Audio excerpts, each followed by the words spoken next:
And then that usually gets me to the video or the original image, things like that.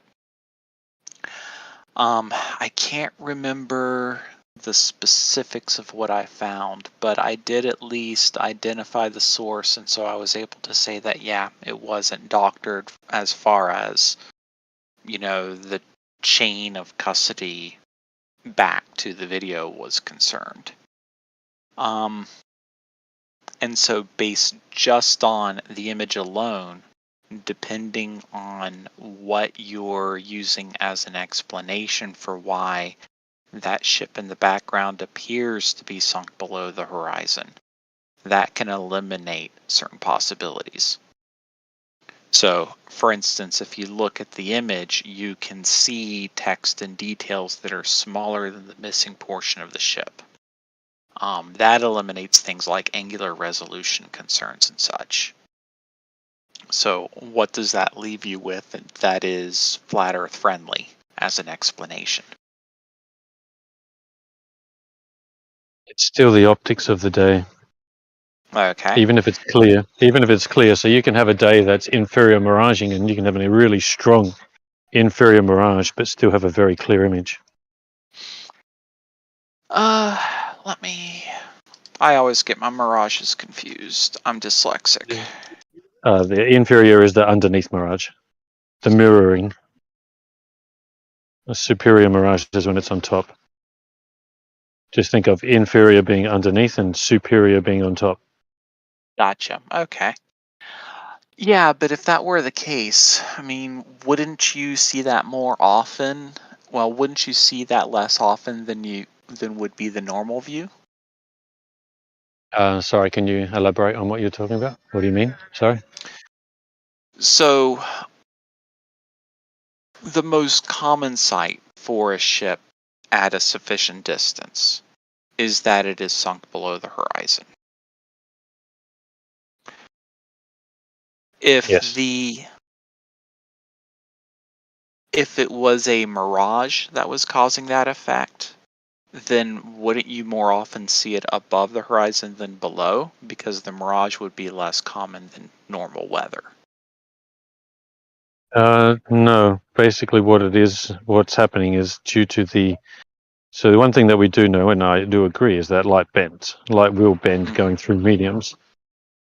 Now, what we're actually observing, and the reason things are disappearing from the bottom up, is that. Okay, so let me go through this first. We've all seen the, laser and fish tank observations, right? Little experiments. Okay, and we see that light bends down, generally, depending on the way that you structure the medium. Yeah, it right? bends towards the point of greater optical density. Yes. Okay, so what we actually have, though, is that can we agree that we only see things due to light reflecting off those things? So if it's pitch black, do we see anything? Okay, yes, I see what you mean, and yeah, I would agree. We see things, well, at a base level, yes, reflecting off of it. If we get into the trenches deep enough that it deals with stuff like, the interaction of light and molecules, then we'll consider it. But yeah, I would agree in general that is accurate. Okay, so a fish tank demonstration is always considering it from the observer point of view.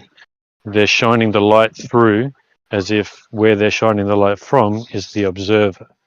But what we need to actually be doing is thinking of the light coming from the object to us, not us looking at the object, because we're looking at the light coming from the object to us, not the other way around. You get that? I don't see the distinction. Well, there is a distinction, because think of also the fact that if it was too dark, then we wouldn't see that object either, right? Right. If it was sort of darker in the distance, we wouldn't see the object because there's no light bouncing off the object. We only see where the light bounces from. let me try and rephrase the system we're talking about in a way that I understand it and why I'm not understanding what you're saying. I can steel man him really quickly. Basically, what he's saying is the human eye is incapable of seeing light. The only thing we see is illumination, which requires an object or a medium to interact with. So you don't see the light, right? You only see what's being illuminated. So do you mind if I try? That also doesn't make sense to me. Because let me try and explain it the way I understand this system, and let's see what you think. Okay, Plane? Yeah. So the allegory of the laser light in a fish tank to what we perceive. So let's say I'm looking at a bird in the distance. Okay? The light that I see coming from that bird has an origin in that bird. All right. I can't see the light that's striking the bird. I can't see any of that. I only see the light that's coming to me that is reflecting off the bird, as we previously agreed. In the fish tank system, the bird would be equivalent to the origin of the laser light. So wherever the laser light is coming from, usually a laser pin, that is the equivalent to the bird. And the light that is traveling from the bird to me so that I can see it is the laser light going from its origin to the other end of the fish tank. And let me check and see. Okay. So to that end, we can see from a side view, and I'll get to the specifics of that, that the light coming from the origin to the observer is curved downward, or rather curved in the direction of the greater optical density. The reason that we can see that from the side is because as the light particles scatter inside of the medium, the sugar water in the fish tank, we can see that scatter. So it gives us a representation of the movement of the light through that medium. That's my understanding of the system, and that's the reason I don't quite get what you're saying.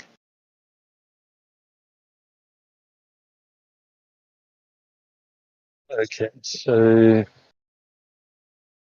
but you're still agreeing that we're only seeing the bird because of the light bouncing off it. Right. I agree with you on that. Okay. So then when we're looking at a laser observation through a fish tank, we should be shining the laser from the object we're looking at towards where the observer is, not from the observer towards the object. Give me a second. DoorDash is giving me messages. No worries. Okay, they are sent. Okay, I have no idea what this guy is saying. Dude, tip. I hope you're tipping your DoorDash guy, bro.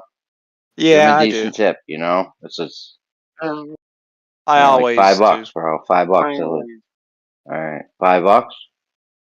Actually, I think this one was 6. Okay, nice work. Nice work. I don't want them spitting in my food, you know?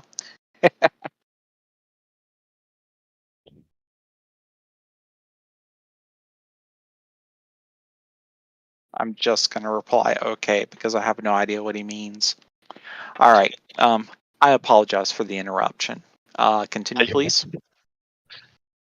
But yeah, so what we should be looking at from the fish tank point of view is shining the laser towards the observer, not from the observer towards the object.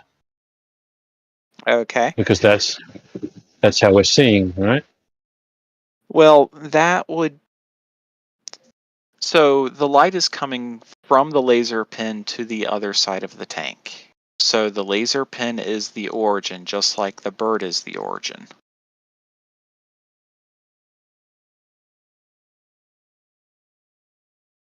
Does that make sense? Yeah, I get that. But That I think is where there's we're having a breakdown, because I'm not quite understanding where the difference in direction is. As far as I'm aware, the light pin is the origin, the bird is the origin, and then the other side of the tank is the observer, or I'm the observer. okay. All right. So let's now take it to reality. So when Okay. I'm looking at a ship, let's say 16 miles away, as in that demonstration, as in that little GIF, right? Because Mm-hmm. the drop pin that the guy puts is 16 miles away from where he was. Now, when you're looking over from there, the light from the ship is coming towards me.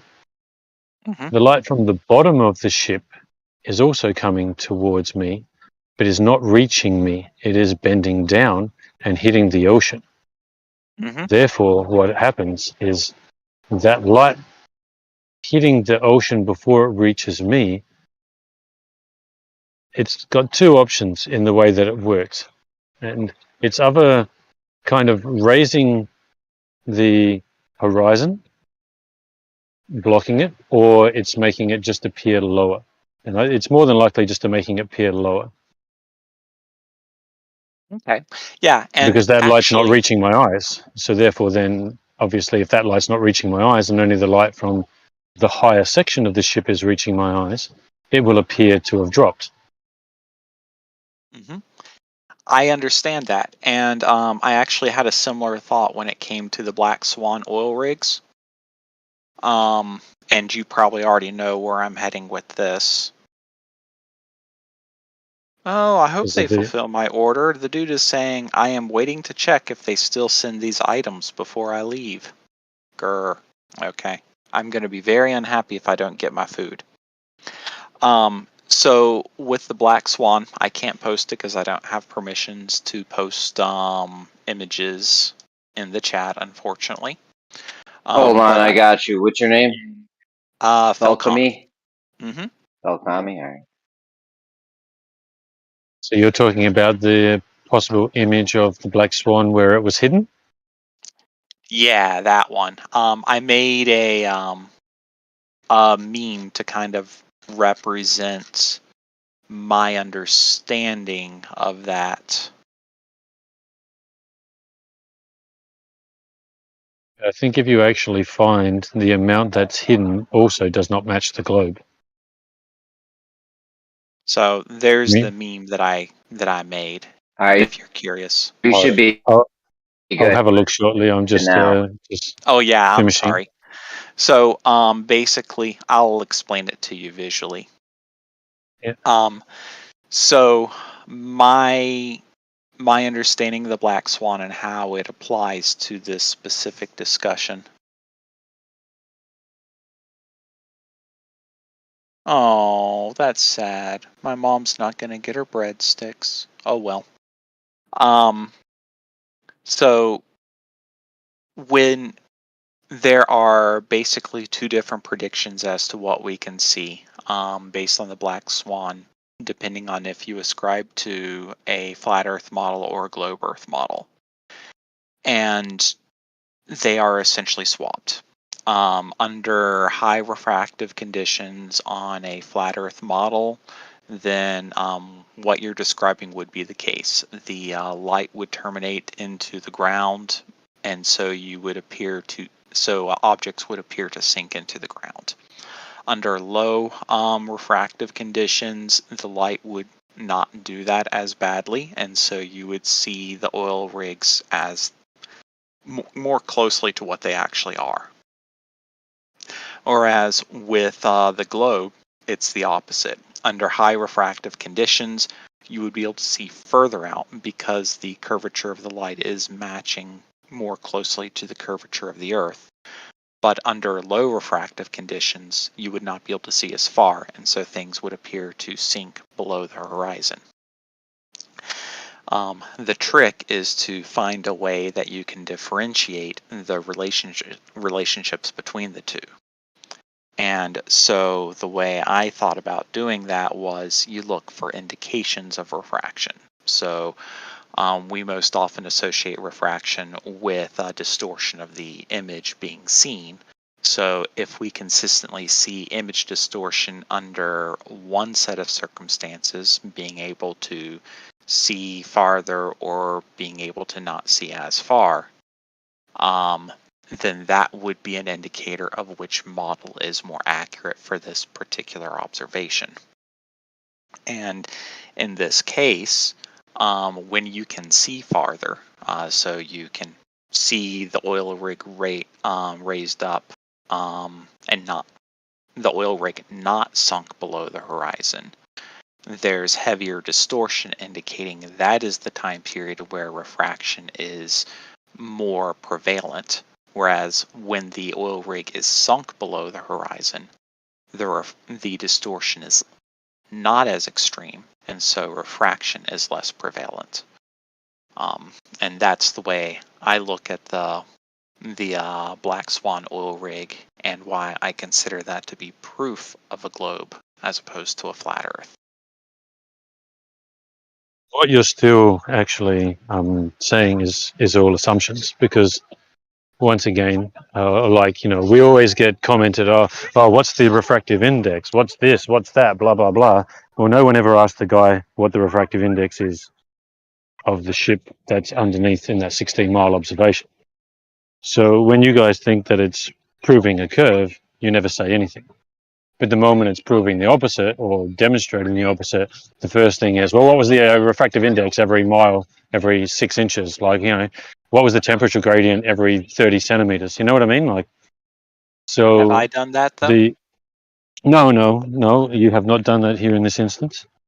But Okay. but you understand what I'm saying, is that when it comes down to it, the same analysis is never taken when it goes the opposite way. Now, we don't actually know whether or not, when we're seeing that, what the actual refraction of the day is. No, we Even if we don't. see an image, that seems clear, that doesn't mean that there isn't a certain amount of refraction that's making that light bend down faster. It could still Well, be clear. one of the things that we need to consider is that there is always refraction. Even 100%. even at the base level of our atmosphere on a completely calm, nice, happy day, there is still refraction taking place. And so it's not so much when is there refraction and when is there not refraction, it's when is there more refraction versus less refraction. And I do agree with you that there could be circumstances where there is more refraction taking place where you do not see distortion of the image. However, I don't think there's really any instances where you'll see distortion of the image where there is very little refraction.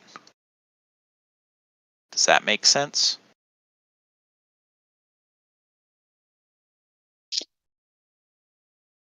Yeah, but we still can't determine what the refraction is. So we can't. So I agree that you could make the assumption that there is less refraction, but we can't determine how that refraction that is there is affecting the image we're seeing. Okay, so Okay. as an example, that observation is at 16 miles. Okay, supposedly from 10 meters. Well, I film on a regular basis from 28 feet high. 10 meters is 32 feet high, so not much higher. Now, quite often, I will have ships disappear by the 15-mile mark, be 100% gone. Mm-hmm. Whereas that one there, we have a ship that's only approximately 40 feet missing at 16 miles. I also have Okay. observations of ships that are more like 24 to 25 miles away, and that's where they disappear. Right? So the thing is that we can't actually make the determination of what the refractive index is and what it's doing at that point and how much it's bending the light down. Okay. So, my criticism, and let me think about this for a moment.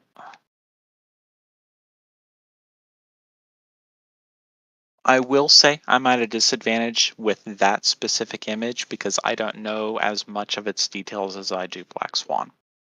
However, are you suggesting that?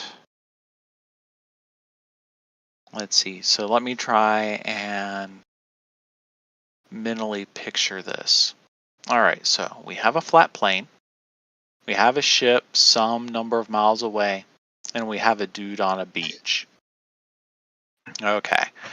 Under normal circumstances, can we both agree that the gradient of optical density would have the greater density towards the ground?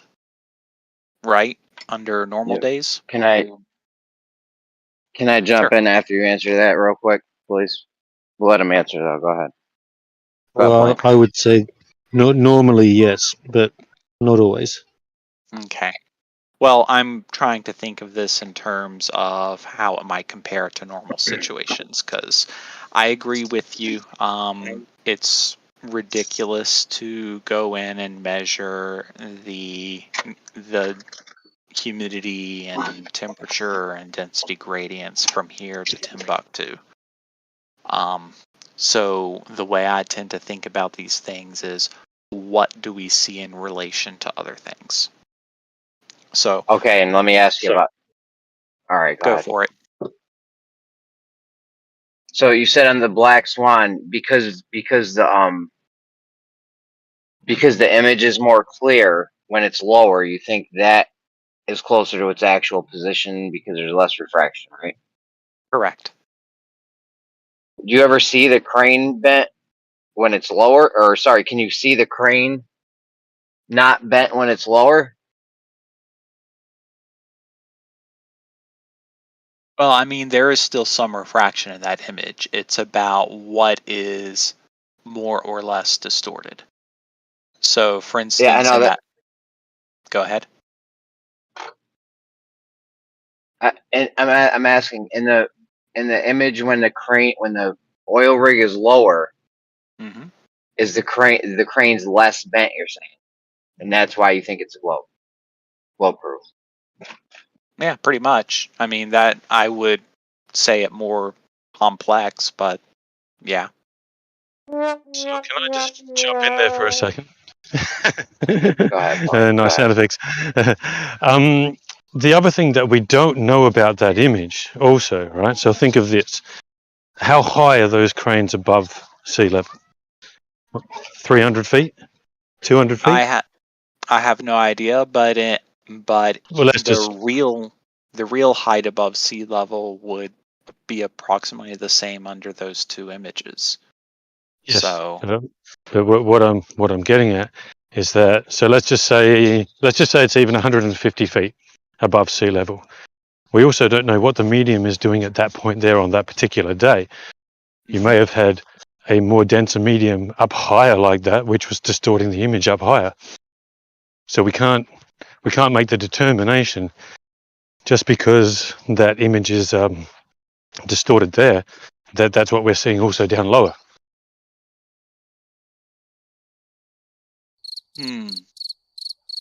Because we're only seeing a distorted image up high. You're not seeing a distorted image down low in that picture. So, are we talking about in an individual one of those pictures, or are we talking about the two images in comparison to each other? Give me 30 seconds. I'm just You've getting up got a onto the job to boardwalk. do, so I'm sorry. You've got a job to do. I don't mean to pull you No, away no, from that. I'm just coming up on the boardwalk now, so I can just put my camera down. I'll just have a quick look at the two images, or the images that you posted.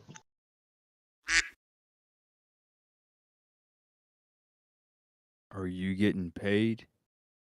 Who, me? Oh yeah, I NASA wish I was pays getting me a paid. ton. I heard someone say you got a job to do.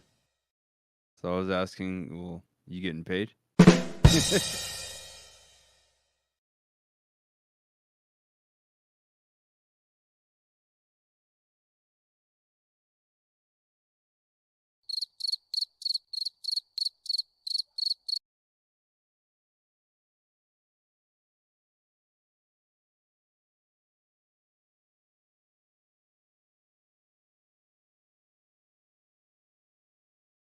Okay, so you are actually seeing, if you actually look at the crane in the bottom image, there is still distortion.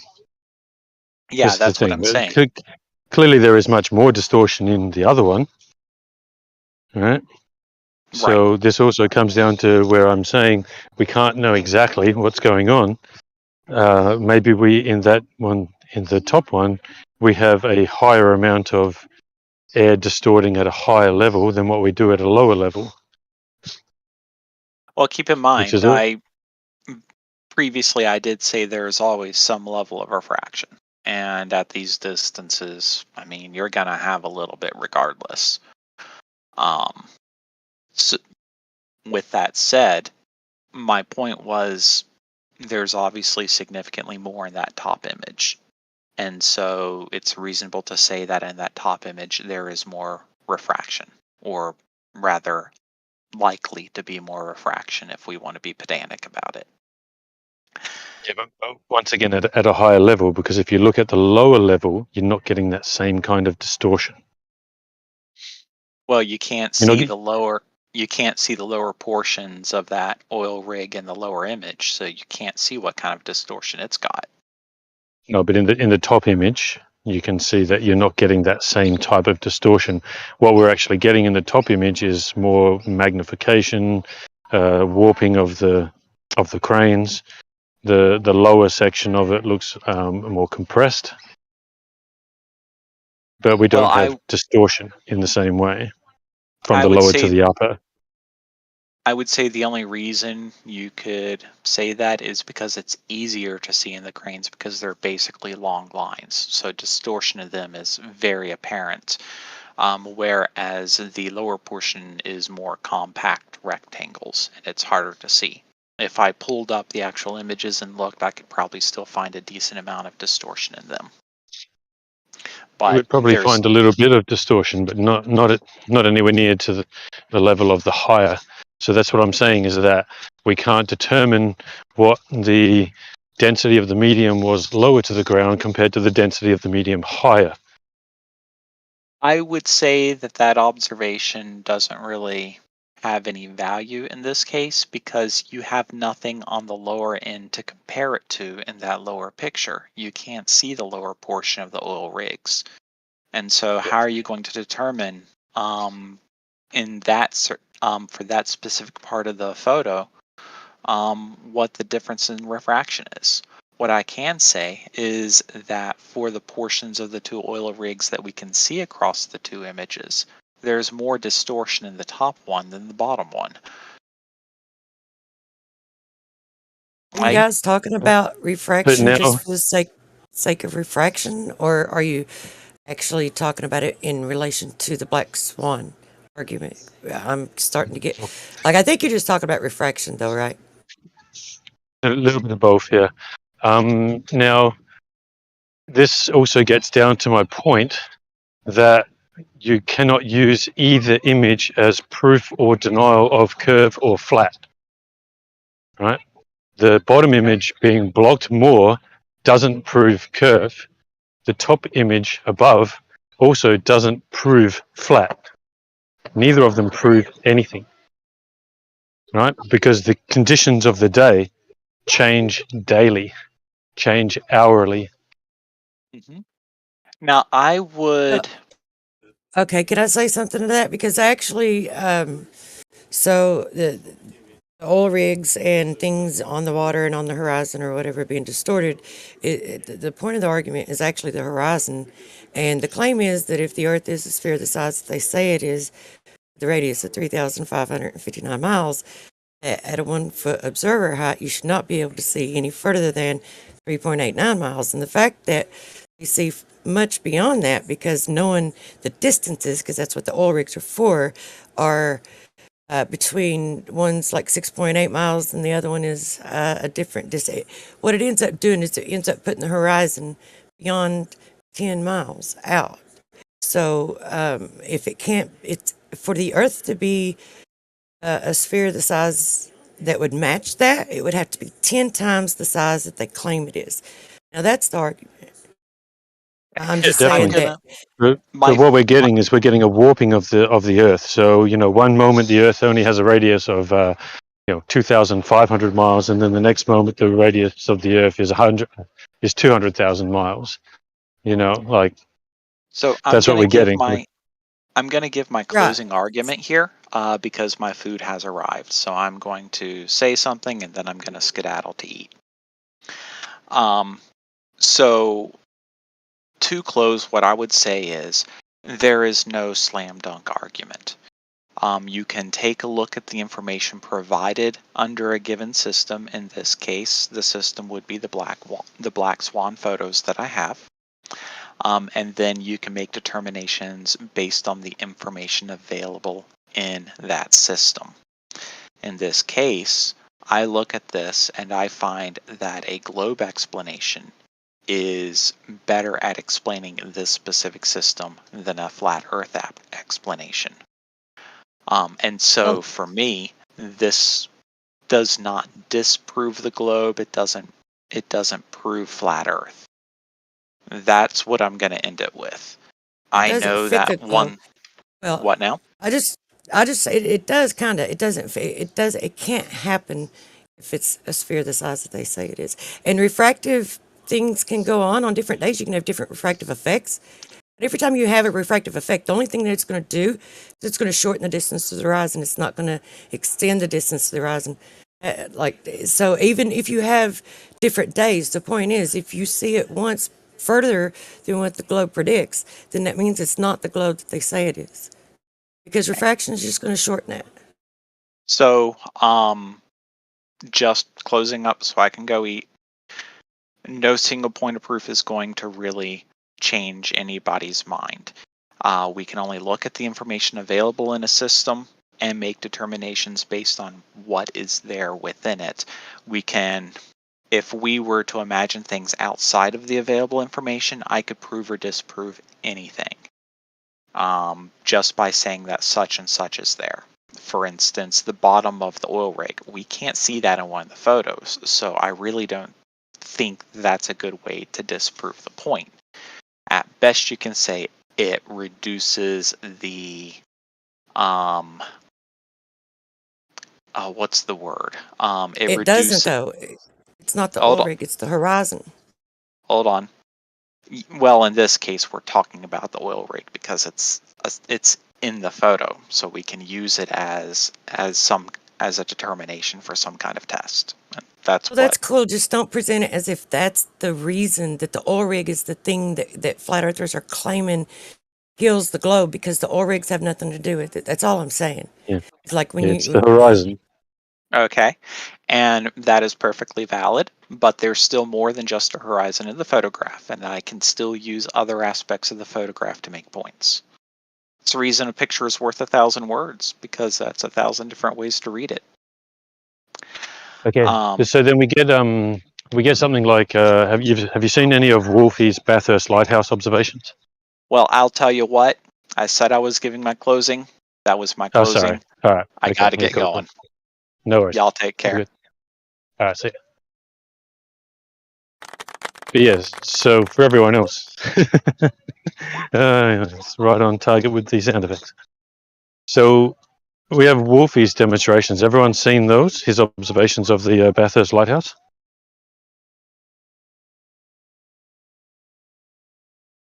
I'm not sure that I know the one that you're talking about actually, so if you post it. He has observations. Yeah. Oh yeah, he's got, I don't know, maybe half a dozen or a dozen observations of a lighthouse, and he's got these observations from 2 meters high and from 30 meters high, and from 2 meters high he's generally showing probably around 22 meters of the land and the lighthouse blocked, and he claims earth curve. Well, pretty much every single one of his observations there is an inferior mirage, and an inferior mirage will 100% of the time raise the appearance of the horizon. But then we go by, well, if his is accurate and he hasn't cherry-picked days and hasn't deliberately not shown us other days, well then my observations from a 6-inch camera height of things 15 miles away, seeing basically the very bottom of the land, that debunks his. They can't be. They're not Yeah, mutually exclusive. it's that's what, like, that would just be another black swan. That's why they call it the black swan arguments, because it's not about everyone isn't about the oil rig. So if you have something, an observation or something that you document that cannot, like, if the claim is always that the earth is at this size, and that can't happen if the earth is that size, and you observe that to happen once, then all the other claims of other cherry picking arguments are invalid. They don't even matter, because if there's that one that exists that disproves that all swans are white, or I mean that the earth is a sphere the size they say it is, right? That's the whole argument. It could be applied to any observation that fits that. And it sounds like what you've got is one of those. I have multiple of them. Like it's not an uncommon occurrence. So it's also not uncommon for me, as I just filmed right then. I've got a buoy that's 4 miles away from me, and I just filmed that from about a 6-inch camera height, whereas the horizon should be about less than 5,000 feet away, so less than 1 mile away.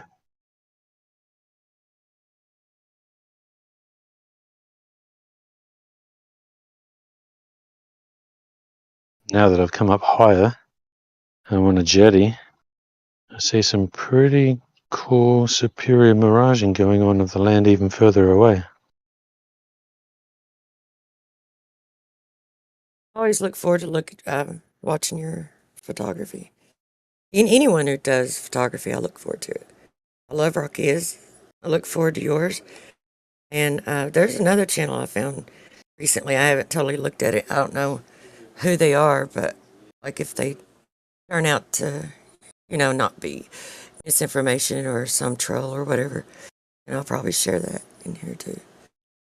But yeah, share it when you do it. I look forward to seeing it. Yeah, I've got one which I spent about 4 hours trying to take out all the vibration, because when I'm on the jetty and I'm filming, if the jetty's busy, people are just walking all over the jetty and it just vibrates like crazy. So I got one where there was a day of superior miraging that was just absolutely insane. Like, whole houses just appearing and disappearing behind, like above the house, and the water level was just like raising the entire land up, and then there were gaps in it where you could see the land in the middle. Like, it was just bizarre day. But I've only edited about 15 minutes of it, and it took me 4 hours to do it. And there's about another 30 minutes to go. Because otherwise it's just too shaky and you can't watch it. Yeah, if I'd gotten a camera and started doing what you're doing when I first got into this, like, I couldn't imagine. But I couldn't imagine doing it every day for years. Like, my hat's off to you. Yeah. Dedication. Yeah, at the moment, I'm now looking at a shed that's 12.5 miles away from me. And the shed starts at 5 meters above sea level, and where I am should be 7 meters at that distance. This is the thing; it changes all the time. The conditions change it literally almost every day, and then some days you'll get 3 or 4 days in a row that are basically the same conditions, and then they change again, and then it might be the same for a day or two, and then it changes again. Then maybe it changes 2 hours later.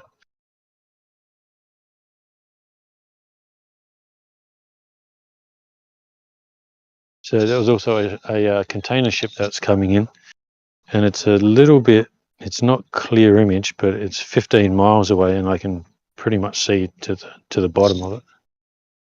And I'm 20 feet high, so it should probably be more like about, closer to 30 to 35 feet missing.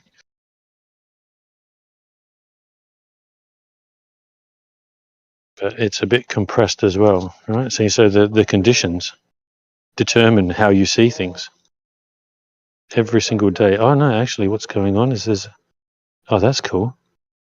It's actually, because I thought it looked a bit high, like it looked a bit too tall. So what's actually going on is I'll get maybe I'll jump off for a second and I'll get a filming of it and then Maybe post some it. towering going on.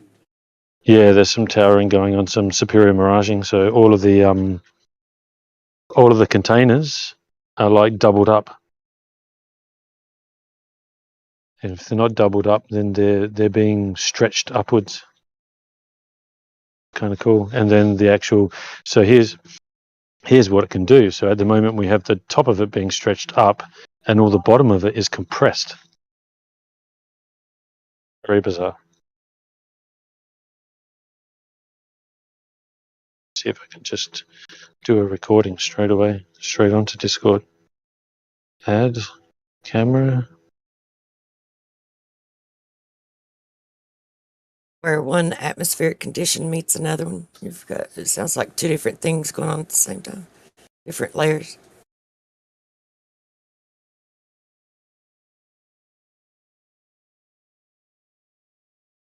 Not the best photo. I don't know how to do a video straight from it. You can see how it's the bottom of the ship is being compressed. You can see the writing in the ship. See the writing, that would say OCCL because it's one of their brands of ships. So you can see the full writing there. And then you can see how all the containers are being stretched up. Very bizarre. This is what we get in our atmosphere, or our atmos, however we want to say it.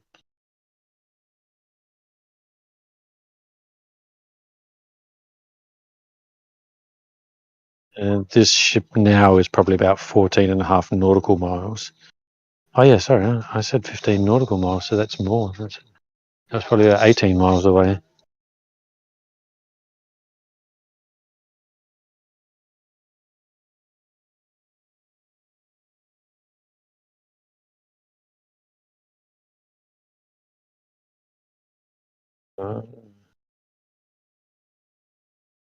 So what else is going on for anyone?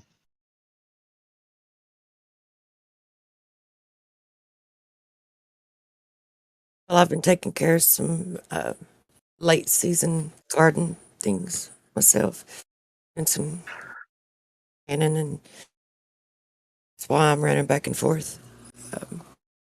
I was going to have to get back to that actually. Oh no, I Jeremy's saw we dropping hop off. in here for a minute.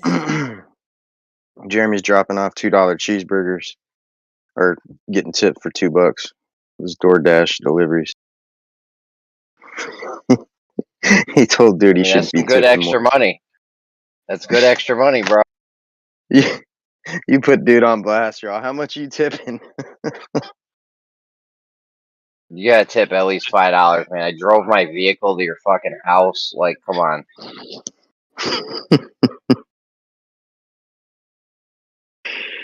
Oh, that shit was funny. Was that you doing the sound effects as well, Jeremy? Nah, that was me. Jeremy only does Oh, the that was you. Bible stuff.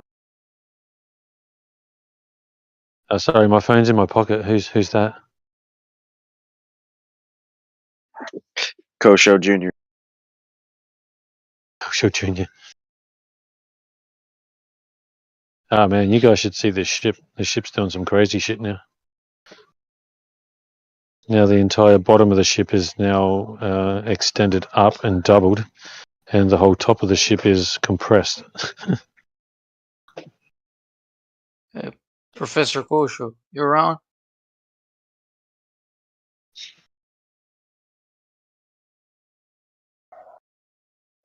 Hey, yeah, see me after class, Big. I was about to teach you a lesson. Okay. All right. What is it? What's going on? No, I'm just kidding. Now I'm all about this totality path thing. The what? Totality path? Of the eclipse? Yeah. The one that happened Saturday. What about it? I was in it. Yeah. Well, I wasn't. Oh, you were like in the totality path? Alright. Like you saw the That's whole. Moon dead center. Kosho whipped out his Foucault's pendulum, and he got the Elias effect. He confirmed it. He said he did 3 pendulums all going at once, and they all matched. Like he asked for. Exactly. I did it in the woods too. Yep. You better have video. We don't need to know about you getting your Foucault pendulum out in the woods, bro. No, his dog. His dog ate the camera, so there's no footage of it. Unfortunate. Unfortunate. What do you care about the eclipse, though, Bacon? What? Oh, I managed to derive the totality path, and it was a very, very nice match with time and date. Oh, you were? How'd you do that? Actually, I used very little amount of information. All I needed was like the couple of data points of the sun GP, just 5, I think I used 5 points. Oh wow! Also, 5 points of GP of the moon, and what else? The horizontal parallax of the moon. Only 2 data points I used, and that was it. That was like all I needed. Very, very little amount of information. That's pretty cool, but that's basically cheating. So, how's that cheating? You use the GP of the sun and the moon to determine what the GP of the path of the eclipse was going to be. But that's neither on the GP of the moon or on the GP of the sun. That's definitely cheating. I agree with Kosho. Oh, Kosho, that's just a bad argument. Sorry, my I'm on Kosho's side. Sorry. Did you see when you saw the solar eclipse, Kosh? Were you looking at your zenith? No. So that's not cheating. How's that cheating? Oh, I see what you're saying. Okay, first of all, I was joking, Bacon. I still think it was pretty clever what you did. Of course you did. It's a clever strategy to try and determine the. It's kind of like what I did when I was determining the distance to the moon by using the GP of the sun and the moon during the quarter moon phase. Similar sort of thing where it's not really cheating. You're just using modern data to really make a determination, huh? You could actually use the. You think that's cheating? Is that what you're about to say? I think that's cheating because. Yeah. Okay. Well, you can't really verify exactly when the moon is like the half, the exact quarter moon, the exact moment of a quarter moon. Really? Was that right? Yeah. Well, it just changes too gradually, and the shadow is not that sharp. Like you can't just. Well, I don't think so. I feel like you could use a wiggle room in the. Wow.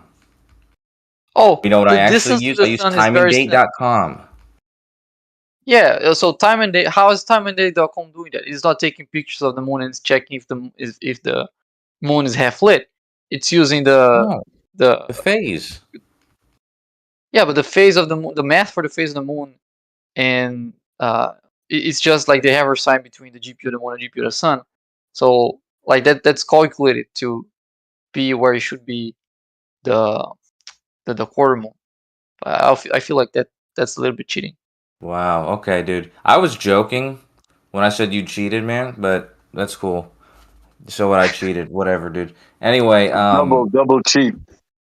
No, nobody cheated. Nobody. I didn't cheat. He didn't cheat. Well, it's not that it's cheating, but it's easier to challenge whether or not that's actually the exact moment of a quarter moon, and it's very hard to prove that that's actually the exact moment of a quarter moon. And also, the outcome of the measurement is very sensitive to the exact moment of a quarter moon. So that's why I feel like, yeah. Not that it's cheating. It's just that there's. I actually did cheat. Actually, I did cheat because I timed it to around that time, and I waited until the measurement gave me something that was expected. And I used Seriously? that. Okay, that is definitely cheating. It was a little bit cheating, but that doesn't matter, okay? A little bit? That's the definition of cheating. Anyways, dude. Yeah, what you did that's pretty cool. You could use the almanac to do that. Basically, That's you what I did. used. I used the almanac. Oh, okay, yeah, that's cool. Like, I'll feel like it would be a little bit cheating using Stellarium. So, like, at first, the distance to the moon I used Stellarium to get. But at the GPs I was using the almanac. But I've found that might sound like a bit of cheating because like it's Stellarium. Stellarium tells you where the Yeah. totality would be exactly. So I wouldn't use Stellarium. So I just got the distance from the parallax correction in the almanac. It worked the same. Well, you said you got the path to be. You predicted it correctly. Yeah, it's pretty much a perfect match with time and date. Well, that's pretty cool, man. If only you had done that in the past, you know, it would be worse. You'd be able to predict where it's going to be, but you just tell them where it was. You're saying where the eclipse path was, but I mean, well, people already but know. my source, you can look at my source code. There's no information about the, like, oh, I can plug in the values for the next solar eclipse. That would work as well. Yeah, you should do that. Yeah, they're both going to be here in Texas, or they both. What the other one was here. Yeah, I'm and then aware. the other You one's guys gonna be here. are lucky bastards. Yeah, 2 or solar maybe eclipses in a row. maybe something's going to happen or something like that. Maybe there's like a something cataclysmic is going to happen here in Texas, and this is sort of marking it. Something biblical is going to happen, and this is kind of like a sign. That is not the first time I'm hearing about like a catastrophe taking place in the near future. Well, what's the one you heard about? Something about zombies. Did you hear it from Witsit? No. I think Witsit said something about zombies. Well, I've been watching The Walking Dead, so it's possible that whoever had made that prediction is just being influenced by TV because, yeah.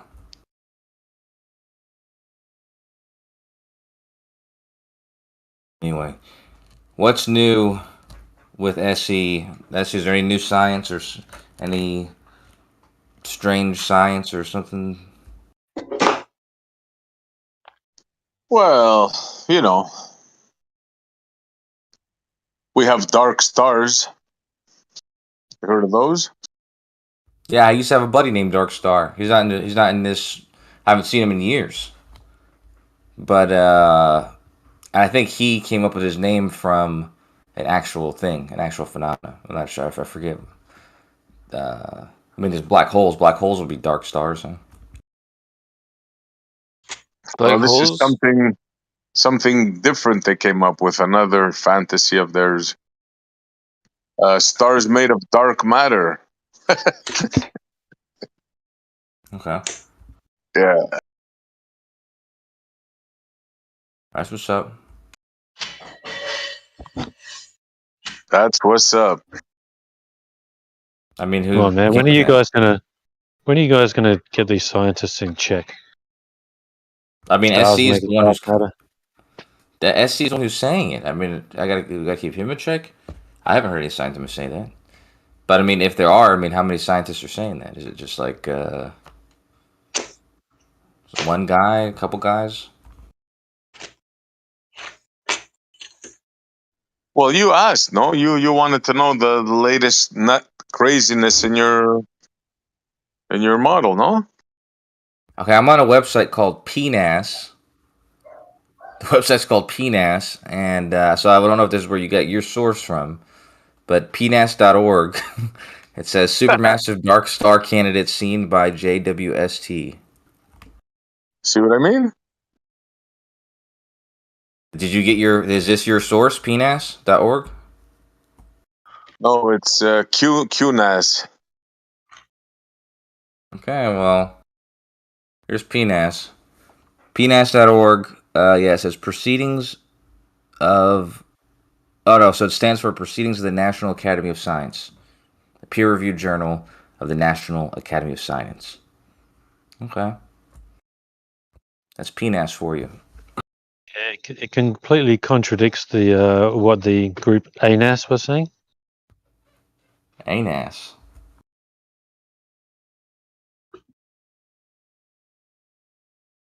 This is a review journal now.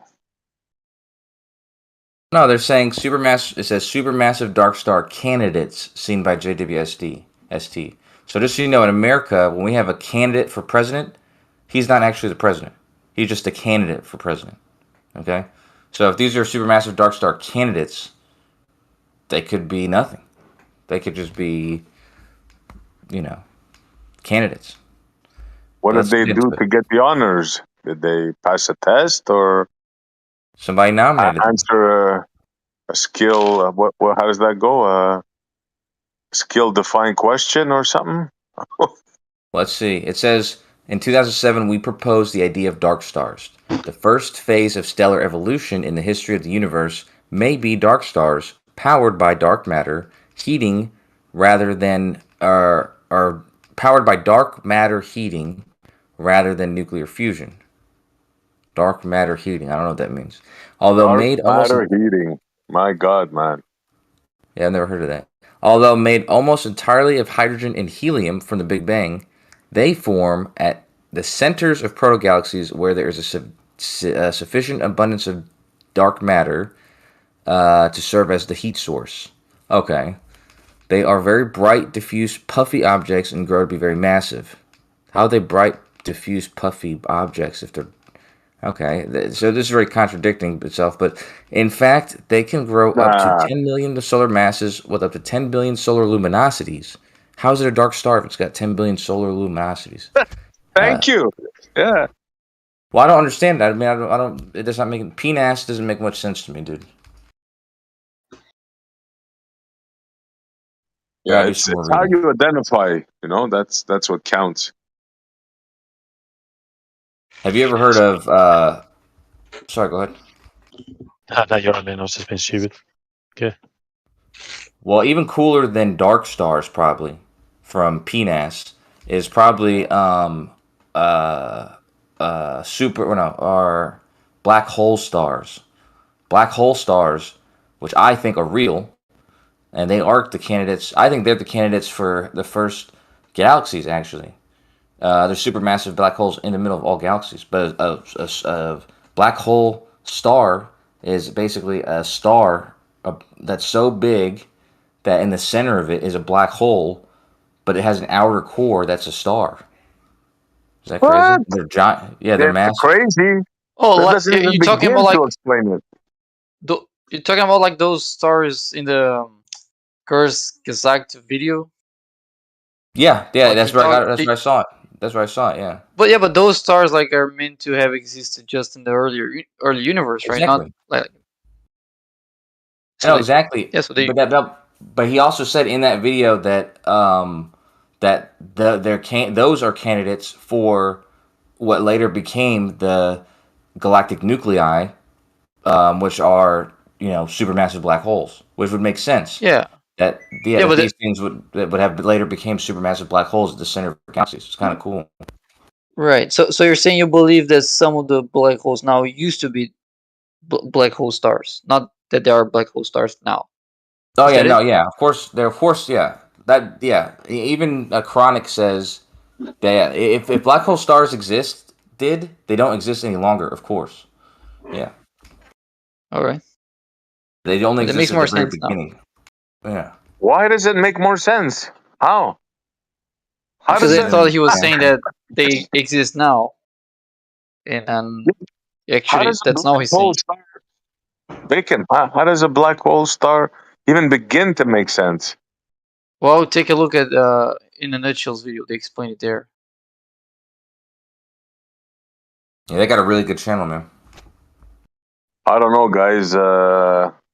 Seriously? Yeah, it's a very good channel. No, I mean, just even entertaining a black hole star, like either you're messing with our heads or something's up. It makes a lot. When you think about, like, when we're talking about JWST and what you'd call baby galaxies and the baby galaxy problem and the formation of the early galaxies, there's a lot of questions that come up. A lot of questions that we, of course, don't have answers for, because the universe would have went through, if it exists the way that we think it existed, it would have went through massive changes. like abrupt changes, and so there would have been these very exotic. The early galaxy formation would have been extremely exotic, and this could be one of the one of the weird features of it is these black hole stars, You're just which would talking about exist. quasars, right? Quasar Well, stars. quasars, yeah, that's another example. I think that those tie together. Those tie together with this as well. Like quasars That only is a exist at black a hole certain star. time. That is a black hole star. Well, no, it's Quasar a is a supermassive. black. Yeah, it's a supermassive black hole at the center of a galaxy. But a black hole star is something different. It's actually a star with a black hole at the center. Like the outer layer is an actual star. But Yeah, yeah, that's what they're teaching people. A quasar would have been like at a certain point in history, but doesn't exist anymore. That's a quasar. well, I agree. Even though I agree with kind of what you're saying, that those would have become quasars and then later become just the regular galaxies that exist now. But those aren't the same thing, though. Like, because like I said, a black hole star is an actual star, whereas a quasar is just an active galactic nuclei uh, with a specific orientation.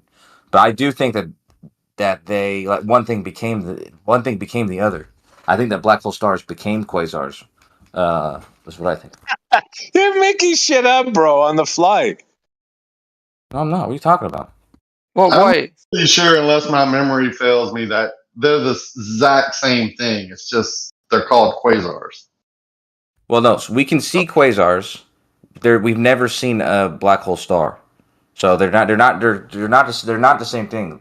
One is a flashing, one has a flashing like ping, and the other one is just a star. Like if you were able to see a black hole star, it would just appear as a star, basically. But it would be a lot more bigger, Comedy right? hour. A lot bigger. Way bigger than a regular star. A black hole star. Seriously. Wow. Well, can you describe what Kosho described as a black hole star? Because I don't think you followed it.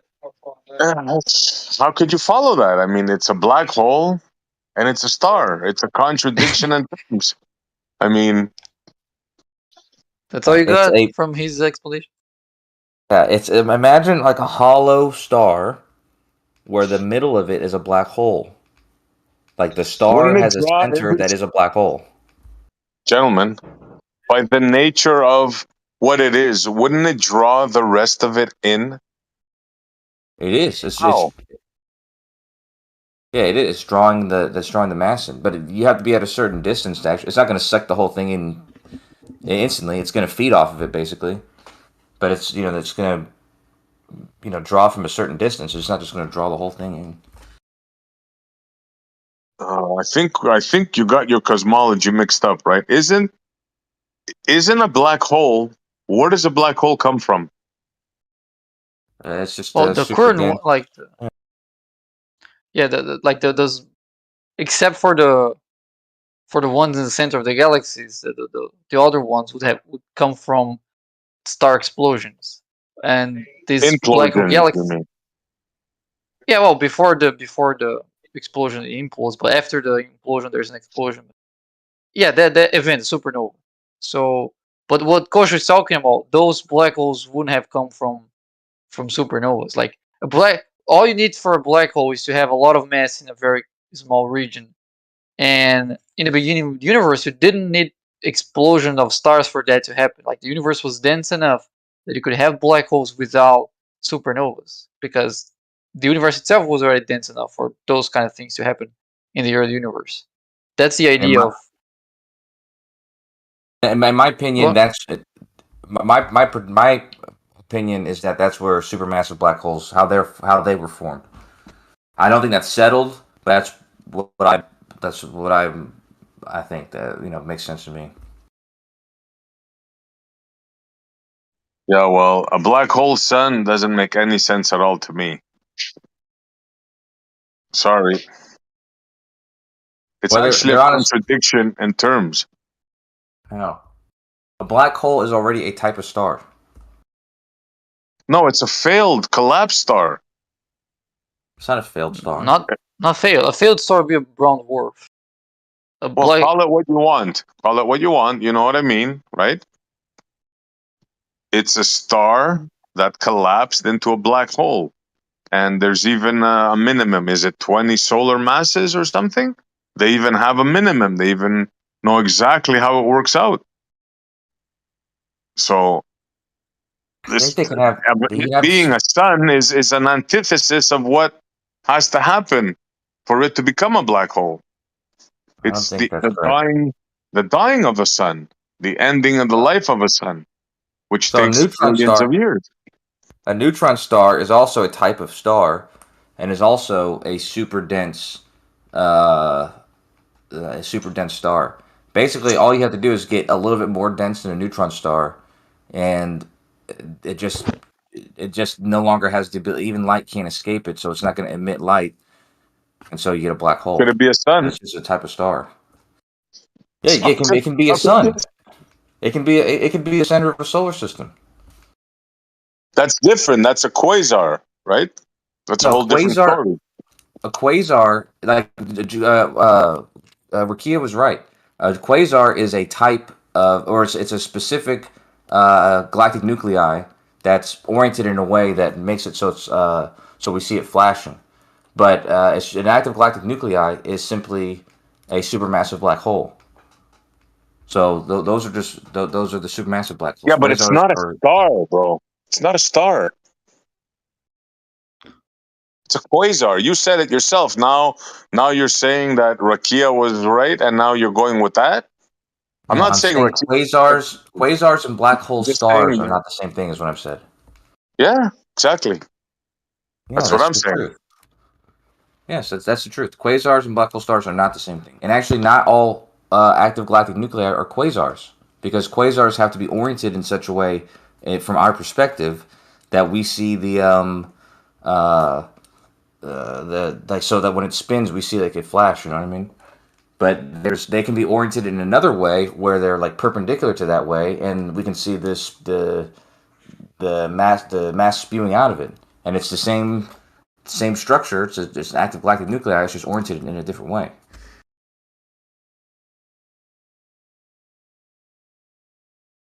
But black hole stars are just theorized. Even Chronic will tell you that we haven't like actually witnessed one yet. They're theorized by the model. Yeah, they are. Yeah. Just like those early black holes, supermassive black holes that they found early in the universe, in the early ages, like around 500 million years, and they're saying that's impossible because they didn't have time or matter or stuff right around them to eat and become that huge. What? Why wouldn't you have that? Why would you not have matter around you at that time when the universe was more dense than it is now? Maybe you caught half of the equation: time and matter. I said, but yeah, time but is the most crucial thing. Yeah. No.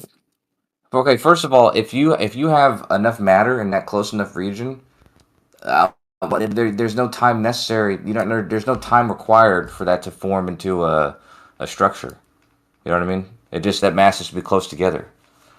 No, you need the star to form, and star formation happened around that time. But then you need the star to have enough lifespan for it to exhaust its fuel, and then become a black hole. That starts like billions of years, not a couple of 100 million years. Yes, it See what I'm saying? Isn't it millions? I thought supernovas were like millions of years, not billions of years. I thought just black dwarf stars will last for billions. No. Yeah, no, that's exactly. No, Bacon's right. The most like the blue stars. Blue stars only have lifespans of like tens of millions of years. I don't know what you're talking. Are they big enough to form black holes? Yes. Of course, you're going to say yes without even knowing, right? Just you're going to. No, the answer is yes because I know that to be a fact. Blue stars are the Listen, most. my friend. Listen very carefully. Stars in your model started forming around 500 million years after the Big Bang. Now, I'm going to repeat one more time. There's not enough time for them to exhaust their fuel and become black holes. That's your model. Your model. It says right here. It says 10 million years. It says the lifetimes of blue massive stars are 10 million years. I don't care what it says, what you're reading, where you got it from. Your model, unless they changed it now that they had to, is exactly what I'm telling you. I don't know where you got 10 million years, but Well, that's not your model. Where you got your number from? Those are the known numbers, your cosmological model. Look it up. Anybody here, don't believe me or them, just Google cosmological Big Bang model and see what time frame they say their stars started forming. Oh, of course, I just looked up and got a different number. Yeah, well, what can I tell you?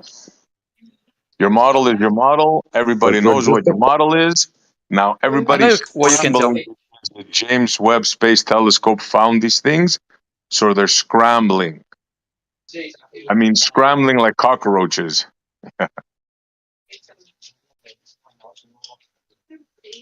There's no disputing what I said.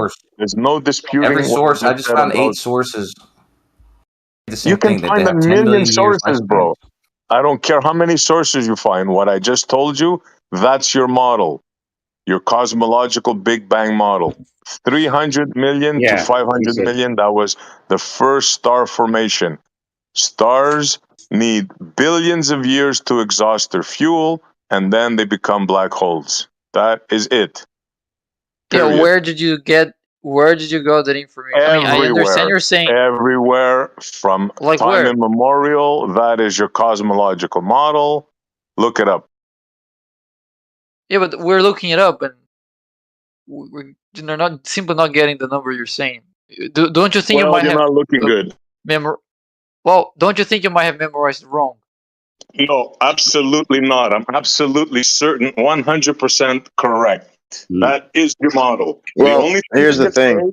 Is that we got the model wrong. That's it.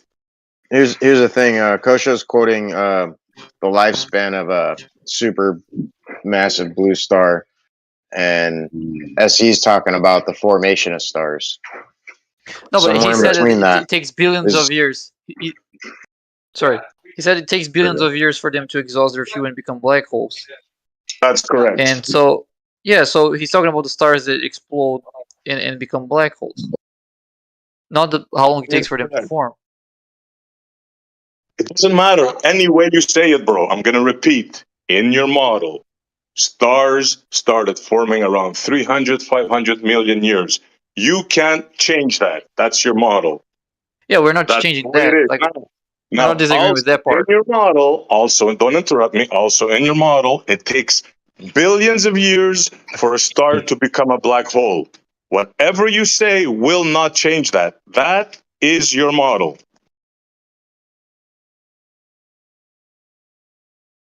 That's okay. Well, I mean, when I search how long is the lifespan of, or when I search what stars become black holes, it says only the supermassive ones, like supermassive blue stars.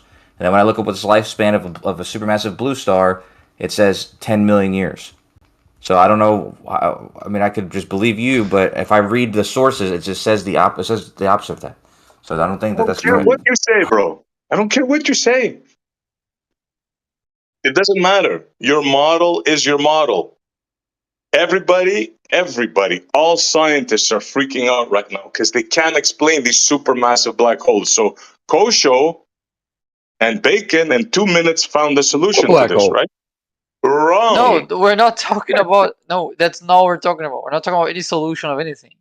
What we are talking about is that the time it takes for a star to explode and turn into a black hole is in the order of millions of years, not billions of years. That's the number I'm saying. I think you got wrong. Incorrect. Not in your model. Now, maybe you found some anomaly somewhere, but in your model, that does not happen. Yeah, but Where you got this number from? Because we can't find it. Well, you're not looking hard enough because everybody here knows. Cushion just got 8 different references. I don't care what you did, bro, and I'm not gonna look for you. If you don't, everybody here listening to me knows what I'm saying is correct. Now you can giggle and laugh, right? But everybody knows your cosmological model. So it doesn't matter what you say, right? Your model is in big problems. Baby galaxies, black holes, everything is in contention. Your dark matter, your dark energy. That's it, bro. What black holes? But we're I not don't see talking that. about any of that. All we're talking about is just this one number that, apparently you got it wrong, but maybe you got it right, and the whole internet changed, and then we can't find where you got it from. But No, I don't care what you. Listen, bro. I know the game you're playing, right? Or I maybe can go you right have it now and wrong. Google and find this for you, but I don't care. If you don't know your model, if you don't know your time frame, Big Bang, Dark Ages, gas formation, galaxy star formation, stars turning into black holes, then galaxies, expansion. If you don't know that, that's on you, Black bro. holes becoming Black holes, exactly. All that's your model. Now, if you don't know that, it's on you, bro. Sorry, guys. Can I just ask? I think it was for the supernova. You said takes like 10 million years or something like that. Can I ask how long have we been observing these things for? That's a yeah, I'm good not question, even arguing. bro. I'm not even arguing that is true. I'm arguing what the model Nobody says. knows. Like, Nobody. because he's saying the So model what says A. We're they saying did now is they we're found one saying. little. But how long have we been observing it for? Oh, that's just, I don't know. That's just not the conversation we're having. Like, he's saying the then, model says so then A. how can we even mention that it takes 10 million years for it to happen? Because we're not talking about what actually takes place. We're talking about what the mainstream claim is. So he's saying this. How can they make that claim? That's what I'm trying to get at. I don't care. I'm not an astrophysicist. You ask one. I'm talking about what the number they give. Whether or not that's correct, that's just not the conversation we're having. That could be completely wrong. We're not even talking about whether or not they're right. We're talking about what they say. Even if it's wrong, the argument is what they are saying. So scientists, what they talk when they talk about stars exploding, they're talking about stars that do that in a matter of millions of years. Even if that's false, that's what they're saying. And as he's saying, they're saying something else. So we're discussing what they're saying. We're not discussing what is actually true. Now, if you want to ask about observations and how we know that, that's just a different conversation. Very interesting. Yeah, I'm saying that it takes. And I'm saying that it takes. You never heard what I just said. You never heard this time frame. You never heard of the sun. You never heard that it takes millions of years. You never heard that it has to exhaust its fuel in order to become a No, black I did. hole. That's This exactly is what I did here. news to you guys, right?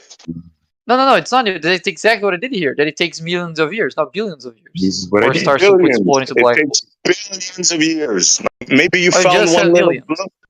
No, billions. Maybe you're exaggerating. No, dude. Billions. You're talking about stars that are the size of our star, but massive stars, ones that are exhausting fuel so fast that they're actually blue, like blue giants. They exhaust their fuel extremely quickly, which is why they only last for 10 million years. Why are scientists struggling to find an explanation of how these supermassive black holes formed so early? Why is this a problem? They're full of shit, man. Because supernovas don't produce those big black holes that big. So it's not a matter of how long it takes for Supernovas the don't first stars to produce shit, man. explode. Because even if the first stars start exploding just 10 million years after the Big Bang, that still wouldn't create black holes that big. That's why you have a problem with those black holes. Not because it takes billions of years for stars to explode, but because that wouldn't explain the size of those black holes. Well, you didn't hear. Well, you had your ears blocked because I said matter and time. I did say that, so maybe you weren't listening, right? So now listen. It didn't have enough time to grow that big. That's part of what I said.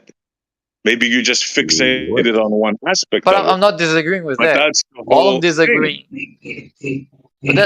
All I'm disagreeing with you is that it takes billions of years for the stars to turn into black holes. That is just not what the claim was. Yeah, well, that's I part of the claim. Check your model. That's part of the claim. Maybe there's one We're star checking it. We can't that's an find it. exception. Yeah, well, check again, and also check that's half of what I said. The other half is, Bacon, I'll say I'm the alone. time. It didn't have enough time for it to grow that massive.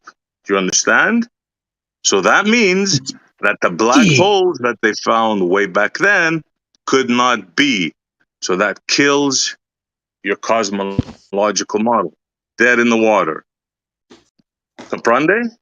Oh no. What's happening now? I understand what you're saying there. I'm just Yeah, you're gonna say it again. You're just saying about the big. Yeah, forget about that. It's half of the equation. Do you understand the other half of the equation? The time needed for those supermassive black holes to form. Do you get oh that? yeah, sure. So Yeah, that's I'm a not huge putting that in contention. I'm not putting problem. that in contention. So the totality now. Forget half of the equation that you broke. The totality of the problem of the massive black holes back then. Do you understand now why that can't be according to your Big Bang model? Yeah, according to modern physics, we don't know how to explain it. I'll grant you that. Thank you. We have ideas, but we're not sure how to explain that. If that's the point, I'm not having a problem with that point. It's just that number. I'm saying you got it wrong. That's all. No, I didn't get it wrong. I didn't get it wrong. Check. You just found one star that maybe No, differs we're from what I talking. said. No. Okay, let me see. Okay, I just googled here, and Check other stars. let's You do it just found together. one Yeah, star. the bigger the star, the shorter it lives. So let's get the smaller stars that can explode. So those are going to be the ones that take the longest to explode. And it says Well, here there you that go. a supernova occurs in stars with at least 8 solar masses. So now let's see how long star with 8 solar masses lives. Let me Google that thing. Hang on a second. So wait, what's the proposition on the table? The proposition is their cosmological Big Bang model is destroyed. One of the reasons why I found is the supermassive black holes and also the baby galaxies. But now we're talking about the supermassive black holes. I found it, Essie. So there's a table here that correlates amount of solar mass with the lifespan. So for a star with 1 solar mass, the time is 10 billion years. For 1.5 solar masses, so just 1.5 times the mass of the sun, that's 3 billion years. For 3 solar masses, that's already no longer in a matter of billions. It's now 370 million. So for 10 solar masses, now we're down to just 32 million. So that's around like something more than 30 million years for the longest stars to explode into black holes. The other ones just take less than that. So yeah, not billions of years, billions of years. Well, I don't know what you're reading, bro. Either I got my information completely wrong all these years, because every time I heard no, wrong. Let me finish. Every time I heard a scientist say it, they've always explained it in that manner. Always. They gave the mass of the star, I think it was 20 solar masses, and they always said that star needs billions of years to exhaust its gas, and then it collapses. So if I got that wrong, which I don't think, because I heard it a million times, Or did you hear it a billion times? Or did you hear it a billion times, Essie? He said that he heard it every time someone talked about it.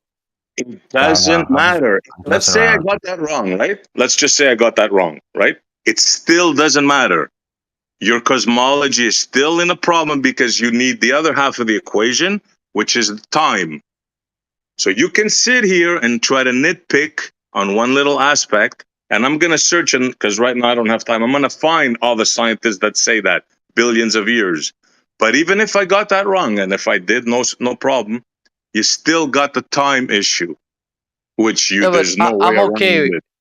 I'm agreeing with you with all the rest of it. You're saying, oh, I got this wrong, but that's right. Yeah, exactly. I'm just saying this tiny part is wrong, but the rest of it, I could agree with you. That's all. Okay, I'm not nitpicking one thing. Okay, so what does that mean? Yeah, you are nitpicking on one thing because you don't want to admit that your model is wrong. You're not going to admit it now. I am admitting that. I already said that. What I said. Wait. Admit that what model is wrong? The Well, cosmological Big Bang model, which predicts black holes. That one. Let me just Wait, finish there are addressing. multiple Big Bang models, though. Hang on. Let me just say one last thing. I'll give you the floor. It's not I'm nitpicking. You said a lot of things I agree with, and then you said one thing I disagreed with. So that's why I'm responding to this one thing, because that's the one thing I saw that it was wrong. Why would I address the other part if I'm agreeing with the rest of it? Fair enough. I'll give you that. And like I said, right now I'm not in a position to search and find what I said. I'm not going to say that I'm wrong. I said if I'm wrong. Listen to my words. If I'm wrong, it still doesn't change the whole picture, right? It still doesn't change the fact that you don't have enough time to have these supermassive black holes. No, I agree. In your cosmos. You agree with that? Okay, we're good then. Yeah, I'm on board with it. Like modern cosmology couldn't explain those black holes. I could agree with that. Yeah. Okay, fair enough.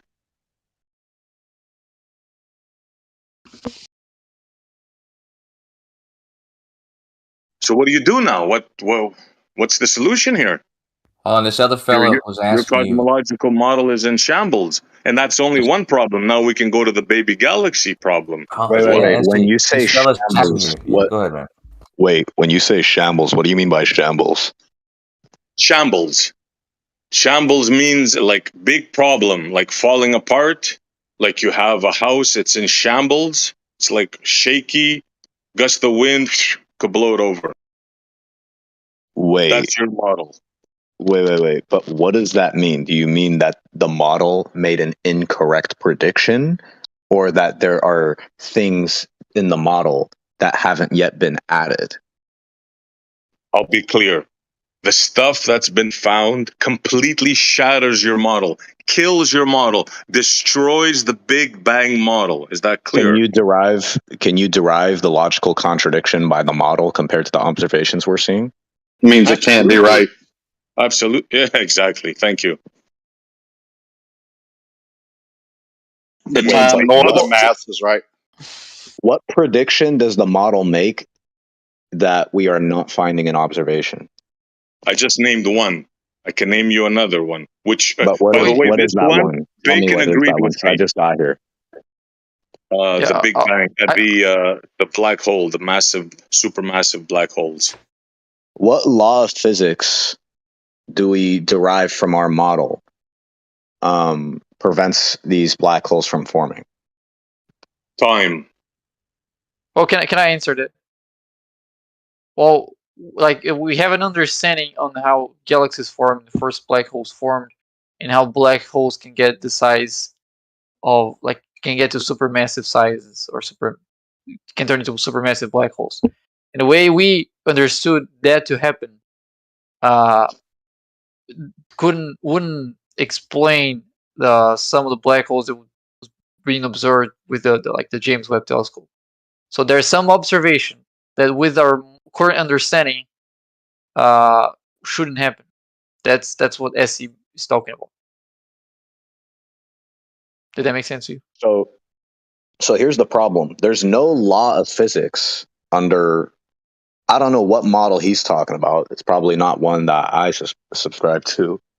But there's no law of physics in any model that I've seen that involves the Big Bang that says that it would for some reason be impossible for black holes to form or black holes to reach some certain size. And you don't know your model well enough, I'm afraid. Well, it's not that you're Actually, going to break I a do. specific law. It's not that it's going to break a specific law. Is that given how long in the past we think the Big Bang happened, and given the laws of physics that we think govern the universe since the Big Bang, then if you look back in time, you should expect to see a different universe depending on how much time passed since the Big Bang. And what you're expecting to see based on the laws of physics is not matching what you're seeing. It's not that it's breaking a specific law, it's that if you apply those laws to the understanding of the Big Bang that we have, you'd predict something different than we're observing with the James Webb Telescope. I Well, don't first see of why all, that's you the think case. you're looking The- back in the The time, claim is so that's just the being problem. reasserted without explaining what particular law of physics or combination of laws of physics would prevent this from happening. Like the Well, claim just keeps getting reasserted without explanation. Okay, yeah, we're not all of the laws of physics that astrophysicists are using to explain how black holes form. Because to understand how formation of black holes, that they don't watch black holes forming, they apply their understanding of physics and then try to use it to figure out how black holes would form. So all those laws that astrophysicists are using to tell how black holes form, that's the laws that they're using to draw those predictions. And those predictions are not matching observation 100%. That is not true. You actually, apparently, according to supercomputer simulations, would expect black holes of that size to form. And there's multiple ways by which you get here. The first one is black holes fusing together. We know that this happens. There are other things that happen. So, for example, in the early universe, stars were able to reach much larger sizes because there were much more turbulent cold gases and larger clusters. These stars had very short lifetimes.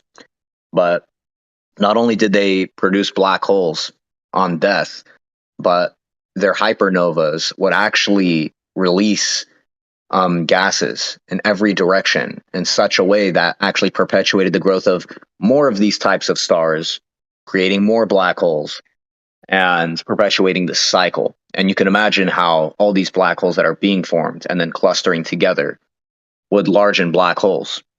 On top of this,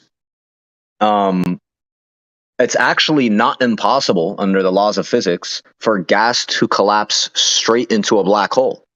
That is 100% possible. And listen to what he just said. Hold on there, buddy. Hold on. He just said that it's possible for gas to collapse in a vacuum into a black hole. Yeah, now, absolutely. I don't know about the rest of you, but I'm not buying that one. Yeah, so you can have gas collapse straight into a black hole without forming into a star if the collapse is symmetrical. When the collapse is not symmetrical, then gravity won't be able to outpace the strong and weak nuclear force from pushing outward, as well as the ignition of, what's it called? Why am I forgetting? Nuclear fusion. So nuclear fusion can't even take place, but it could be the case that the gas has collapsed down to such a point that the gravity is just overpowering it. I mean, think about a black hole and the gravitational... Sorry, what? Oh, sorry, I thought you were done. I want to respond to that. Go ahead.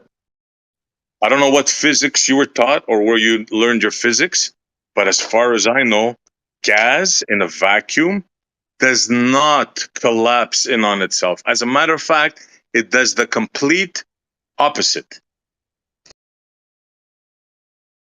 Does gas in a vacuum collapse into stars? No. Only in your imagination. Okay, so why are you talking about black holes if you don't even know how stars form? No.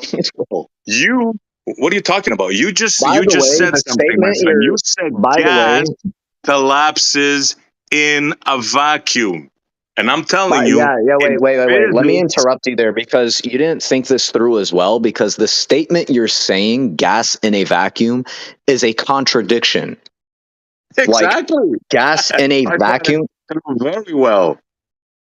Wait, no. The statement gas in a vacuum is a contradiction because it's not a vacuum if you're talking about a region that contains gas. So already there's a contradiction by terms in your own statements. You're not thinking this through.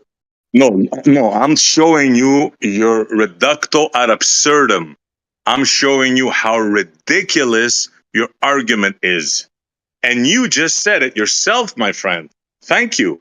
Yes, it is ridiculous for gas to be in a vacuum. I agree with him also. No. That's not what the hell I said, dude. What are you on about? No.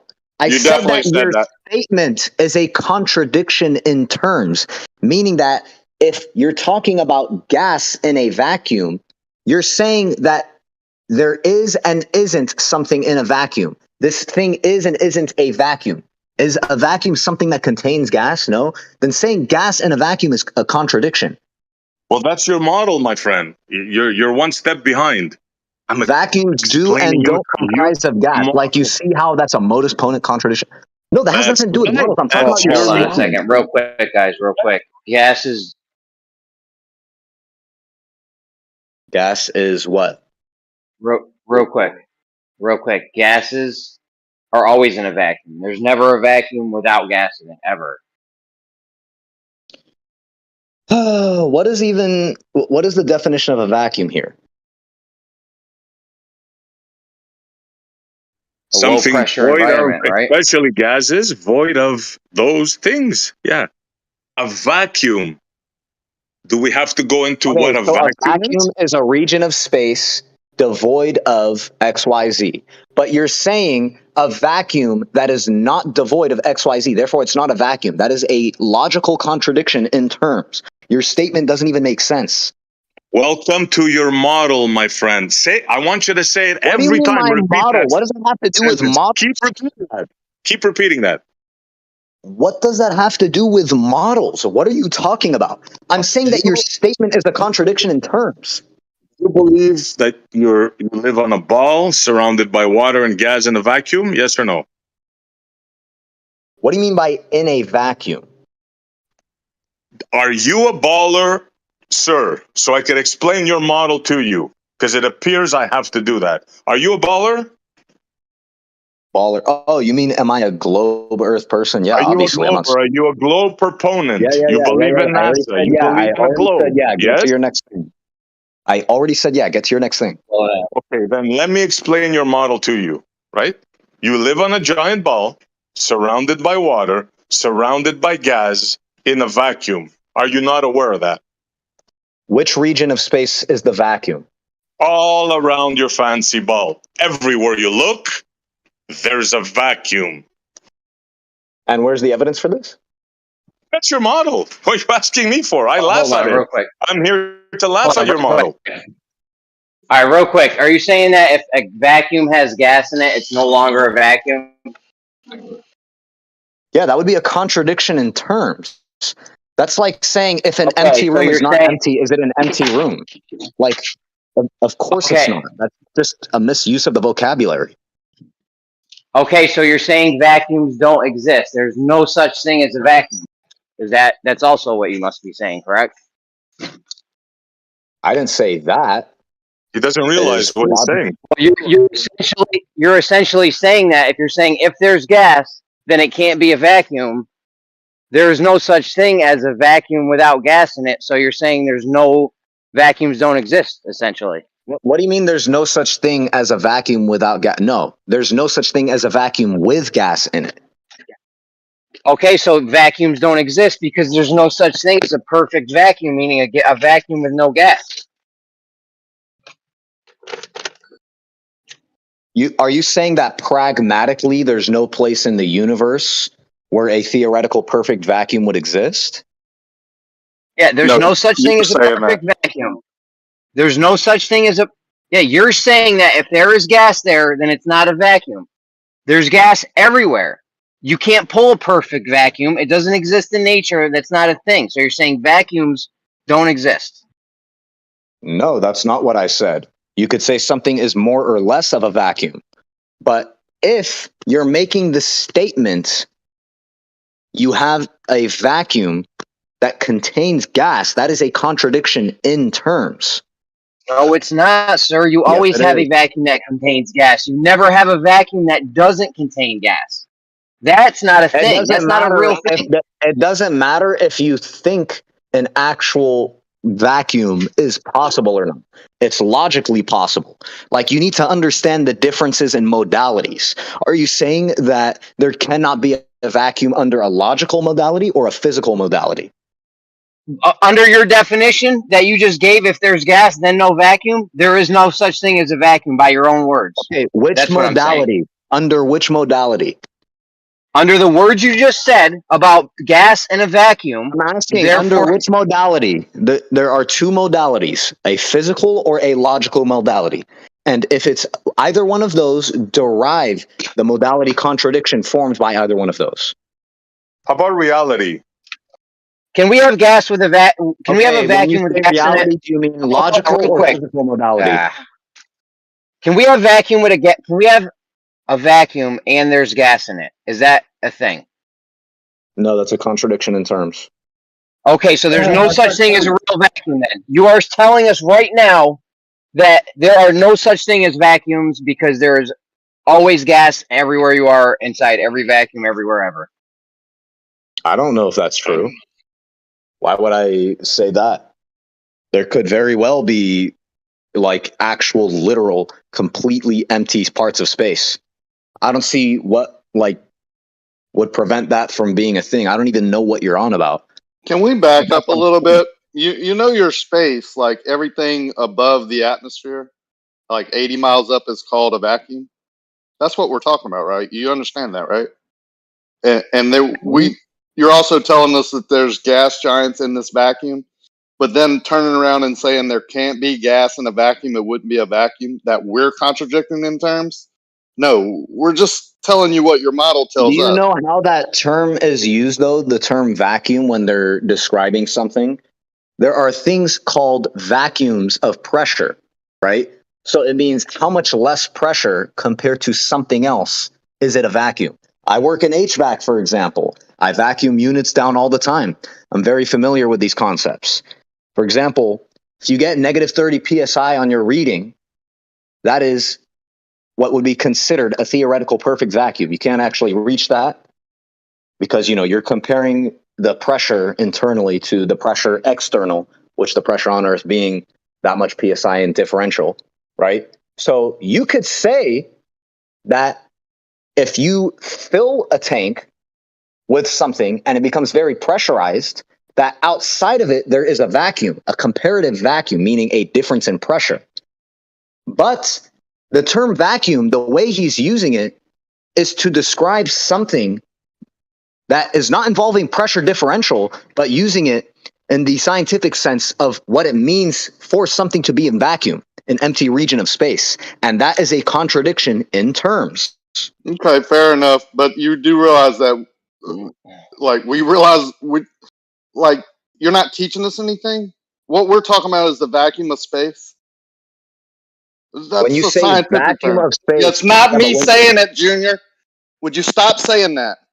You understand now that we understand what you're talking about because we very clearly told you that scientists use the vacuum of space as a vacuum, void of a certain amount of pressure, a certain amount of particles.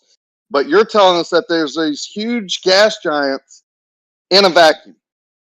Can we move on? If when you say vacuum, you mean some comparative pressure differential compared to, I don't know, maybe you're talking about Earth, then yeah, totally. So the vacuum of space, void of the atmosphere, like beyond the atmosphere, is a vacuum, right? According to your proprietary definition, sure. What's the my point? proprietary? Are you freaking kidding? Are you ignorant, dude? Relax, Rocky. Relax. You're not a teacher. Why are you getting bothered by that? Like, because you're trying to teach people who probably have gotten to this a million times, like 6 years ago, 7 years ago, and you're coming in here. Do you treat your teacher like this? Or would you want your teacher to treat you like this because of something you've already know? You're trying to make people look foolish when Wait, we do know you know exactly what what you're talking about. proprietary definition is? Do you know what a vacuum of space is? If you did, then you wouldn't tell. Okay, good. So do we. I have various concepts of what it is. Fine. We understand. So when you tell us there can't be gases in this vacuum,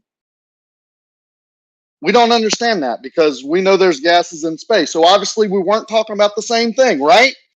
Somehow you couldn't figure that out. So now I'm going to ask you a question. Why was he even using the term vacuum then, if vacuum is not even to mean any specific pressure differential? Why would he even use the term vacuum? Because that's the Because term he's that's talking used. about. With the gases. Hold on, Because that's Rakia. the Hold on. term that's used. Hold on, Rakia. Because he's talking about outer space. Your model, outer space in your model. That is considered a vacuum, right? What do you mean by vacuum? Do you mean like some pressure differential This is that's a lower than troll. what you... I'm not trolling. Well, then Because it you're not depends as what smart as someone you means think. by Then. vacuum. Yeah, you know what we mean when we mean the He's not vacuum of trolling. space, correct? I Like don't when we have the describe concept your of what model. you're talking about. You can call the Earth's atmosphere a vacuum compared to a pressurized freon tank. Yeah, That but is something that people do. we were talking We were about the talking vacuum of about space. We're talking about outer. He was talking about outer space, right? Right. We know what we were talking about. He's talking about outer space. Outer space is considered a vacuum in your model. He's referring to outer space as a vacuum. Is that cool, or can we move So on, he's please? defining it as a negative 30 bar region. Oh right? my God. What do you mean? No, Oh my dude, God. he's I'm using your asking you model. so I could stay on track. Do you mean by vacuum a negative 30 bar region? Yes or no? What we mean when we say vacuum is inside your model, they call outer space a vacuum. That's what we mean. Yeah, well, there are regions of space. This is just a point of process for clarity. There are regions of space that contain significantly greater pressures than regions of space that you might not call a vacuum, which is why I'm asking you to clearly define it so we're on the same page. It's called good faith discussion. Now, answer my question. Instead of answering with, well, what's your definition? I have a definition of vacuum. It's a pressure differential. But you're saying you're operating on some different definition. So if you're going to operate on different definition, then answer me when you say vacuum, do you mean some pressure differential like me, or do you mean to say some like minimum pressure rating, like some under some amount of bar, like 1 part per 23 bar or something like I that? think you're confusing Okay, I'm gonna yourself. tell you 'Cause exactly no what we one mean. said that. I'm Hold on, not Rocky. I'm gonna tell you confusing exactly myself. what we mean when we say outer space. I'm gonna tell you exactly what we mean when we say vacuum. We're talking about outer space in your model. That is a vacuum. Okay. Oh, Do you a know pressure that there are differential. different regions of Pretty simple. I pressure don't know in why we're outer so hung up space? on this. I don't know why we're so hung up on this. The inside in your model, outer space is considered a vacuum. Okay, do you know that there are stars in outer space? Do you know that there are gas giants in outer space? Do you know that there are nebulas in outer space? You notice how all of those have different amounts of pressures? So you saying that those are all just part of a vacuum doesn't tell me much unless you have some other definition of vacuum. Because if we're talking about pressures, which is what it seems like it's being alluded to, there's vast arrays of pressures throughout space, right? And on top of that, like, it's just not clear to me why the term vacuum would even be used if not to describe pressure. If it's not, sure, derive like the usage there, but do you see the problem here? How are those No, I don't pressures see the. measured? I see. Pressures measured. How are those I do pressures see the measured? problem. Go ahead, Plane. Sorry, I just want to know, how are those pressures measured? Hydrogen atoms per cubic foot, for example. How do they know how many hydrogen atoms per cubic foot? Someone went there? 1,000,001 methods used to determine such a thing. A million and one methods. I'm gonna take the under on that one. So if you shine a light through a medium and you're able to have that light return to you, and you analyze the light before and after, you'll notice differences in that light. And those differences are indicative of some sort of interaction that took place. And that interaction can be indicative of what the light was passing through.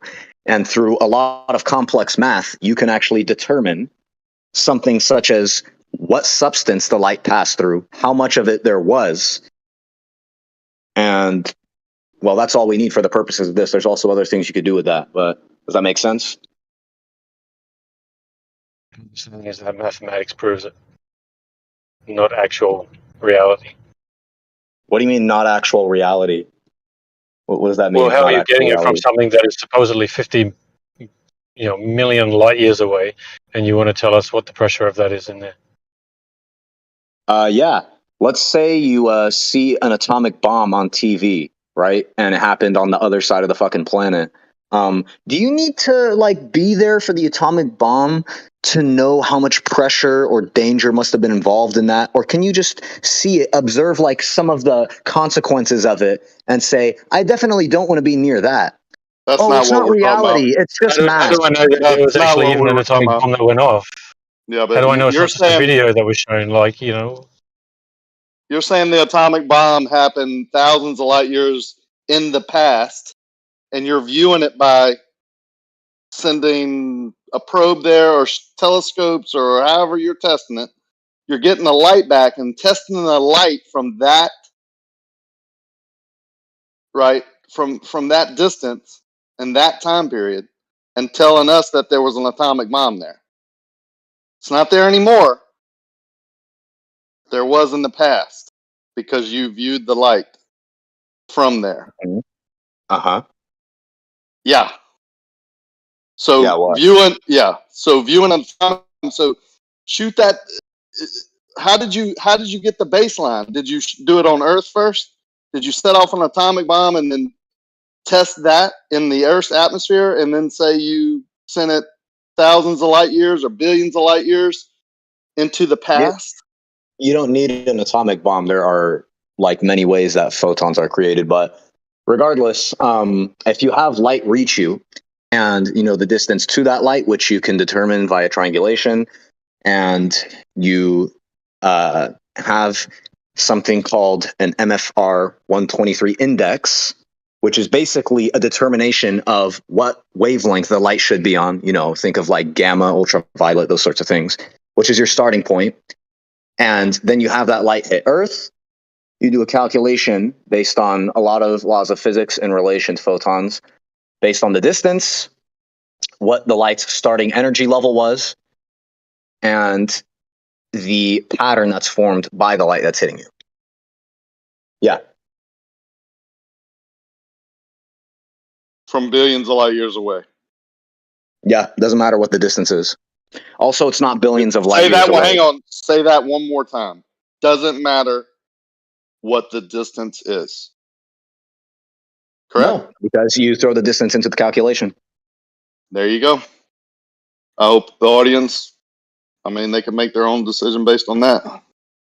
I like Do you that. think it matters how far away someone conducts an experiment, for example? If someone flashes a laser at you, and between you and the laser, there's, let's say, a cup of niobium-10 and boron gas, and when the laser hits you, you know how far the laser was. Do you think it makes a difference if they do that 10 feet away from you or 100 miles away from you? Well, we're talking about light years for one.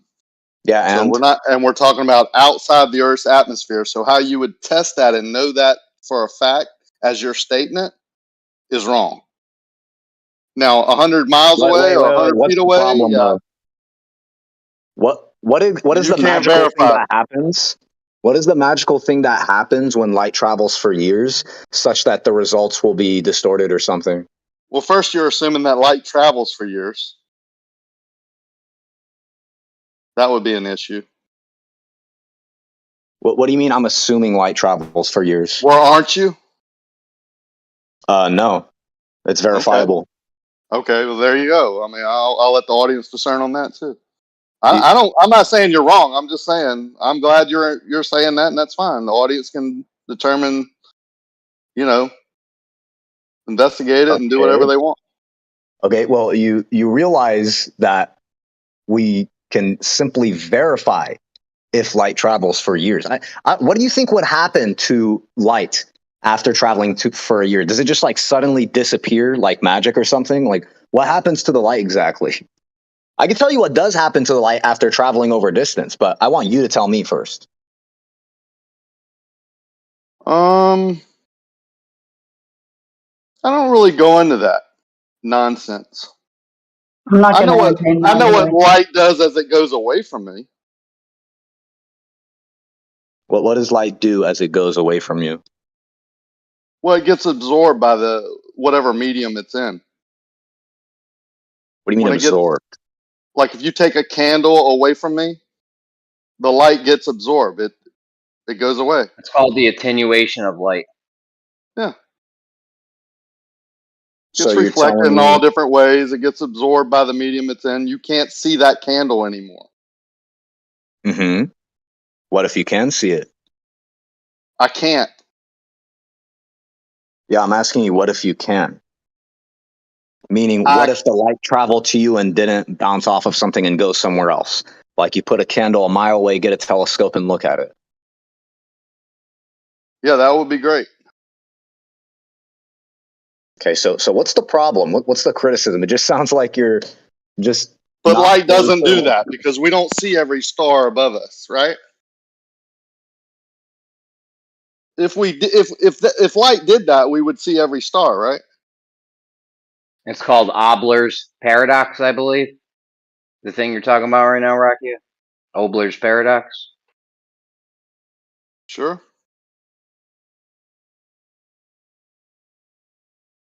Just simple terms, not scientific. Just reality is like what I like to dwell in. Cool. If you like to dwell in reality so much, Yep. can you tell me where the proof is that light doesn't travel for more than a year? Whatever you pulled that out of your ass from, like. I don't know what you're laughing at because we're not only talking about a year and your theoretical nonsense. We're talking about light years, which you can't even fathom that as a man. Yeah, a light year is the difference that light travels in a year. Pretty easy That's to a fathom. man-made term. A man-made term. Yeah, because You man know what doesn't else is a even know a man-made light. term? Man I guess. doesn't even know. Can't confirm that it does travel a year. Yeah, we actually literally can. We've measured the two-way trip of the speed of light. We I know doubt that. exactly how fast it goes, down to the Planck time. So yeah. Yeah, no, I agree that y'all say you do, right? Maybe not you. I mean, you probably read it. I doubt you're the one doing it if you're Hey, do here. you have a computer that you're on right now or a phone? Obviously you do because you're on Discord. Do you know that all the principles of that technology are based on the exact speed of light and that it needs to be known for the transistors and the different components to function in a certain way? You mean here on Earth? Yeah, anywhere. Doesn't really matter where So the fuck you go. So the medium's the same on Earth as it is in, let's say, 1 light year away. What are you talking about? We're talking about the speed of light. Yeah, we're talking about how fast I can transmit something with frequency through the medium that I'm in. What do you mean medium? Medium, the air, the atmosphere, the medium that light is Do you think traveling that through. like If the it's traveling. cables? Do you think the cables and stuff will work differently if you're not like in an atmosphere? Because you could There's put no cables in a cable vacuum out chamber. to your quasar star a billion light years away. There's no cable running there. We're talking about light traveling through a medium. Wait. Do you think that electricity travels through a medium, being like the cables in this case? It can. Okay, what speed do you think that electricity travels? Different speeds. No. Depending there's on only how one much speed. resistance there is. Yeah, I promise you it does. Nope. That's not how that works, actually. I'll tell you what not speed what we're it is. talking about. Yeah, I'll tell you what speed it is. It's the speed of light. The Through speed a of light, cable? actually, by the way, has nothing to do with light itself. Light is just one thing that dwells at around that speed. I'm not sure why you went to electricity through a cable when we're talking about light going a billion light year or It's all the same. 1 light year away. No, it's all the same thing. I'll tell you why. There are machines that we have on Earth with cables that are miles long, and you can actually calculate the amount of time that the signal should reach its output target. And what you find is it's about the speed of light. It's about 1% less than the speed of light, in fact. So that's how that works. Does the speed of light just suddenly change, like when you go to outer space or something? Like, is Earth just like doing something magical where the speed of light is that speed, but then like the speed changes or somehow just doesn't work? Like, is there just some magic in there? Like, how does that work? No magic. I'm just sure that you don't know that it does what you're saying it does. You can't know. Okay, well, I also don't know that anything outside of America actually works the way it does here. In fact, if I like take my phone somewhere That's not else, what we're talking about. What do you mean that's not what we're talking about? Stay on topic. We're talking about you observing light going 1 light year away, somehow being reflected, because if you're receiving it back, and then reading what it traveled through and telling me what distance and what speed and what material it went through. No, not a light year away. There's not objects that are exactly a light year away that we could like pinpoint. There are objects that are about 5 light years away, like Alpha Centauri. There are objects that are light minutes away, like things in our solar system. You could point light at things in our solar system, like Jupiter, for example, or our own moon, to create an index of the light that's coming in and determine some properties of what it's made of. It's very simple. We do this here on Earth, in fact. You shine a light, a very, very, very powerful light into an object. You let it return. You observe the properties. You also don't even need to have a light that returns. You can have something that's generating its own light through means of nuclear decay, and just observe that light and make a prediction of what the material is based on that. And it always matches about 99% to what the actual condition of the material is. Pretty simple stuff. Kindergarten. How would you verify that again? Not here on Earth. I'm talking about 5 light years away, that light source. So you're saying you're not reflecting it off that light source. You're saying you're receiving the light. So not the 2-way speed, just the 1-way speed of light now. So we've deduced that. And now you're telling me what material it traveled through and didn't get reflected or absolutely absorbed or attenuated. Absolutely. Oh yeah, absolutely. Right. I like your confidence. And how do you verify that again? You verify it by understanding the physics behind it. And we can repeat these experiments a million times. They always come out the same way. Repeatability is science. They always come out the same way? Yep, within 1% of a margin of error. Your predictions always come out the same way? No, the predictions in tandem with the observations.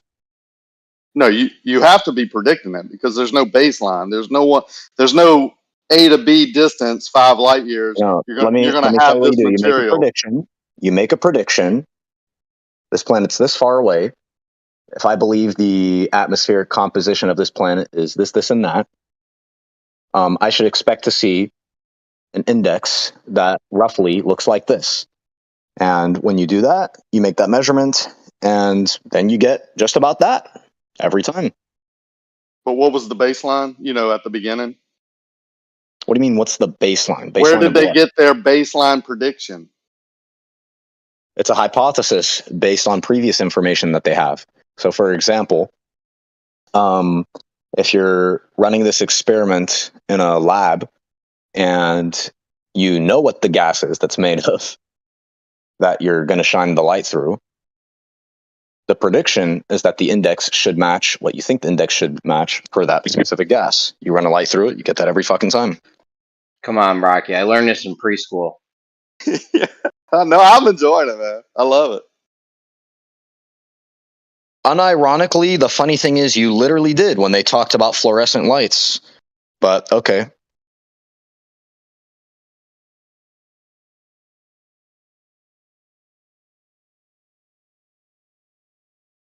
I don't know what the criticism is. It's just like, it's just basically like me getting asked a question and you're like, oh, that's how that works? Okay, well, Yeah, that's like totally not like crazy because for some reason I just make this assumption that like things should be weird if something travels far or something like that. It's like, okay. I don't know what the criticism is. Well, the thing is, I can understand Rocky's criticism because the thing is, our laws of physics, they don't always work when you get to outer space. What do you mean our laws of physics don't work? What do you mean? Laws of physics, they break down in outer space sometimes. What physics break down? Newton's laws break down. No, they don't. All right. They do, but okay. Well, give me an example. Derive an observation we make in space that doesn't follow Newton's laws. And which particular law? Andrea Ghez. I'll give you one. That's cool. Yeah. Andrea Ghez, I think she was the 2020 Nobel Prize winner for physics, concluded that Newton was wrong. Newton's law of gravity was wrong. And it doesn't work. Yeah, I need like more specifics on this. How is Newton's law of gravity shown to be wrong? What do you mean? It was from her observations of a black hole. So, I mean, I didn't make that up, man. You can go look it up. What about it, you though? go look it up yourself. I'm looking it up. I looked up disproof of Newton's law of gravity 2020 Nobel Prize. Nothing's coming up about Newton's law being disproven. So you're going to have to send me whatever thing you're looking at. I'm not sending you nothing. If you can't find it, I'm not worried about it, but it definitely is a thing where I've actually had debates, hours and hours worth of debates over this, about how Newton's law should work everywhere. And these guys say, no, it doesn't have to work everywhere. I mean, Newton's laws don't work near black holes. It falls apart. Einsteinian gravity is the one you have to use. And even that they're shaky on. Newton's law states that every mass in the universe attracts every other mass with a force that is proportional to the product of their masses and inversely proportional to the square of the distance between their centers. So what law? I'll find it. You know what? I am going to find it for you now. Hold on. Because, so what observation was made that is contradictory with this proposal here? Because black holes, if I recall, they pull. Oh, here we go. You ready? I found it. Now, quick, first Google search. The black hole study found that the intermingling of space and time near Sagittarius A doesn't comply with Newton's law.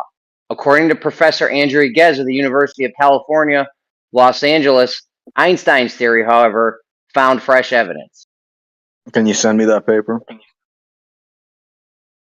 You can Google search Andrea Ghez, Newton's law. Just send it. Wrong. Why are you not sending it to me? Bro, dude, I'm at work, bro. It was the first Google search. I told you exactly what to type in a bar.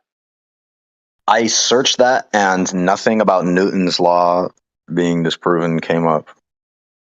You typed Andrea Ghez, Newton's law wrong into the Google bar.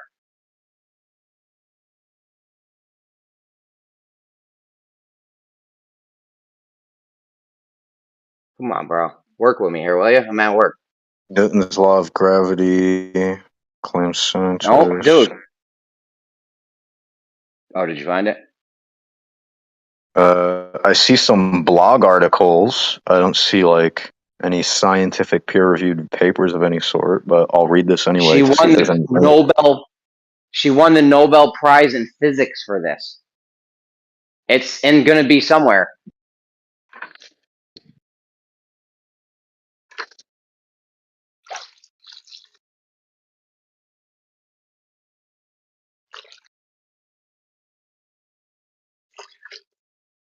Andrea Ghez, that's my girl right there.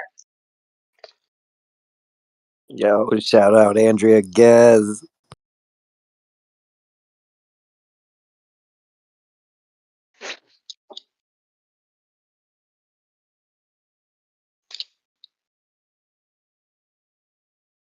Like, this ain't even a question in my mind. I know you might be new to this. That's fine.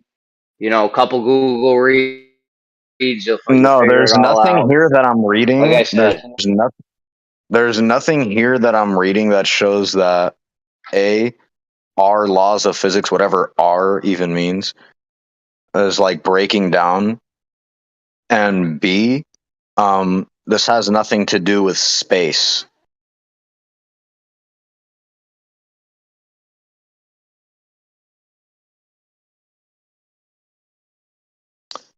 Studies found that the star's light escaped the black hole's gravitational pull. The black hole's mass is 4 million times more than the sun's.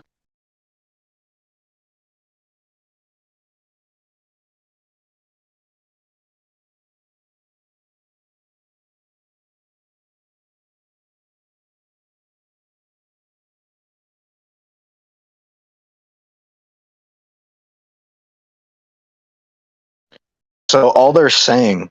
I mean, would you trust physics.org? Phys.org? Is that a good site for you to trust, or? I'm already looking at this, and there's two problems. One, they didn't find that Newton's law of gravity was incorrect. They found that it was missing something that also needs to be in there.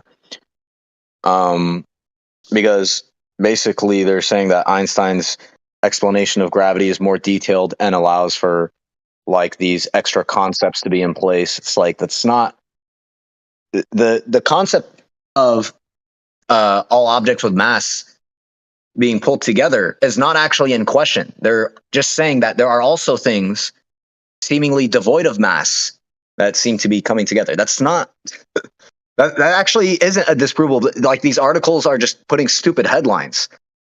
So astronomers even have a name for how physics is broken in outer space. Ultraluminous X-ray sources, ULXs.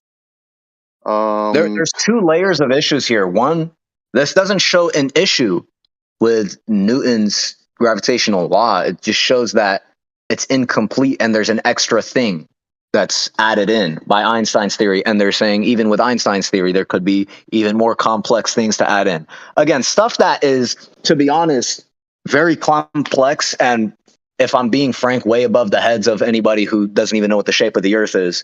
But regardless, the second layer, no, it's not about dumb. No, really. Well, let me go next.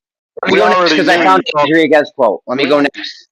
Just let me go next, dude. I found the quote. Go ahead. Finish. Let this guy finish it up. I'm going next. Go ahead, The fact Colin. that you take that as you being dumb immediately is just, that came from you, not me. There are smart people that don't comprehend the math involved in a lot of these concepts around gravity, just so you know. They can't because it doesn't exist. Hold on. Let me go next, please. Go ahead. Please. Okay, here's the quote from Andrea Ghez. Keep in mind, she won the Nobel Nobel Prize for Physics. Einstein's right, at least for now, says Ghez. We can absolutely rule out Newton's law of gravity. Okay? Do you like that? Yeah, what's the problem with that? We can absolutely rule out Newton's law of gravity? What's the problem? You're cool. That's fine. No, I don't have a problem with it. I'm fine with it because I've been telling you that Newton's laws fall apart at this black hole thing. And according to Andrea Ghez, we can absolutely rule out Newton's law of gravity. NASA says the same thing. Wait. So, what do you think ruling out means? I'll tell you what ruling out means. It just means that there's a better theory. There's a better, more accurate theory in place that fits the bill. When you say the laws of physics apply in outer space 100% of the time or 99.1% of the time, whatever the hell you said, and then we do a quick Google search because we know that that's not the case and we've heard it before and been through these breakdowns before, and then find things like astronomers call these lawbreakers because they're breaking the laws of physics. They call them X-ray sources, luminous. And then NASA found something that's 10 million times brighter than the sun, which defies physics. And then I can bring up all types of articles on superfluid because I've studied that for about 5 years. That tells you that breaks the laws of physics, which some scientists are researching how space might be a superfluid. That's where you would get your mass, where your gravitational stuff would even begin to work. They call it black matter now, or dark energy, or several different combinations of liquid and stuff. But the point is, it gives them the mass where they could finally say that gravity is a real thing, and we know the cause, because right now we don't really know the cause. We just put in fillers. So for you to say that physics applies, the laws of physics don't break down in outer space, it seems like they do. No, there's nothing unique to outer space about that. Like, there's no difference in physics between outer space and on Earth. All the same laws. Okay, here's apply. another one. I'll If read you're- this one again about black holes.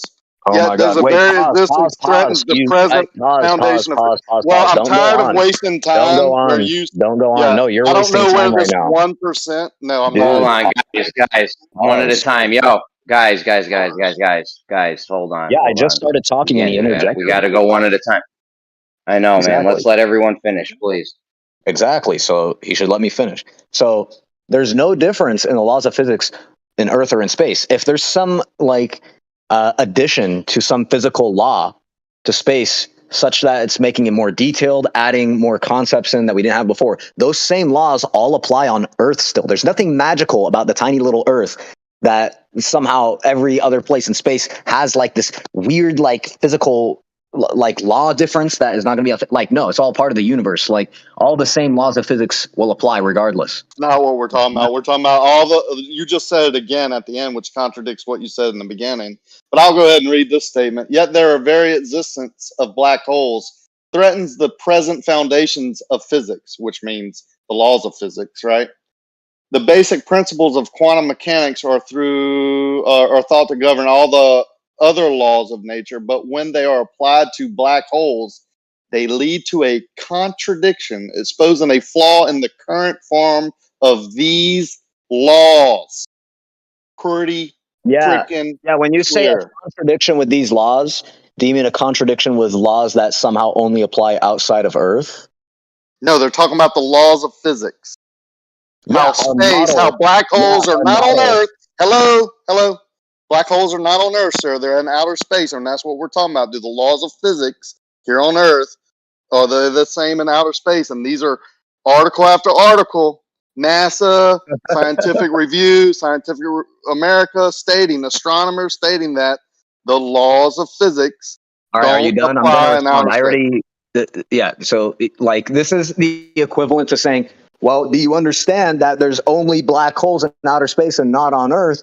So, the same logic can be used to say, did you know that in Antarctica, there are things that happen there that only happen there that don't happen in Africa? That's not what we're talking about. So we're talking about the laws of physics. No, that's literally exactly what you're saying. Let me finish. No. That's literally exactly what you're saying. Not me saying that. Because some objects behave differently, that they have a different laws of physics? No, they all operate under the same laws of physics. If you drop two objects and one is a lot heavier than the other and makes a bigger crash, that doesn't mean it was operating under a different laws of physics. That's not what we're talking about. We're talking that you don't have on Earth like a fucking black hole. Doesn't mean physics are calm different. down, dude. It's not me saying it. I'm telling you to go for a way. Hold on, man. You're a robot, Jeremy. Go at a time, guys, please. Yeah. Just calm down. It wasn't me saying it. I was reading an article. So decipher between that. It's these very educated scientists, I would imagine, if they are astronomers and work for NASA, saying it. That the laws of physics that we know, when you drop something and the speed of this and the duration of this on Earth doesn't apply in outer space. Contradicts what you said. It's not me saying that, although I agree with them. Did you understand at all what I said in response? Yeah, it didn't apply. You talked about Antarctica. We're talking about black holes in outer space. We're talking about how the laws of physics here on Earth don't always apply to outer space. And you brought up Antarctica. Did you understand that what I was saying is all the same laws of physics apply, just like how the same laws of physics apply to a larger object as they do to a smaller object. But because the object is smaller, the laws of physics predicts how that object will react, just like how the laws of physics will predict how a black hole reacts because of all its mass. That doesn't mean it's operating under a different laws of physics. What are you not understanding? This is basic. You're embarrassing. Well, maybe just calm down about who you think I am. So maybe just, I'll read it again. Let me just read the end. Contradiction, exposing a flaw in the current form of these laws of physics. Again, what does that have to do with the claim of Earth having some magical, special, different laws of physics? It doesn't.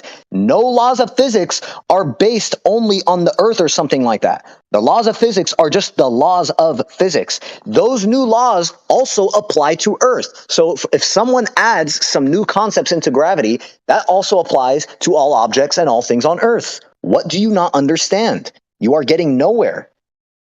Well, I thought your claim was the current laws of physics apply to outer space. And when they're saying it contradicts with the current laws of physics here on Earth, I was saying that was not what you said. So maybe you want to restate what you think? Maybe you think Earth, that's no matter what happens, no matter what, well, you said that. The No, laws I of never said physics here establish. on Earth. You did.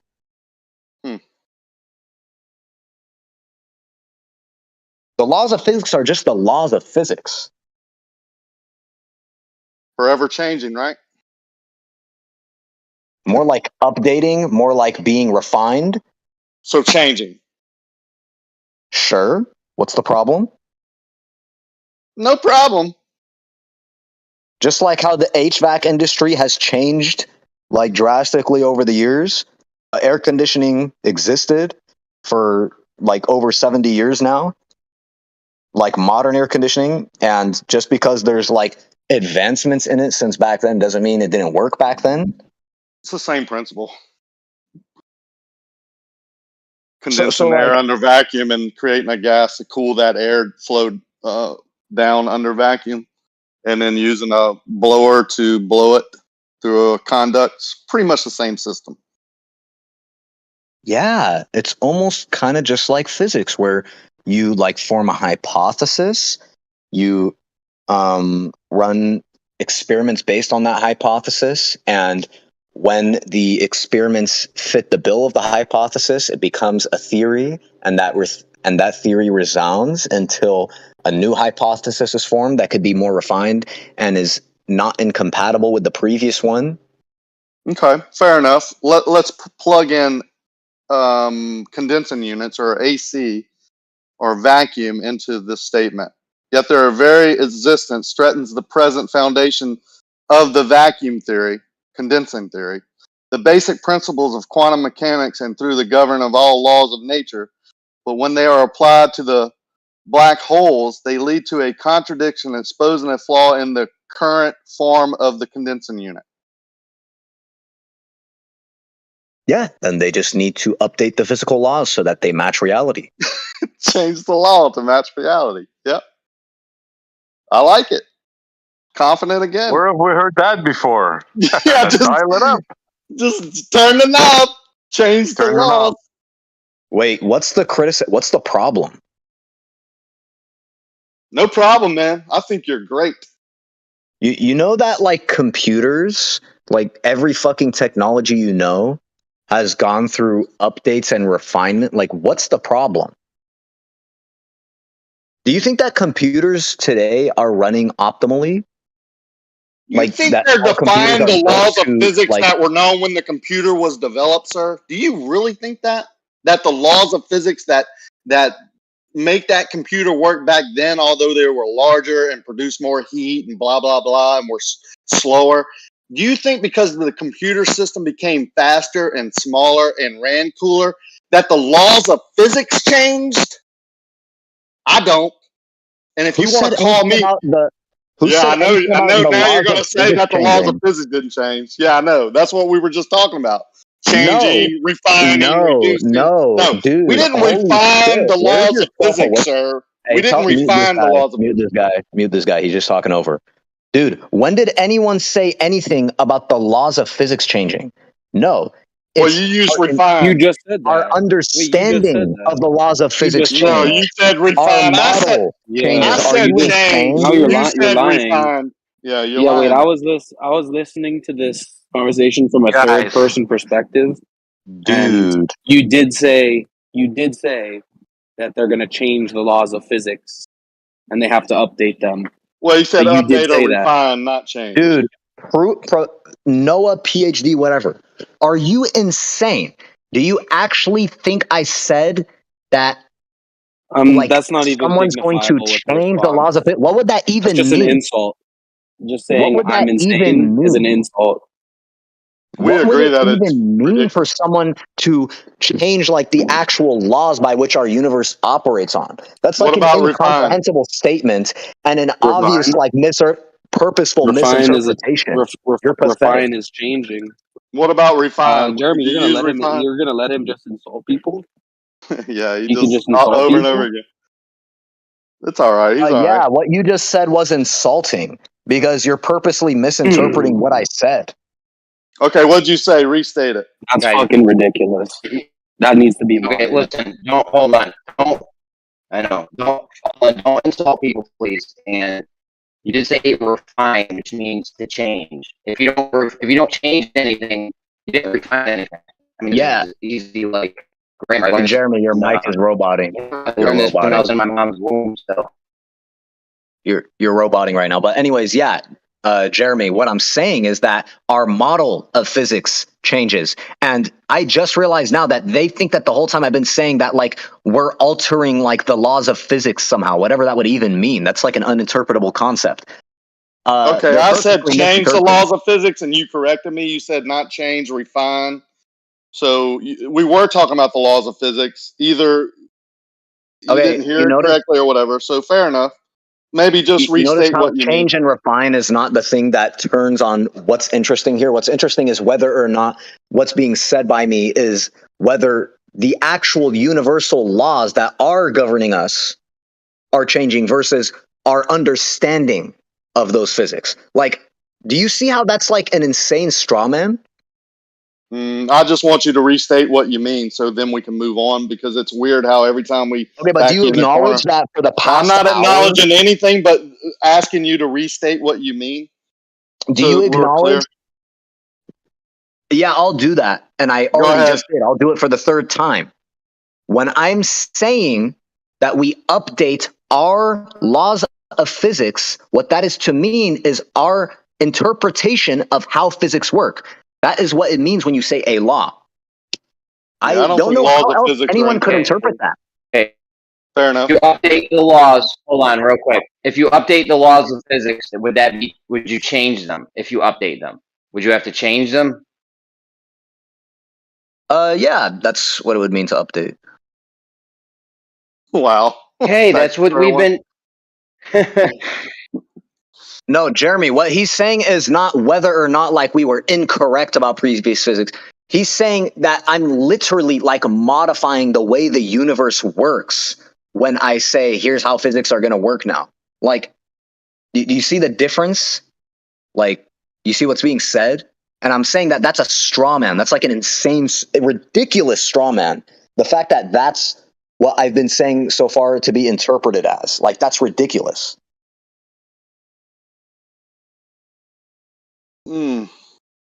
I've been talking about our understanding of the laws of physics. Fair that enough. could be changing. That could be updating. Not the literal physics that work around us. I don't even know what it would mean. Like that's like an uninterpretable concept to say. We heard you. Physics is changing. So you're talking about now the interpretation of the laws of physics are being refined. That's As y'all the only thing. That's the only thing that's been talked about from the beginning. Fair enough. Moving on. Oh my God. Yeah. Yeah, you think it's us, but if you just go back and listen, that's not how you stated it in the beginning. But I'm glad we cleared it up because it made yourself it made our interpretation of what you were saying make you look foolish. Yeah, your interpretation. Do you think that anyone else on this planet would have interpreted what I'm talking about to be someone somehow changing the physics of the universe, like as if they were God or something? Like, who else would have interpreted it that way? That's just insane. Yeah, I agree. If you agree, why did you interpret it that way? That was your interpretation. No, that's Like, what you what said. That's what, very, Oh my very God. clearly when we were talking about the No. laws of physics here on Earth, not agreeing with the laws of physics, whatever they are, out in outer space. If the laws of physics need to be improved upon and rewritten, then how did they come to be considered laws in the first place? Sounds like He's sort not of saying that. jumping the gun situation. He's Like, saying why we are we just calling them laws? misinterpreted. Look at this. Look We've at been this citation misinterpreting them all this time. by just. Look at it. Look at that citation I posted right there. Yeah, not interested in semantic quibbles about the word law. If you want to call it theories or our best understanding of what the laws are, that's fine by me. That really doesn't make a difference in the discussion. Okay, cool. Just Understood. most useless semantic quibble. Understood, man.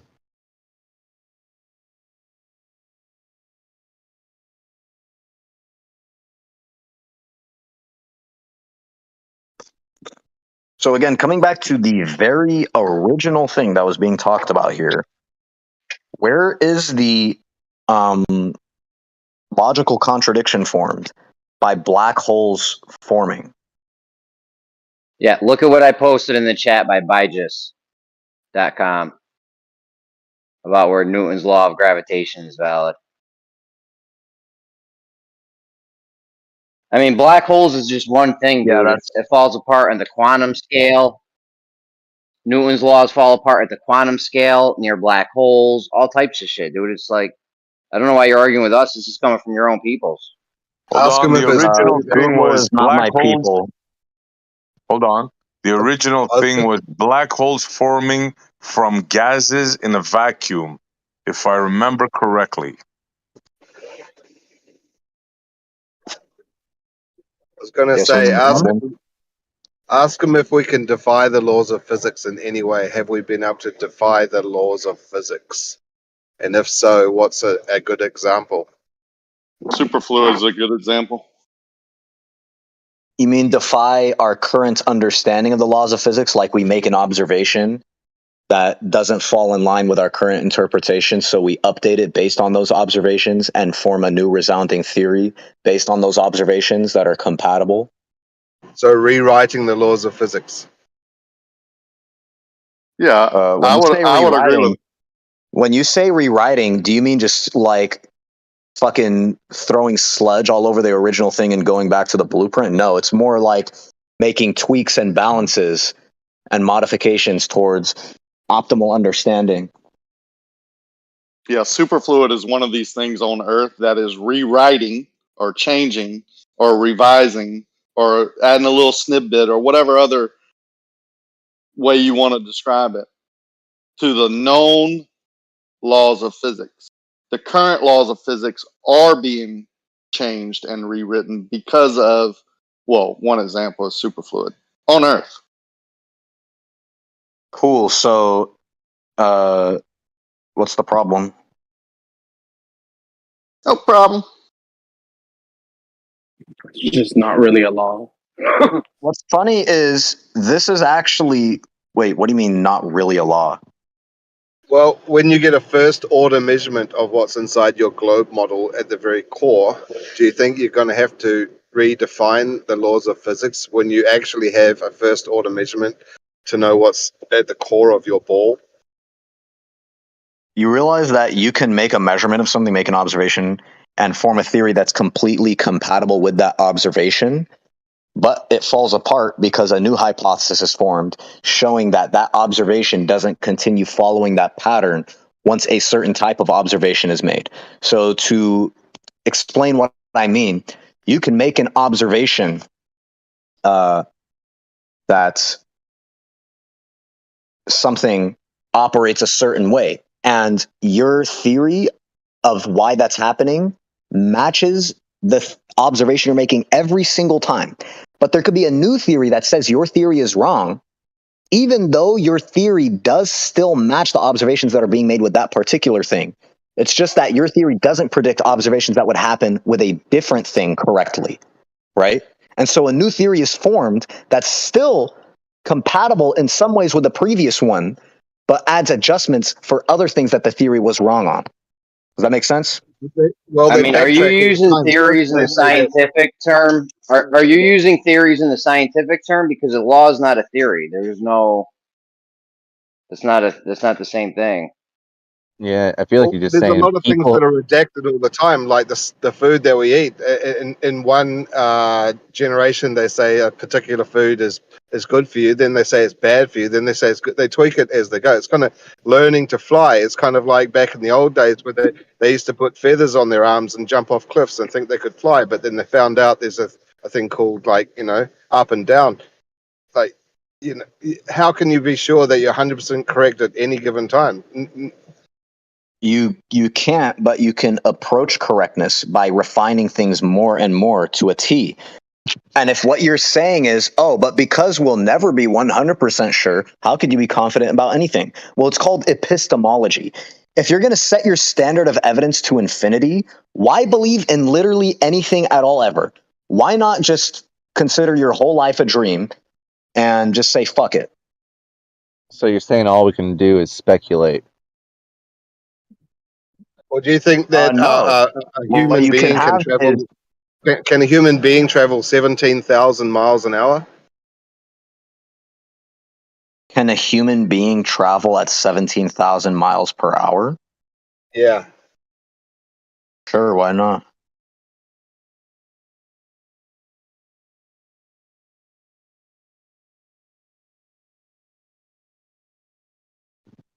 What does that have to do with anything?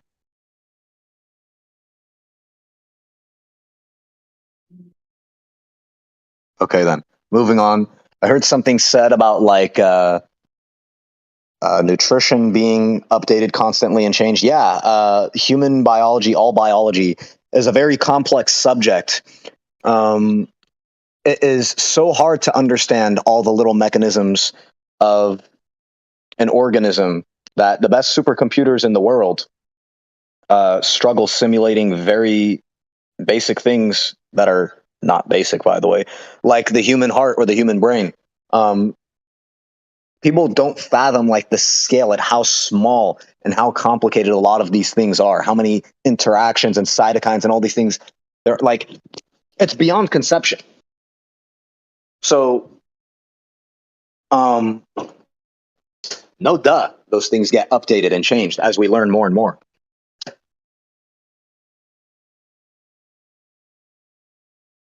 I don't think anybody has a problem with that. I just think when you theorize more and more about the unknown and then update it to fit a current theory is where the problem comes in. We call that pseudoscience. Can't test it, repeat it, and then it's you actually know it's going to change in the future. You're just going with the best guess right now. Wait, we know for a fact our model for quantum physics is going to change in the future. Does that mean that we should like deny that our TV screens are real, our LED TVs? Because those all operate off of quantum physics, funny enough. Like, just because we don't know why something's happening doesn't mean that something isn't actually happening and that we're correctly predicting a lot of what is happening. Sure. Okay. How the fuck, like, I really want to know, how the fuck do you think all the technology we have these days has been built if we're just totally off the mark about everything, whatever that even means? Like, I never said anybody was totally off the mark on everything. You're just putting words into my mouth. I think all the technology. I'm watching TV right now. I think all the technology exists from all the science they've done that has proven things, and then they've implemented that into the technology via, engineering, applied sciences. So they prove something with science, then they Then they applied it to these products, the cell phones, the computers, and now here we are with proven science that works. I'd say it all boils down to the one and only tool we have at our disposal, and that's pattern recognition. Well, it's also testable and repeatable.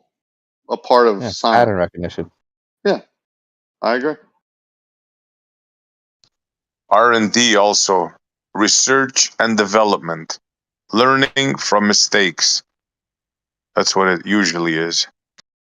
Yep, trial and error. Everything is. Yeah, you know that when you build a technology, you do research and development, that you form theories based on how something's going to work, and that's how you build stuff? No, never crossed my mind. Yeah, he just Negative. That's not how it works. Oh, hold on, that's not how it works. What do you mean they do that's not how it science. works? They do science. They prove something. Now you have a theory in science, a scientific theory, not some harebrained theory of what my wife's going to make for dinner tonight. You have an actual theory from science. Then they do this thing called engineering, where they apply the science. Yeah, what do you think a theory is? A theory is something that you gain by doing science. You come up with a hypothesis, you test that hypothesis through observation, and you form a theory based on whether or not the observation matched the hypothesis. That's what a theory is. Negative. And No, you use those no, theories, incorrect. It's not like an the theory of observation. thermodynamics. Dude, I to thought build you were done computers. talking, bro. It's not on an it's not based on you don't get a theory from an observation in science. You have to actually do an experiment. What do you think an observation is? And I think an observation is you looking at something. I think an experiment is when the experimenter manipulates an independent variable, and now you know what it is, and you're not just looking at something. Okay, so you're making an observation of like those variables. What the heck? Like, what is this semantic quibble? You're just grasping at straws to like point out some sort of criticism where there is none. It's like, okay. I'm not grasping at straws. I just want to make sure everyone's clear on what a theory is. It's not just when you make it. Ooh, look, it's an actual experimenter doing a hypothesis test and coming to a conclusion. That's different from an observation. How? Because it's an experiment. An observation is the first part. An observation is the first part where you observe a dependent variable. That's an observation. We observe a dependent variable. No, you can observe the experiment. You can observe any variable. Those are all observations. The experiment is way different. The observation is the first part where you just observe it in a dependent variable. Then you go forth and do your experiment. Not an observation, a totally different thing. It's an experiment. Then you get your theory. Observation, hypothesis. What happens when you do the experiment? Experiment. That's how it goes. What happens when you do the experiment? You now have it. I'll tell you what happens. After the experiment, you either have a theory or you've either proven your null hypothesis or you've proven your hypothesis. And you now may have a theory. Bro. Stop interrupting him. Prove that? How does the experiment prove that? Be quiet and let him answer you. Dude, let me just skip to the part that's interesting. Oh, go ahead. The experiment proves it because you've validated, because you've now validated your hypothesis, or you validated your null hypothesis. Wait, but how do you validate that? Whichever one it is, if it's the hypothesis, then you. Wait, if someone validated to experiment. Your hypothesis, you do an experiment. Your mic is roboting like crazy. It's by the results of varying the independent variable. But wait, what are those how do you get any of those results? It's almost like you have to do an observation of the experiment. Oh, bro, look, are you, an observation dude, is is what's made. Serious? Are you serious, Are bro? you serious? Yeah, we're It's serious. almost like this whole thing about saying, oh, not an observation, an experiment. Well, you can observe someone else's experiment even if you don't do it. You have to make the And that's observation, not though. you The doing the observation experiment. must be made. The observation itself is an experiment, in fact. So I don't know what this quibble is. No, This it's is the most not. pathetic grasp Well, at straws I've ever bro, seen. No, it's not. obviously Yeah, when you're doing it. He just explained how you do the observation, right? So you observe the dependent variable, then you have your hypothesis where you come up with a prediction where you predict if you vary this independent variable, then this dependent variable will also change. Then you do the experiment where you actually vary the independent variable. If the dependent variable corresponds and also varies, then your hypothesis is Do validated. you have to make an If when you observation to determine that? Again, you yeah, I don't know, dude. interrupted. I don't understand. If I did this in this server, dude, I'd be on fucking server mute. So I don't know what the fuck's going on right now. Yeah, next time you do it, bro, I'm gonna mute you. I'm telling you. Control yourself, please. You've been told many times, bro. Just let the person finish the sentence and then you go next. There's no point because the question I'm going to ask Bro, is, you're do There you is a have to point. make an observation? I'm And the telling you, answer I'm is gonna going to be a mute yes. you. You keep this up, you're not gonna participate any longer tonight. That's as simple as that. this guy is saying you need eyes for an experiment. That's what his argument is at this point. It's ridiculous. Or ears, or any other sense that connects you with the outside world, outside of your brain. Yes, you literally do need that. Without Yeah, any you're trying senses to at all. conflate observation, like when you make an observation, then you come up with hypothesis and you do an experiment. Now you're trying to conflate the observation part with the experiment. That's what you're trying to do, and that's not the case. You obviously know, that's the whole point of this, is you obviously know in order to make sure you end up with a good theory, it had to have been well tested through vigorous testing, and it has to be repeatable. You agree with that? No, I'm going to talk. And since I didn't interrupt you, I don't want to be interrupted. So, at what point is an experiment being done going to give you any results? You cannot obtain any results without making an observation. I mean, for example, there's many experiments we do, like dropping objects, for example. But objects drop all the time, which means the experiment is being done constantly, right? But without making an observation of those things, you get nothing. So again, when I was interrupting and saying you need to make an observation or asking, but do you need to make an observation? That's because I'm trying to save time. And this whole semantic quibble is a pathetic grasp at straws. The fact is, Okay, you need to make I an want to go observation. after. Okay, I want to go out now. So I think he's using observation in the colloquial sense, as in seeing something with your eyes, observation. Whereas No. in the scientific method, the first step is defined as observation of a varying dependent variable. Okay? Now, the important part is the dependent variable that you're observing changing. With an experiment, yes, you do need to use your eyes to observe, in the colloquial sense, the experiment. But when we say observation of a dependent variable, it doesn't mean observation in the colloquial sense, meaning, i.e., I have eyes, I look at it. It means I seen something that was doing something. The hypothesis is the explanation. And the experiment, yes, in the colloquial sense, you will observe something, but the important part of an experiment is not that you observe it or don't observe it. The important part is that you vary the independent variable, thus either changing the dependent variable or not, thus either confirming or refuting your hypothesis. In a So I controlled was environment. misrepresented. For one, I'm not talking about only using your sight. There are many senses by which human organisms can detect the outside world. Sight, sound, touch, taste, all those sorts of things, right? So that's one thing. The second thing is, I don't know what part of what you were going on about had anything to do with what I'm saying, which is, how can any inference at all be made if an observation is not made? If you are like in a coma, for example, That wasn't it his doesn't matter point. what experiment happens. You cannot form a hypothesis off of that. Someone else can, but they use their senses. Like, do you understand that for That any of wasn't these his things to point. be formed? His point was that a scientific experiment has to take place for a theory to be made. and that a scientific experiment is not just any observation. It has very strict guidelines, i.e., that you are manipulating a independent variable and either observing the dependent variable changing or not in a controlled environment.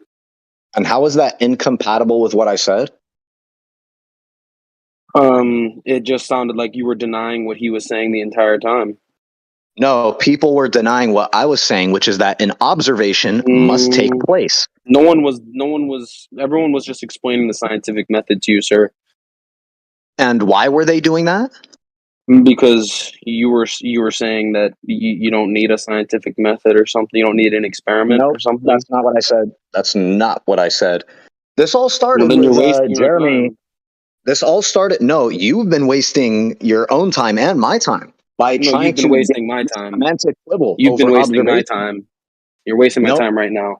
Yeah, You're bro, interrupting me. You're interrupting I me. literally asked you. I said, do you agree that you need to vigorously test something, your hypothesis, in order for it to be proven as a theory? And you're like, nope, I don't agree.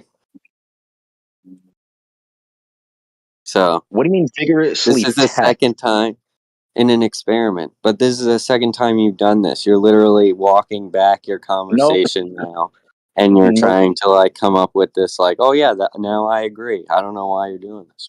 Weird. Nope. You could form a theory without like an experiment that was manipulated by your hands, whatever that even means, by the way. It's not, if there's no experiment, concept. if there's no experiment, it's not a scientific theory. That's what differentiates Of course it is. That's what differentiates any old theory from a scientific theory, is that a scientific theory has experiments to back its validity. Okay, here's the thing. You realize that an experiment could be something that isn't manipulated by your very hands? Negative. There's also That's not different. true. By the way, Scientific experiment. Wait. Hold on, real quick. I'm answering your thing. Hold on. No, you wait. I'm answering your thing, dude. You stop talking for like 5 seconds. In an experiment, the experimenter has to manipulate the independent variable. You can't get it done by just watching something. You have to manipulate something. Yep, or else it wouldn't be different from the first step of the scientific Before we continue, which is observing the dependent variable. Before we continue, unmute Jackson's Crypec. What the fuck? Who the fuck put you in charge of negotiating for fucking people's mute and unmute? You're fucking you're extremely disrespectful. You're in no fucking position to fucking say anything. Dude, wait, calm yourself, dude. Holy shit, the sword You're is not. You crazy. shouldn't be telling me to calm myself. You've been freaking out this whole time. Freaking out? No. Yeah, let's all relax. I just let's all relax, let's guys, unmute please. Jackson. That's all I said. Jesus Christ, you're so scared of him that you're like already like. No, I'm not scared of anyone, dude. It's just like you're coming in here disrespecting everyone, and then you're telling us how to fucking do shit. It's just kind of weird. He asked me. This is the first time I've seen you around here. He asked me to be unmuted, so I'm just being his voice because he doesn't have one right now. I'm saying, hey, let's unmute Jackson. Like, chill out, dude. Holy crap, you're so like just cringe. Stop projecting, bro. That's you. He's not muted. He's not muted. Jackson's. Let me.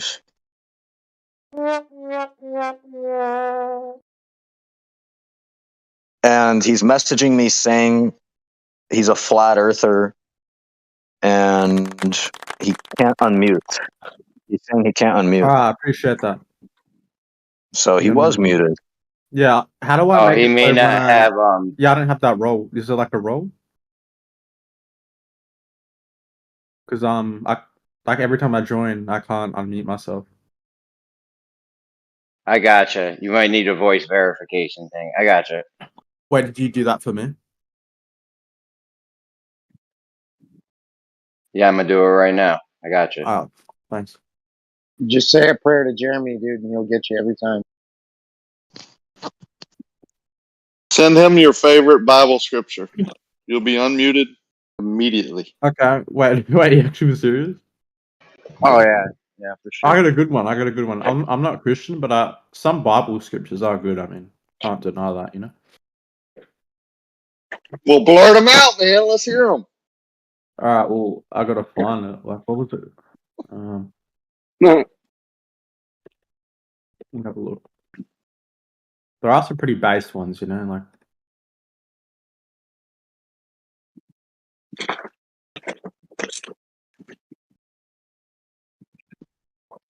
So not to get too personal, but the guy that's been teaching us, what like, are you a teacher or are you an AC guy, or like you just study this, or like you don't have to tell me?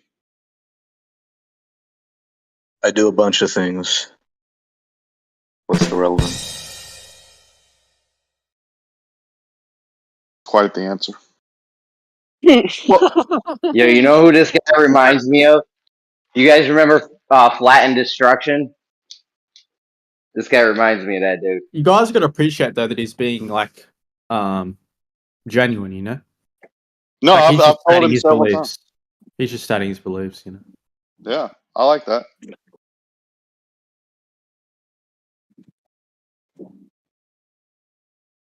I respect that. That's why I was asking, though. I mean, most of the stuff we can all go study and read and understand, to some degree. But I wouldn't let him change my view on anything if he's not, if he hasn't been to Mars or looked through the telescopes and can, allow me to look through them and explain to me step by step what's going on. Because what we've studied and learned over the last 7 years is that it's highly manipulated. It's just interpretation of data, a lot of times. Possibly. Have you ever been traveling, Life? I'm sorry, was that to me? Yeah, have you ever been traveling? Yeah, I travel weekly. Circus Are there for 1 point. Are there any places you haven't visited before? Sure. Mars. Haven't Never visited been Mars. There you go. No, but like Also the ice wall, you know. So let me try and make your point about Rome. If someone told me, like a close friend of mine told me, that in Rome there was this building on this street, I would trust him, right? But then if a stranger that I've never met came up to me and said, "You're an idiot because of your beliefs, and I went to Rome and there's this creature that lives underneath the sewer and he has 5 fangs, he has 12 fingers on his right hand, and he breathes fire," I probably wouldn't trust that person as much. You understand what I'm saying? You're telling me this why? What it sounds like you just believe your friends more than people you've just met, and you also believe people who show you pictures of things as opposed to people who don't show you pictures of things, maybe, unless did they show you a picture of the creature? Because I'd like to see it. Be a pretty scary sight. Why are you telling me that? Well, my friend showed me. Yeah, go ahead with the Bible verses because he didn't understand. I mean, maybe I wasn't clear. It's probably I'm my still fault. looking for the Bible verses that I like, but I found the one that I disagree with. So I can point that one out because I'm just being genuine, like what I disagree with in the Bible. You know, like I'm not anti-Christian or anything, but it's like I'm genuinely don't know why it says this. I'm trying to understand, but it says if a man lies with the wife of another man, both of them shall die. States that any Israelite or foreigner residing in Israel who sacrifices any of his children to Molech is to be put to death, and the members of the community are to stone him. States that if a man commits adultery with the wife of his neighbor, both the adulterer and the adulteress shall surely be put to death. Jesus Christ carried the prohibition against adultery even further than the Mosaic law, saying that anyone who looks at a woman lustfully has already committed adultery with her in his heart. The Pharisees tried to entrap Jesus into granting approval for the stoning of a woman caught. Wait, can't see the rest. It's a bit weird, right? Yeah, that is weird. Are you Christian? I do try and follow Christ, if that makes me a Christian. I do believe in the Bible, and I think what you're reading is in the Old Testament. Okay. Yeah, here's the thing with Christianity. I think it started off as good, right? Like it's a good thing to like there's stuff in it that's good to have in your life, right? But I think because it was made so long ago and it was made by man, it's just not going to be perfect, Okay. Let me read to you something that came today as a devotional.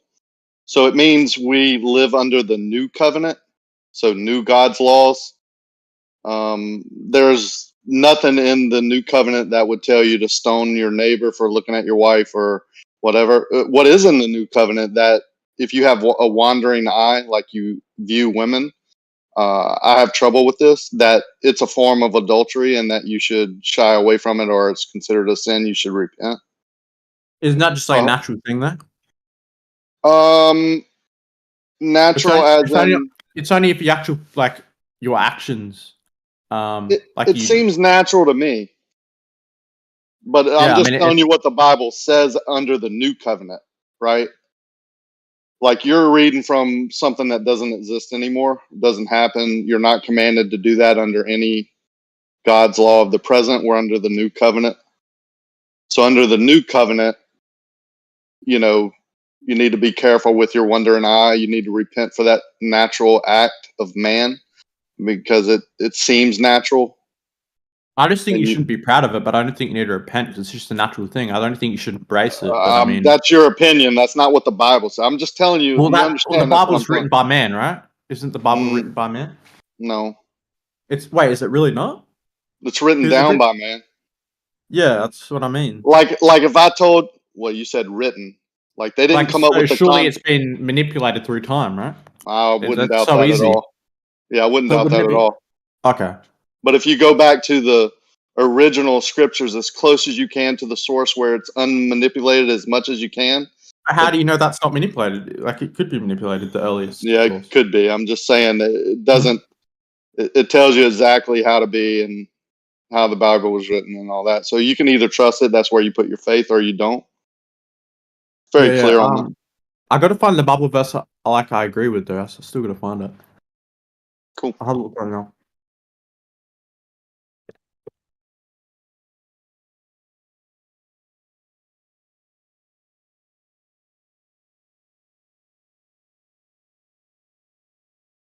Like, where is it?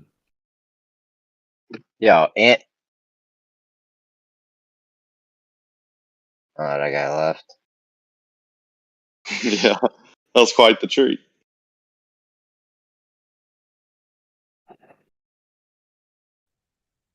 I mean, dude, they had to change Newton's law of gravity because it just wasn't right. It didn't work.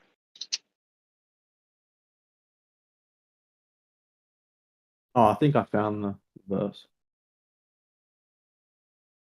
No one can serve two masters. Either you will hate the one and love the other, or you'll be devoted to the one and despise the other. You cannot serve both God and money. Yeah, not be prideful. Money is the root of all evil. Exactly. Like if you prioritize the world more than God, you're false idols. The money's going to make you do things that you wouldn't otherwise do. That's why you got to put God before money every time.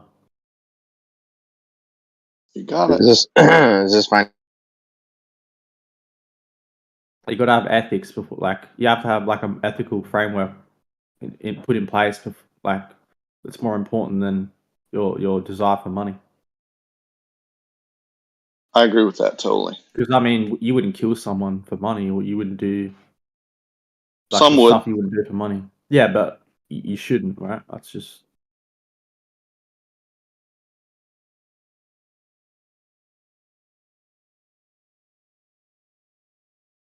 Amen. Amen for sure. Don't kill for money. Because I know a lot of so-called Christians that aren't even aware of what they're doing. Like they worship the world over anything. I agree.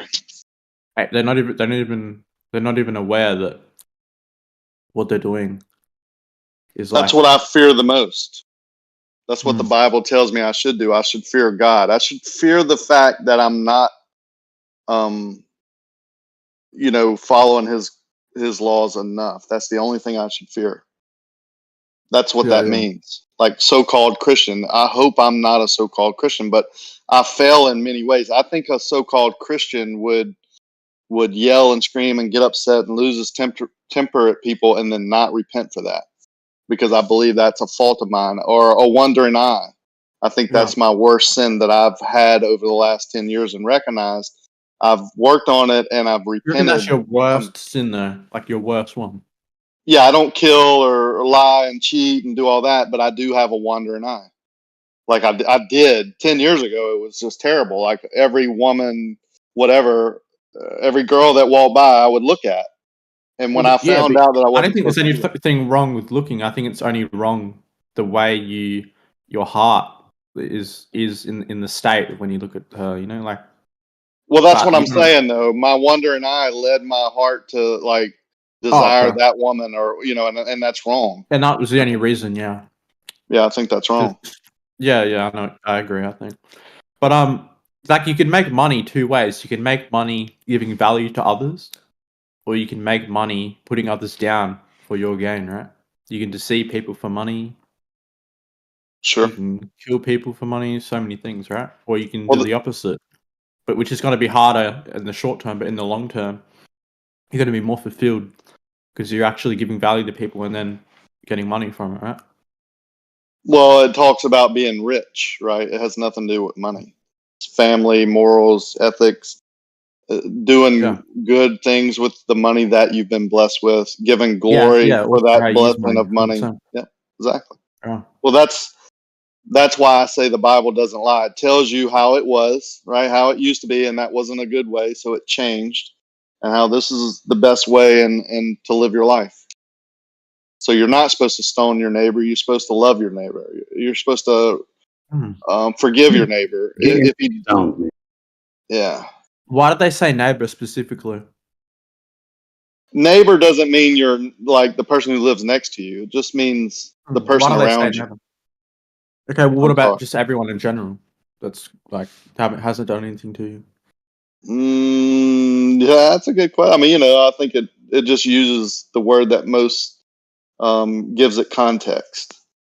So People that you kind of you talk to more than once in your life, like every now and again, you like meet up with them, and you know. That would be your neighbor, though. I mean, that would be the person next to you or you're talking to. I think that's in context. That's what neighbor means. We think it means person that lives next door to you, but I don't think that's what the Bible is saying. Like even if you think your neighbor's retarded or something, like you still be nice to them and you don't judge them. You just show them ways, but you don't force them to do anything if they can see it. Absolutely. Absolutely. Like that, I know a guy who's a so-called Christian, and he doesn't make people aware of like what he thinks is bad about them. Like he just goes like he'll just be fake, right? And he'd be like, I don't even know how to explain it, man. Like he just puts people down, you know? Yeah, I think the misconception of what a Christian is a perfect man, and that's far from what a Christian is. Yeah. It's a man who knows he's not perfect and repents for the things he's not perfect. Yeah, but these Christians, they're not even aware. Like they think they're doing good. Like looking down on people is like a good thing. Like they look at them as like creatures, like peasants and all that. Well, under that interpretation, I'm a so-called Christian almost every day. You know what I'm saying? It's the attempt to follow Christ as close as you humanly can under the conditions you're under. And then when you fell short, not if you fall short, recognize that you fell short and repent and give glory for all the blessings that were bestowed upon you. That's what happens if you do the opposite though, and you're proud of it? Then you're a non-Christian. You're not a Christian. Exactly. In my eyes. It's just crazy to me. Like pride's like the worst sin apparently. Like in most contexts. I mean, I don't think you should be proud of something you do. I mean, I think you should thank God before anything, before yourself, because God is the reason you're even living right now. Right. I agree with that. Give glory to God. You can be proud of what you do and be proud of your kids and family and neighbors and all that. It's all there. But don't be so prideful that it takes away from the glory of God. Exactly. Everything can be a sin, right? Anything in excess can be a sin. Watching too much TV, talking on Discord, working, whatever. If you're not giving glory to God and you're doing this thing in excess, that takes away from your time of giving glory to your Creator, which I call God, so excuse me, then that's doing wrong. That's being a non-Christian or non-Christian like. Mm-hmm. I think there's a huge misconception out there that Christians think they're perfect, and that is far from the truth. Yeah, Not that's one what Christian most I Christians- know in any of my Christian groups or church I'm thinks they're perfect, perfect. but I'm not Christian. Yeah, most people that are Yeah. Christian that I've talked to or anything, they think that just because they're Christian, they can get away with everything, and they don't even feel the need to look at themselves or anything. It's the complete opposite. I think people that think that way and speak that way probably what are they? They probably carry their what do they call it? Heart on their shoulder too. They probably show it too. People Hey, who what did show you say like just that. So the people that act like that are also shallow people and give themselves. Oh, shallow, yeah, 100%. Yeah, they just look at religion as giving them some sort of power. That's all they care about. Well, it does say the gates to heaven are narrow. So he would rather you have a good heart and not claim to be a Christian than to claim to be a Christian and have a bad heart. Yeah, exactly, man. Oh. It's all in there. It's all in there. That's why I like the book, because all of what we're talking about is in there, under the new covenant. So I like to respectfully disagree with Rakia about the old and new covenant.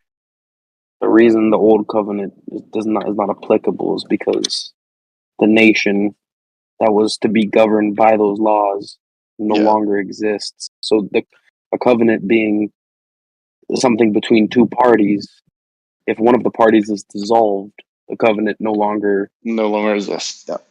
Yeah, exactly. That's I'll why read there's a new this. covenant, because one of the parties it's like if you had a contract and then the contractor died, there's no more contract, he's dead. Well, it is funny that the devotional for today was this very topic. This happens a lot. I don't often read these devotionals, but this one's good. But this is a new covenant I will make with the people of Israel on that day, says the Lord. I will put my laws on the minds and I will write them on their hearts. I will be their God and they will be my people. Now, God can do a new thing. He told Jeremiah that he would make a new covenant in the future that would surpass the old one. They were living under the new covenant is what I was talking about. But you're right also. God has put his law on our minds and written it on our hearts. Or you don't need a book, right? There's going to be many people in heaven that never saw a Bible, right? Or never read it. But it was put on their mind and in their hearts what the Bible says. Yeah, like you before I already know. even looked at anything in the Bible, I've been doing things that the Bible says, like so many things. It's just it's already in your heart, like it's a natural, intuitive thing, Sure. Yep. Basic things.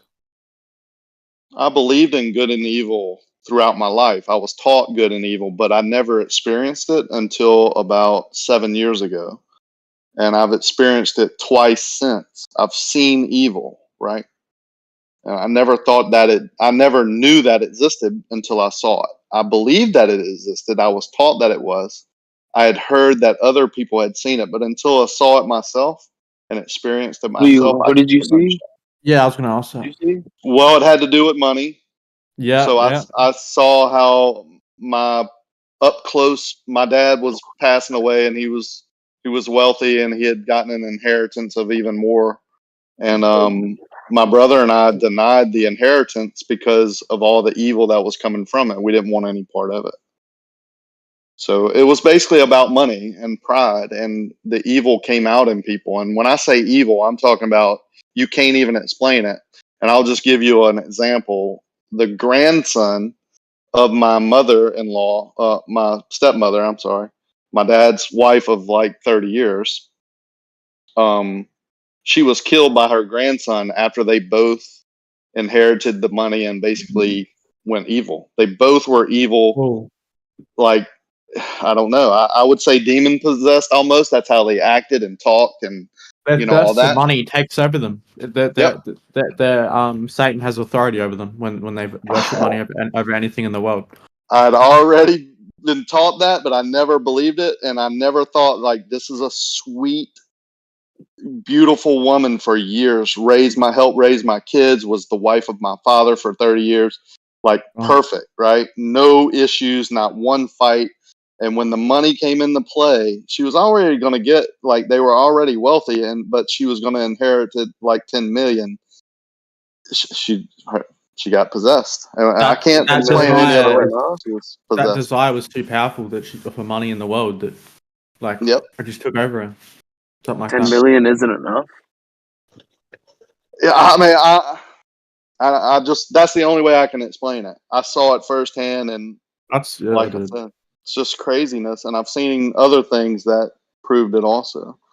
I've seen people just like a light switch change that I never saw that before in them over a lifetime, and never thought it was even possible. And it's just it's a weird thing, all. right?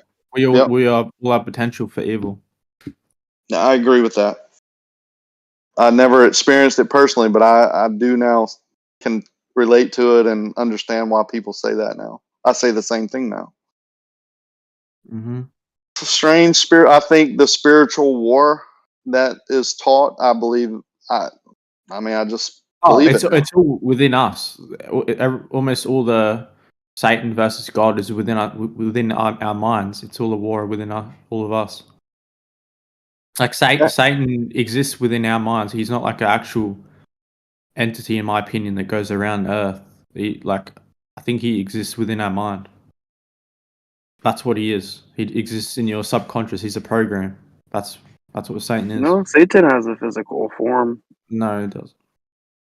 Well, yeah, he has a physical form in us that he goes into us. Your physical form is your body. Yeah, he goes into humans. And your mind is inhabited by different spirits, but Satan is just the ruler of those spirits, the king of them. The only way Satan can influence, because he stepped into Judas, right? He entered into Judas. What's that? What's Judas? But Judas was one of the disciples. Satan entered into him. Yeah, Satan can only influence stuff if he goes into humans. He's not like a spiritual entity that can change things. He has to go within a human, influence things.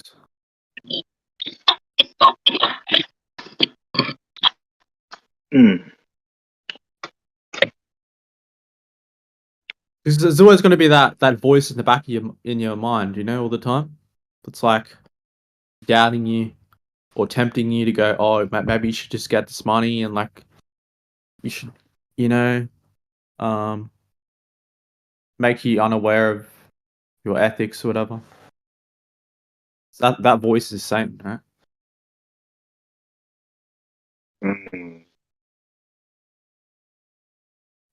So true. It's hard to deny that existence. So if wouldn't that be proof of a higher entity, higher spirits or whatever you want to call them?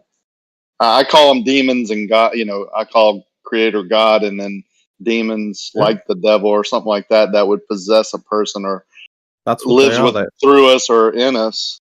That's what I call them. It might not be the right term. That's exactly what they are. They're things that live within us. They're not things. They're not ghosts that you can see in like different shadows or something. They exist within us. That's all they are. Satan exists outside of us. What are you talking about? No, he doesn't. And these spirits do live outside of us, but they come to inhabit our body. No, they only exist within our mind. Where you're getting your information from. Are you just getting your information from feeling it? I just know it. Yeah, you contradict the Bible because when Daniel was going to receive a message, the message was held up by the Prince of Persia, which was it Persia? And it said, Rakia, correct me if I'm wrong, but it was a battle between the messenger, the angel, and a demon, or the devil, or whatnot. Yeah, the devil has to be outside of Judas to then enter into him. If he already existed within Judas, he wouldn't have had to enter in. These entities are completely formless. That they only exist within your mind. They're not things that walk around in space. That's just contradictory to the scriptures. Which, I mean, if you have I am contradicting. if you have I some don't believe in everything in the Bible. Huh? Okay. Yeah, I am contradicting the scriptures. Okay, so what is your authority that you have? I don't have authority on to make these claims. I don't have authority. You don't have authority either. I'm standing on the scriptures. None of us have authority. I'm standing on the scriptures. That doesn't mean you have authority. You have a book. Yeah, now you're just funny muting me. Disrespectful. I'm standing on the scriptures as my support to my claims on how the spiritual world operates. Where are you getting your what is your citation? I don't have a citation. Okay, so it's just your opinion. Yeah, it is. Just it's yours too. Well, yeah, but mine is an opinion with a citation. I can get a book and call it the God's book and then say I have authority. Something to back mine. Yeah, but that's a book that's written by man. It's just a book.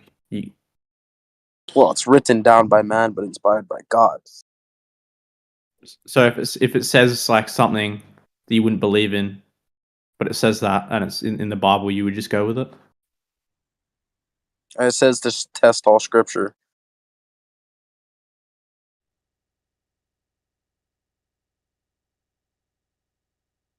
Yeah, I'm just stating my opinion, man.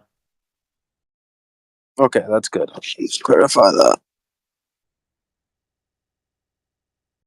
As long as it's your opinion, if it's your opinion, well, then yes, we could definitely continue from here. And based on your opinion, that's what it is. I mean, yeah, I would not put authority over that. That's like sinning.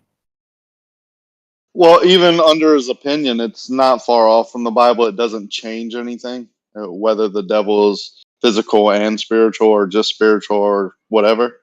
He's physical because he can enter the minds of other human bodies, right? So I guess you could say that's somewhat physical. Okay. Well, I'm just saying it's not so far off from what the Bible teaches. But he has an existence outside of our minds. That's the big difference between what I'm saying. I disagree. I think our minds is the only thing where he can exist. Exactly. The scriptures specifically state that he has an existence outside the minds of man. Yeah, I disagree. Yeah, but that disagreement doesn't change the fact, right, that good and evil exist. Yeah. You understand what I'm saying? That's the whole point of what the Bible is trying to. No, I agree. But I think good and evil is a little bit confused because no one just goes evil to go evil. People go evil because they worship something over something else, and they're willing to sacrifice that for their desire. Well, now we're talking about the reasons that people are good and evil. Worship something other than God. Yeah, I think good and evil is very confused. They worship something other than God, and it causes them to sin. Gee. Yeah, I don't think people are just evil because they want to become evil. There's always a reason that they want to become evil. It's because their desire for something else exceeds anything else.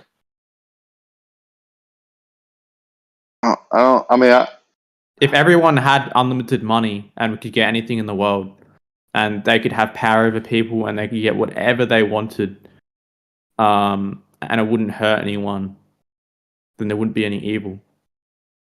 There is the potential for evil if something changes in the future. That's a silly thought. I disagree with that totally. What do you mean? Stupid thought. Why would you want everything to be perfect? No, I don't. If everybody had if there was no unlimited evil and nothing to do, we'd be so bored, dude. We'd probably all die. Yeah, that's what I'm saying. I'm giving you an example. Like, come on, don't ever say that. Don't ever wish for that. I didn't wish for that. God, don't ever say that word. What? Don't ever say that. Please Don't never say that. speak it People think into that. existence. Bro, I was that's giving an dangerous. example of what I would not want to be in. I mean, I'll stand here all day and I'll admit that this world sucks, bro. There's nothing really good about it except for you're going to suffer and you're going to Yes. learn something. I Yes, don't know what what do you mean? that is for everybody, but it stinks here. But at the same time, no. This world might suck, but it shows people's true self, right? I don't think it sucks. Don't include me in that. This world tests people, right? Oh, I'm not including you. I was speaking for me. Money's here to show people their true self, right? Mm. To test people. I don't know if money's got any selfishness. That's my opinion. I can't hear it. I think it exposes the flaws in people, but Exactly. That's what I mean. there are many good I think things. evil purifies people. Yes, I agree. So does money, so does selfishness, so does ego. Because if we all had infinite money, etc., we wouldn't see the evil in people. It would never come out. But we can respect some of No, these. It's just how they make money, right? I mean, we can all respect that. There's nothing wrong with money. It's how you make money. No, it's the love of money. Yeah, money is not that's true. the evil part. Money just shows people. It's the people how they respond to the money, how they. I think I've been tested more with money than when I didn't have money. I'll tell you that. Mm-hmm. If you want to call it a test, but no matter what position you're put in, if you're under God's law, right? If you're giving glory to God, like I have a friend that got in a motorcycle accident. A lady pulled out in front of him, never saw him, blah blah blah. He wasn't mad at her, right, for almost killing him. I mean, he should have died. He went to her and found the good in it, right? Like, I don't know how to explain it. I think that's what you're supposed to do. You're supposed to focus your will to manifest into something good. Well, I mean, I could be wrong, but has anybody else got a better idea why you're here? Makes the most logical sense, right? You're getting punished. God's teaching you a lesson because you doubted him or something. Obviously, what else makes sense? Yeah, like a loving parent is not a parent that doesn't. Well, no, I teach their agree. kids Sometimes lessons. it pisses me off, but no, you're right. But obviously, I need to learn this, so I'm here. You know, I'm not complaining. I'm not really complaining that I'm stuck here. I'm just complaining that I just wish it would be over with. Like it sucks here. I don't want to be. I don't like suffering. I don't. I hate it. I'm an empathetic person. I like to be happy. I like to forget about it. I like to make jokes. That's just who I am, right? I don't want to talk. You know, I don't want to get all serious about stuff, especially stuff if I think I can't change it. Then it's just depressing, right? It's like, come on, let's cheer it up a little bit. Let's have some fun with it, right? I get it. Some people think it's funny, but yeah, well, man, You're here to suffer. so what? And we're all gonna suffer. Right? And I can make you suffer, and you can make me suffer. But probably be more fun if we try to help each other a little bit, and it might make it easier for all of us, right? It wouldn't be so bad around here or anywhere for that matter. If we all just kind of like took one for the team and swallowed our pride once, right? Think about it. It's not that. It's not a crazy idea, really. Quite beautiful when you think about it.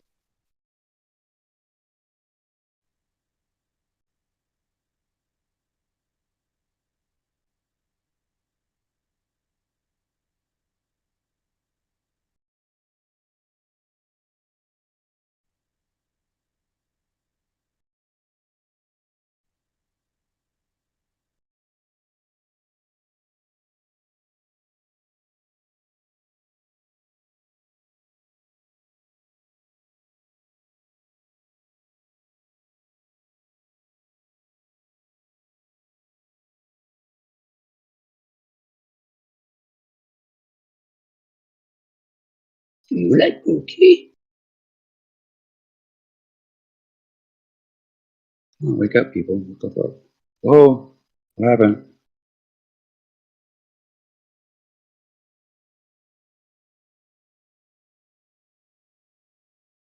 Hello, anybody there?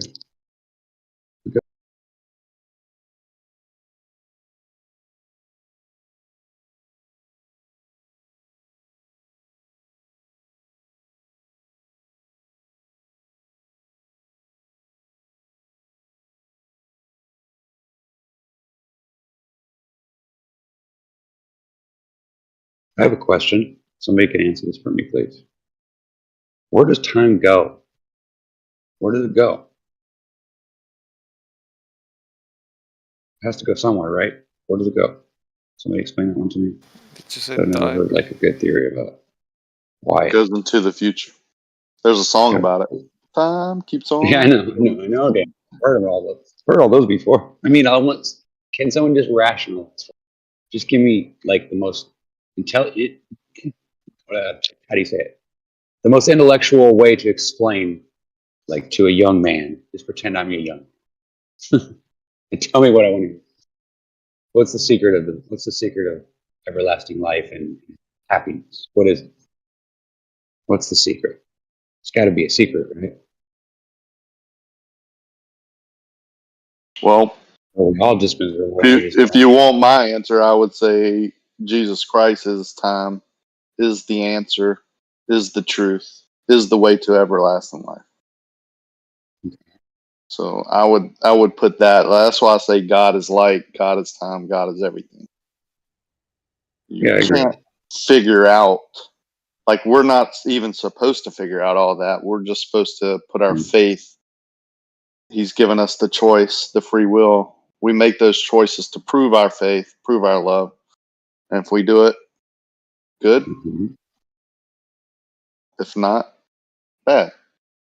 What happens? Time will tell. What happens if we do?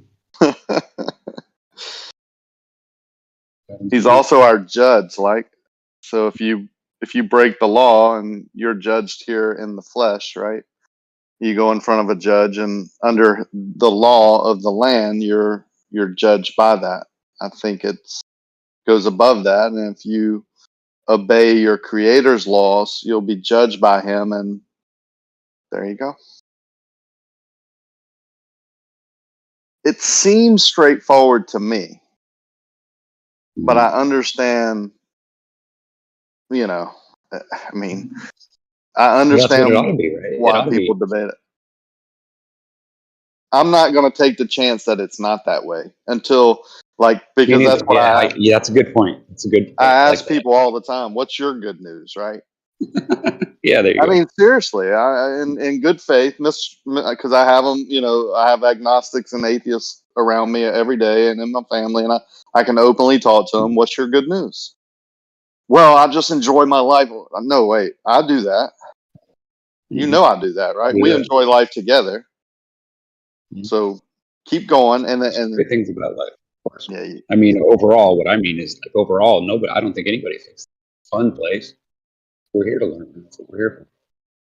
I think anybody who people doesn't fear death, consider that as a thought, like as a consideration, is just crazy. I think that's nuts. If you don't even if you don't consider like God as your father, then I don't know how you would have a relationship with him.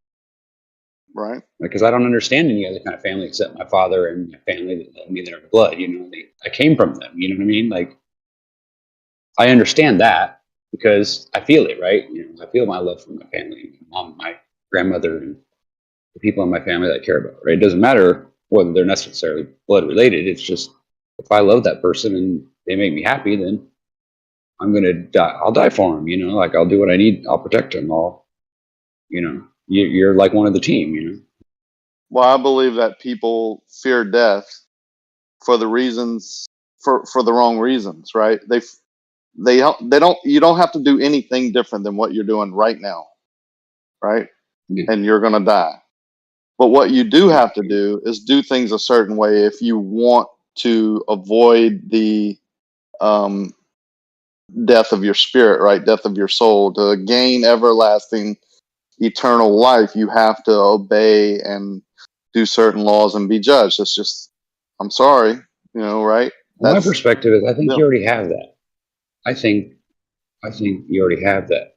You already have eternal life. It's just, do you want to spend eternal life with God, or do you want to spend eternal life in the void of that, right? Like, everything that you know of is with the God part, right?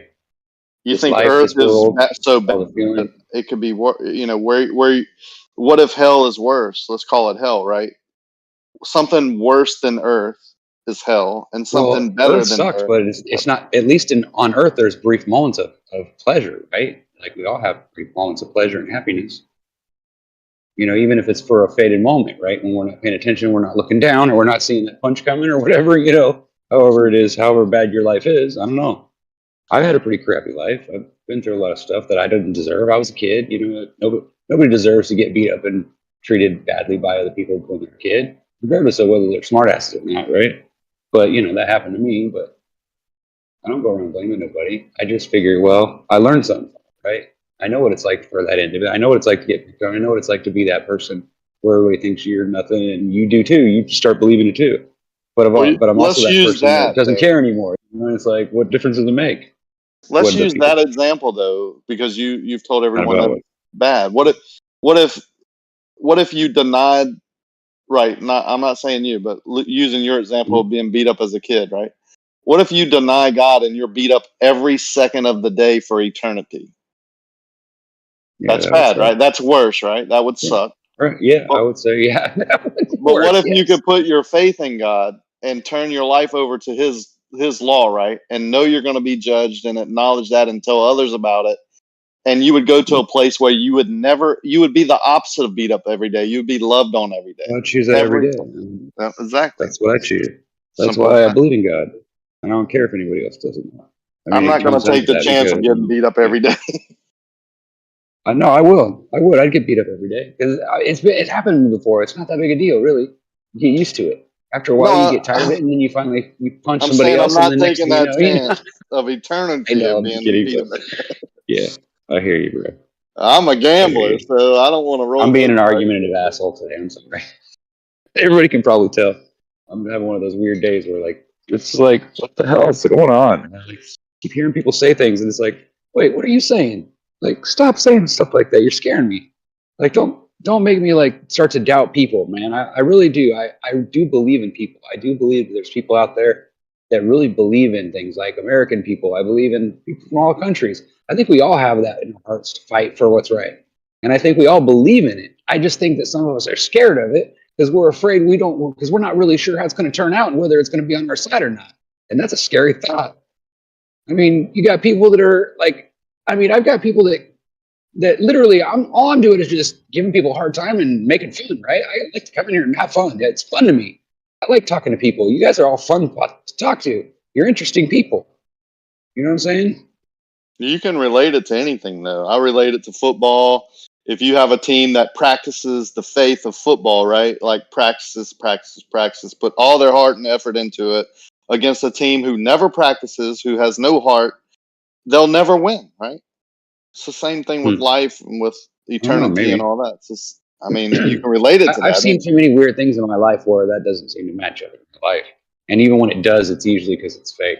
You know, that's just my opinion. But I get where you're coming from. I know what you mean by the principles. I completely agree with you. I think the Bible is like, it is the thing. Like, I don't believe anything else. If I have a question about the Bible, I just go read it again. That's what I do. That's the best way to do it. I tell everybody to do that. Just go read it yourself. Don't listen to me. I don't know what I'm talking about.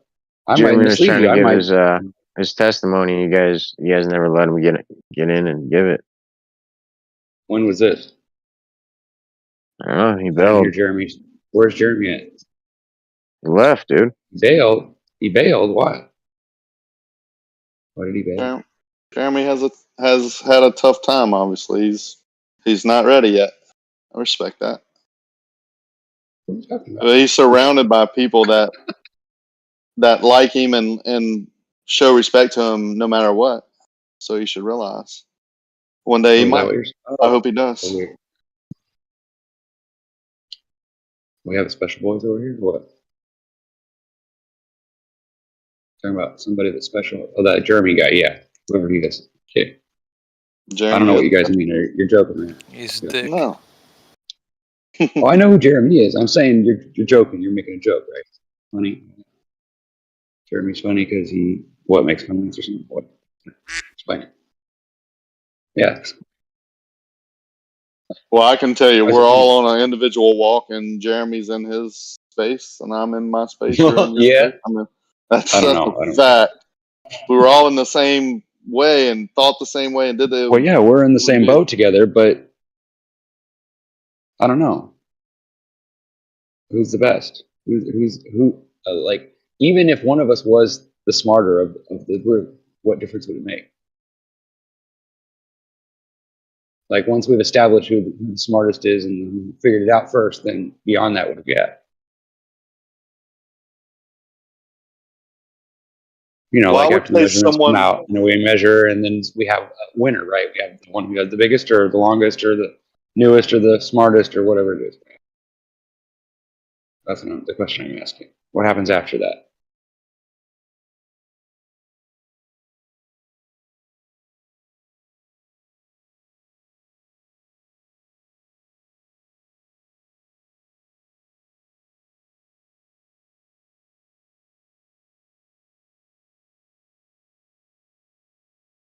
What happens?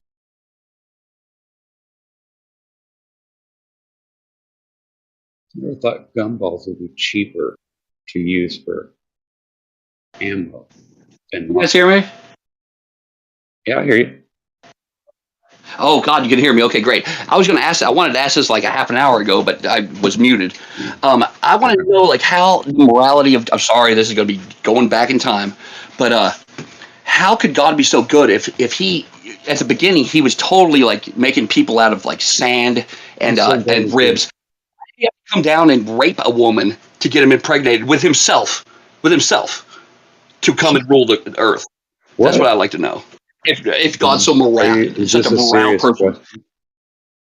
Yo, it's a way serious question because it's a fundamental question on why you would believe in a God that would come down and rape another woman when one of his things is do not covet your neighbor's wife. You know, when he made the wife to be coveted. You know, what kind of a question is that? That sounds like a very specific question. What I said was too complicated, or what? No, it was a question that was. Yeah, no, I don't know what the hell it means. I'm just trying to figure it out. Of what everything that was said in the last 15, 20 minutes, how did that align? Can you explain it? You guys were talking about the morality of God back in the day. Like 30 minutes ago when I tried to get on here and you guys had me muted and I was trying to talk, it would have went with the conversation, but you guys are into you guys are. I didn't mute you. Don't come at me like with when I said it is a bad thing. Say what I said. Else is probably wondering the same thing. Who the fuck are you and what are you talking about? I'm talking about 30 minutes ago when we were talking about the morality of God. I understand why they muted you in the first place. Like don't play possum with me. I'll kick your neck off. You couldn't whoop shit, dude. It doesn't matter. You're probably like 5'3" or something. You're probably 5'3". Anyways, you know what? You're the kind of person where when I meet you on the street, you fucking run. What I'm saying is not. You're such a fucking piece of crazy. Shit, bro. You're a piece of shit. Oh my God! Is that what God would want you to call me? The guy that stands next to 7-Eleven and asks for change. And then when people don't give it to him, he gets all mad. That's the question I asked. God raped a woman, dude. Hey, God raped a woman and made a baby. And when he was making people out of dust, dude. All right, you're a fucking let's settle down. Everybody settle down. Hey, you know what? I was in this room when it first got made, like 15 minutes. I was one of the first people in this room when it was made, fucking years ago. Yeah. Cool. Awesome. You're so cool, dude. Thank you. Thanks for sharing. So you're not going to answer the question, like, why did God have to come down and rape a woman? You're not going to answer that, right? Because it's unanswerable. Because he's a piece of shit to do that. It's a question that Mary. What did you do? Rape Mary somebody? didn't want to be pregnant, and what did Mary say to everyone around him? Rape too? What the fuck are you talking about? 30 minutes ago. Hey, get shit. 30 minutes ago. 30 minutes ago, you guys were talking about this, but you had me censored. 30 minutes ago when you guys were talking about the morality of God. Yes, you did. Like you guys were talking about the morality of God 30 minutes ago, and it took me 30 minutes to get on here. That's what I'm talking about. It took you 30 minutes to get on here. Were you not talking about the morality of God 30 minutes ago? Were you not? I don't know. Were you not? I've been talking about lots of stupid shit. Wow. Maybe. I don't know. Maybe. Well, because you're too stupid to fucking understand what I'm saying, man. So don't talk to me. I know Rakia knew what I was saying because I'm talking to Rakia right now. Really, I want to talk to Rakia, not you, because you're too dumb. Out of nowhere, hey, Rakia, you just start fucking rambling on about rape. Out of nowhere, hey, out of nowhere, because it took me 30 fucking minutes to get on here because you guys censored me. That's I have why. no And idea I'm about talking that. about How it would I I now. know think we that? should put you back on You the seem timer really again. excited, but Put me back I on. didn't. Put me back on mute because it took me 30 minutes to get on.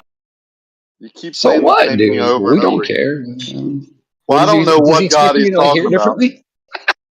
If I can answer him, I'll answer him. I'm Please not sure do. what Go God ahead. he's talking I'll let about. you. Maybe he's inferring to the virgin birth of Jesus. If he's, I guess that's what he's talking about. Like he doesn't believe in miracles. Was he If angry God because is the the, statue of Mary looks like a vagina? I don't know. I mean, I can't explain that to you. I don't know why it's that way, but it is. So I don't know what else to say. I can't but change that. I don't That doesn't think make God religion untrue. raped a woman. Like I don't believe that. I don't know where he got that from. If he could show me that, I would be interested in that. And he was 'Cause I don't. angry, like as if somebody raped his woman or something. Dude. It's like I don't get that. Where did that come from? And I don't even know the dude. I don't know what he's. Yeah, might just be having a bad day, but he definitely wants his question answered, which is fair. Well, yeah, But I was actually gonna like if he would have just let me finish and just kind of like make fun of the fact that he just comes in there and runs into us like that. And if he would have just gave me a second to say, okay, now that you've done that, okay, tell us what you got to say, right? But then I don't know. I was gonna give him a chance. I wasn't gonna just tell him to go screw himself. I was gonna actually lead him and find out what he actually wanted and figure out what the problem was. But he didn't want to tell us what his problem was. He just wanted to tell us all about how angry he was that somebody got raped. I don't know. I have no clue what the dude's talking about.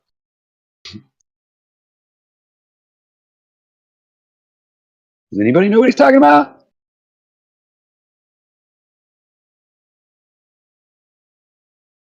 I think I know what he's inferring, but I don't think that's the way it was. I mean, if it was, it's not good, right? I guess so. So if Why I would we? thought God came But why down would you and be raped angry a about woman, that? It sounds to me like he just left there and somebody got raped and now he's all angry and it's like, dude, God just did something. He's bad. Like, what the fuck? Are you what?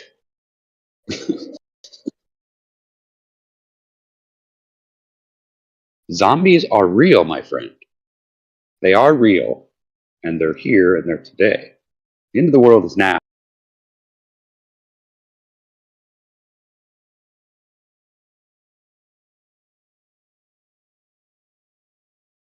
Either that or it already happened, and we're just waiting judgment in paradise, which could absolutely exactly be what.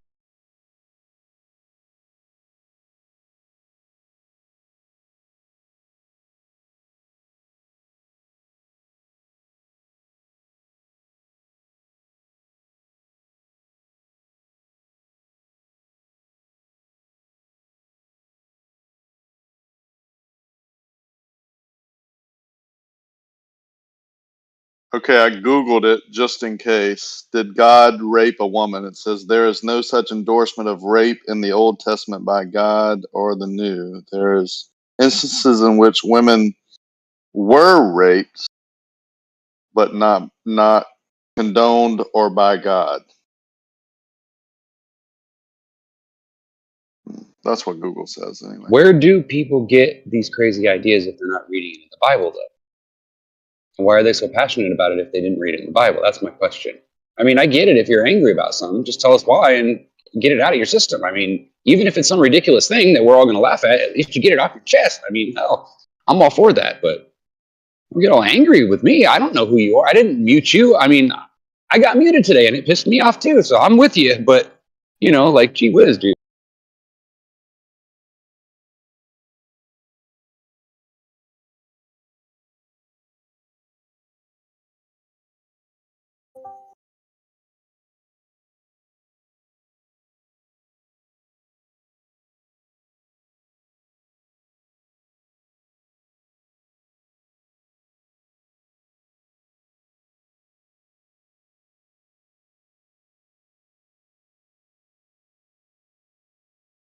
Okay, so now I'm just going to have to sit here and try to figure out what the hell he meant by that and try to figure out if maybe there's actually some reason why he would think that. You'll figure it out.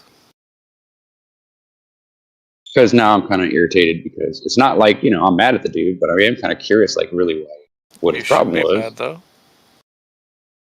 Why should I be mad? I mean, maybe he's right. Maybe he's got a point. I mean, but we didn't get to hear it. Or So maybe he obviously, wants you to be mad. maybe that's true too. Ooh, Turtle, you're so sexy when you say stuff like that.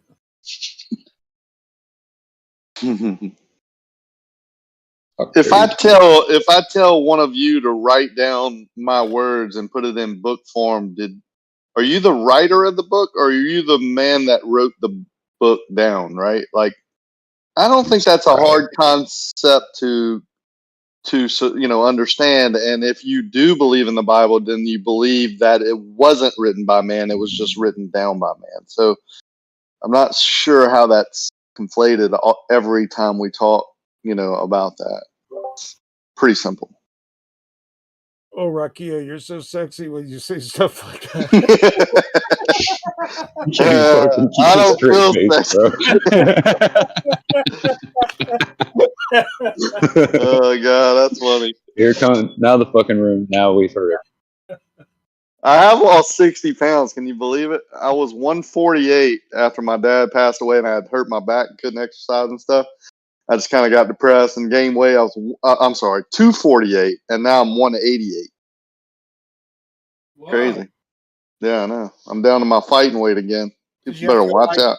Did you have to go buy clothes or what? Oh, yeah. Bro, I was huge when I was yeah, that's a big deal. So I feel a lot better. That's cool. That would have been hard to do otherwise. Did you have to get sick to do it?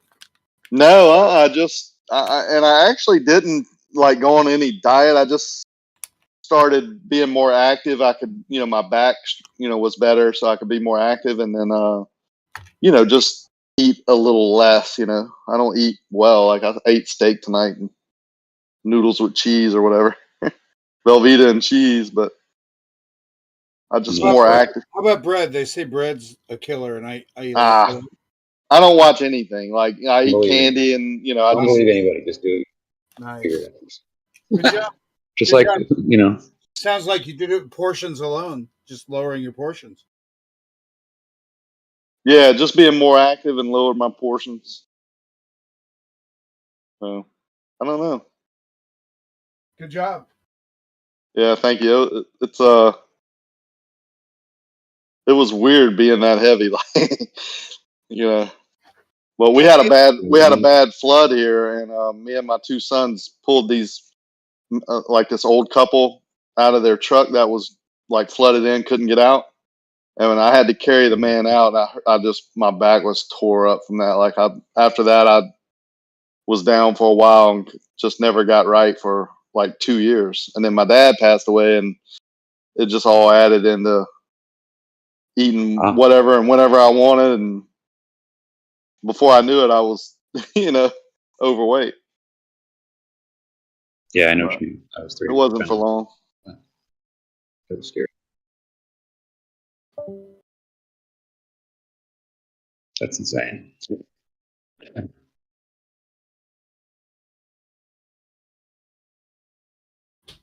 The funny part is the evil spirited people on here would research and find these old pictures of when I was heavy, and they would, oh, you're fat. Yeah, I'm sitting there. I'm like, I'm 210 pounds, man. I'm not fat. I got a picture for you. Here's a picture. I'll share. Shit, I'm proud of it. I'm fucking proud of it, bro. Honestly, proud of what I changed. I'm not perfect yet, but I'm working on it. Hold on, let me find the damn chat. Figure out where it's at. Yeah, you don't want to be fat with a name like Cookie Monster. That'll fuck you up. Yeah, man, that's just bad. Your reputation. I was Rakia Life. I mean, not Rakia Life. Nug Life. Yeah. I ordered a 12-count nugget meal from Chick-fil-A, which are these small nuggets. Like, it's not even a lot of food. So they made fun of me. So I made Nug Life my icon.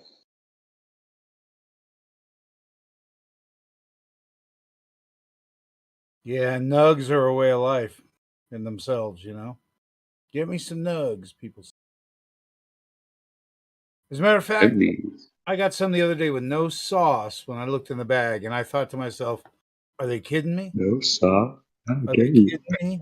Like, okay. Yeah. I wanted to throw them, but they were hot and they were good anyway. Hey, it's Dan. You figured the that ice out? cream man.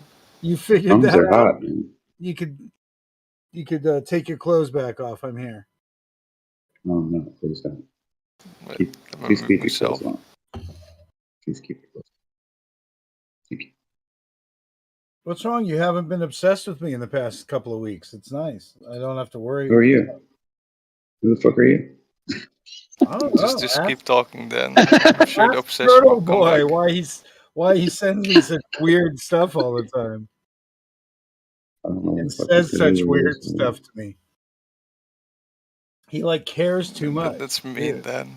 You Even for cares you. no, you care too much. You're like Something. not a stalker, but Yeah, you're what? like that weird I'm right on the horizon. That weird? like a weird That chick. you're that weird. It's like a You're weird that weird shit. It's like a weird chick. Sounds dangerous too. And then he's got this Nazi fetish he attaches to it, and it's like it really throws any of the affection I might have back. Well, for he's a him whole off. package, huh? He's a total package, isn't he? Yeah. His affection for Hitler is hard to return. Let me just tell you that one. Let's put it that way. You used to work for him, right?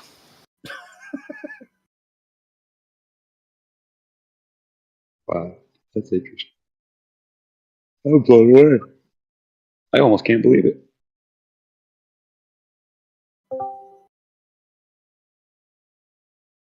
If they only knew who the real head of propaganda was. You what? He said, if you only knew what real life propaganda was. What makes you think I don't? Certainly TV is. You know, it Tell you also what, you start your speech about something. I'll give you about 12 words, and then I bet you I can finish what you're going to say. How about that? Let's play a game. Okay. Let me go get it. Oh, here it is.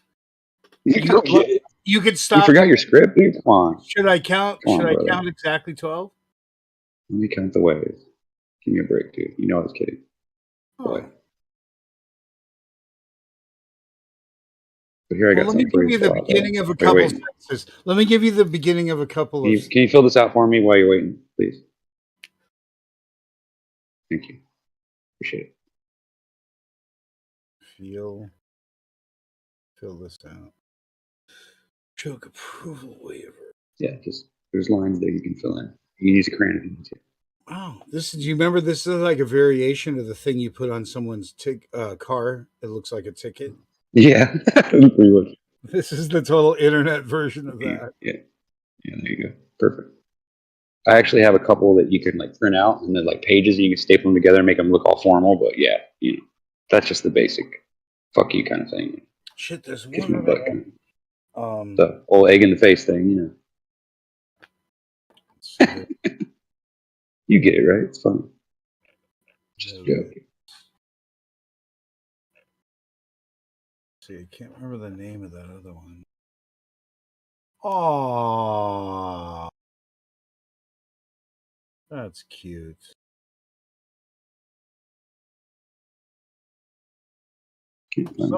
Somebody was thinking when they made that. What's that? Oh, the dog? Yeah, isn't he cute? We took him to get his nails trimmed. Yeah, dude, we took him to get his nails trimmed a couple weeks ago. My wife said that's all he needed was his nails trimmed. So I said, okay. Oh man, I wish I saved it. Did you see that kid in the costume coming out complaining that he looked like a dick? He's all, Grandma, I look like a dick. And she's all, no, he's cute. He's all, Leave it to a kid, yeah.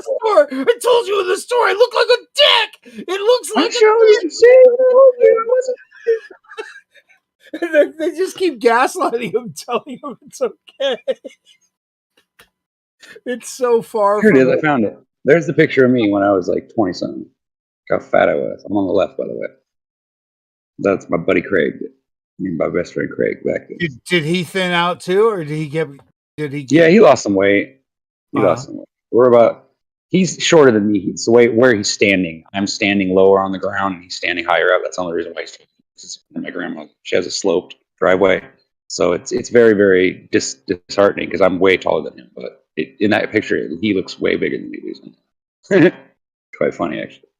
But I found that picture at my grandma's. She had it just hanging up somewhere, so I snapped a picture of it. I thought I got to show everybody that because every time I look at that, I go, "Who is that person?" I don't even see that person when I look in the mirror anymore. But I was good looking though, right? I had hair and everything there. Look at that, good looking dude. What happened to me? I don't know. Fuck, something happened.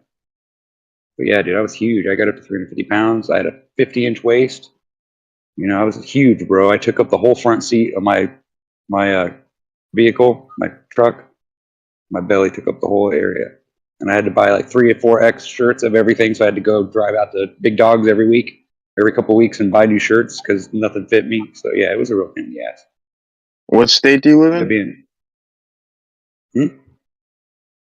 What state are you in? What? Something level, California.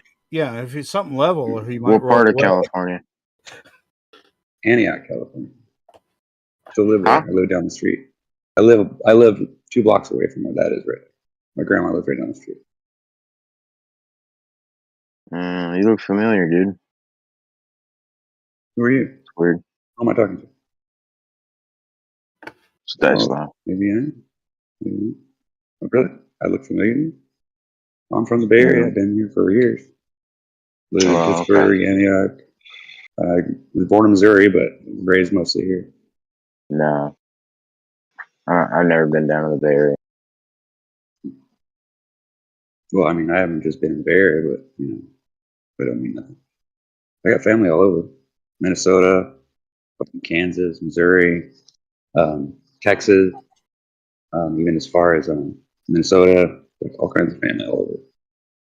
But we're from, my grandfather was, my dad's side was German, straight German, and my grandmother was straight Irish, so that was a mix. And then my grandmother and my grandfather on my mom's side, one was Indian and the other was some, you know, Norwegian, Dutch, Irish, you know, a bunch of different stuff mixed together. So I had an interesting family bloodline. I'm not important. I ain't nobody. Some guy. But, you know, that's what I looked like when I was in my 20s. I was big. And I didn't take shit then, and I don't take shit now. Only I just don't weigh 100 pounds, 100 and some pounds more than I used like that. But I'm still just same dude. Oh, God. Yep, I was fat. But I didn't mind. I didn't have any problem with it. I didn't have a problem with it. People called me fat ass all the time. People talked about me and said I was fat. It didn't bother me a bit. I was used to it. I took it like a badge of honor, bro. Because nobody would mess with me. Nobody. Nobody gave me crap. Nobody picked on me. Nobody said nothing. Because they knew. Same thing they know now. You meet me on the street and you talk smack to me and I'll smack you around. No, I won't. Just kidding, but I won't take your shit either, you know? I'm grown up. Oh, look, a floating spaceship. Interesting. Hey, you're fat and grown already. Sick bastard. Does anyone know anything about how rockets get to their speeds that they say they're doing in space? The 17,000 mile an hour They ground don't. speed. I would say they're lying to you. That's what I would say. Because like Personally. you can measure, like it depends which reference frame that you're looking from or comparing with, right? But like ground speed, that's what they say it's doing, right? Yeah, that's what they say. Yeah.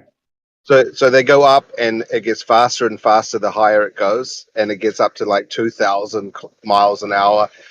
At what point does it get to? I think they say it actually gets, those rockets go to like 25,000 miles an hour, and then they slow down to 17. Mm-hmm. 17,000, yeah. Yeah, Yeah, but they actually get they supposedly break the surface of, or break out of the gravity holds. Something, but yeah, all that crap. Yeah. Yeah. Chew that back. Bro. Does anybody believe that? I don't know. If you want to, you go ahead. You can convince me of that crap. Anywhere you're going to convince me that that ship's floating in the sky, it's not. But I've seen stuff like that before. It looks cool as hell too, because everybody's staring at it, going, "What is that? Wait a minute, what am I seeing here?" And they're going, "Wait, well, why doesn't? I don't understand. Where's the horizon?" You can't really figure it out because it's you're not what you're seeing isn't really what you're seeing. You think you're seeing what you're seeing, you're not. It's a trick, you know. Like anybody who deals with the It's a ocean trick, isn't understands it? that. Right, like It's a for an trick. example, Yeah. a boat going, in the harbour, say it's going like 40 knots or whatever. But if you look in the distance to the far horizon with land, you can see that the boat You is can see actually it. Yeah. traversing. Yeah. It's going more like 600 miles an hour, compared to the horizon. Because there's a smooth spot on the water, so smooth that it's mirroring the sky and it's making it look exactly like the background you see in the edge of the line. That's beyond the ship, obviously. And I bet if you would have watched it the rest of the day and it didn't even move, I bet you that as the temperature changed, it would have changed. Eventually, it would have looked like it was actually in the water. But what does that prove? For anything? Proves that you can make things float in the sky and look cool. So it's great. And I know a guy who can make videos of invisible cloaks and Bigfoot and all kinds of stuff. And he's got all these people convinced that it's all true, but it's not. It's a bunch of crap. It's just a story. Not real. It's real. He made it up. Show it to me.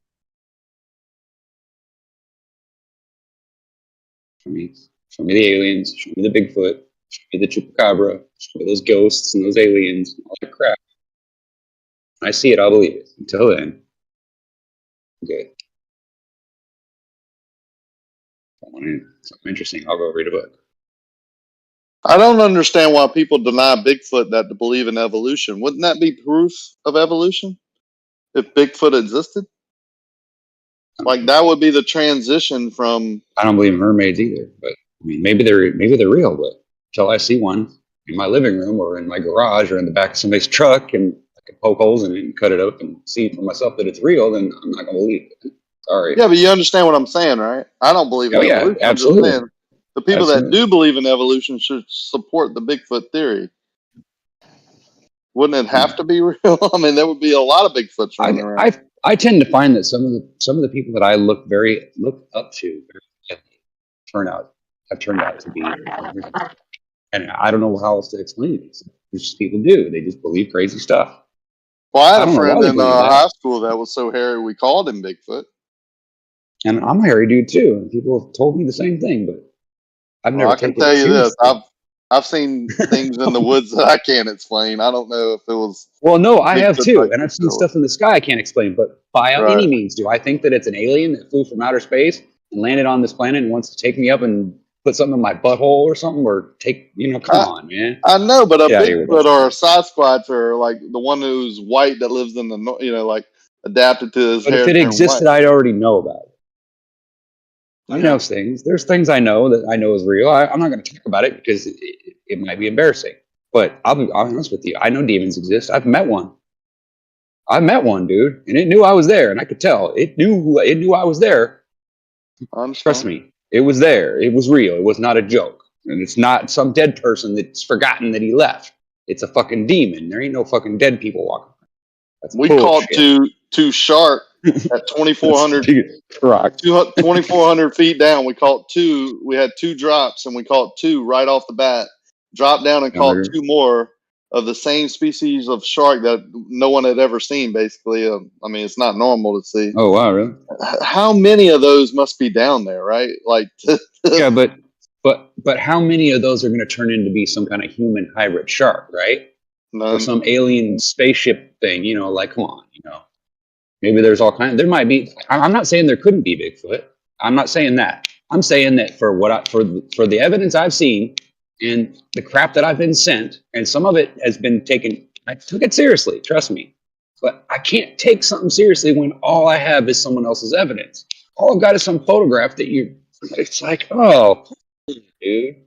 They did a whole TV series. You'd have a blood sample. You'd have chunks of the meat. You'd have dead skeletons. You'd have evidence. It'd be everywhere. It wouldn't be some kind of taboo thing that only one person knows about. Everybody would know about it. So let's be real here. If aliens existed, we'd all know it. There'd be evidence of it, right? And the same thing with Bigfoot. But we don't find that evidence. So where is it? It doesn't exist. I think it's funny the government went against UFOs like 10 years ago, like called the people crazy and all this, and now Yeah, the you're setting government it is the all one. up the whole time. Yeah, I know. Space. It's And they crazy. started doing the space movies, and then look what happened. Immediately after, we have NASA, and then everybody's claiming that we're already going, and nobody needs to go there anymore. Come on, you mean his story? Give me a break. I think everybody in this room is probably smart enough to just look at history and realize that you've been lied to. You know what I mean? You may not think that, maybe some of these things that we believe in or I believe in may go beyond what you want to believe in, but everybody believes in one or the other, right? There's something you believe in that you can't explain why. You just know that there's the truth for it. You can't explain it.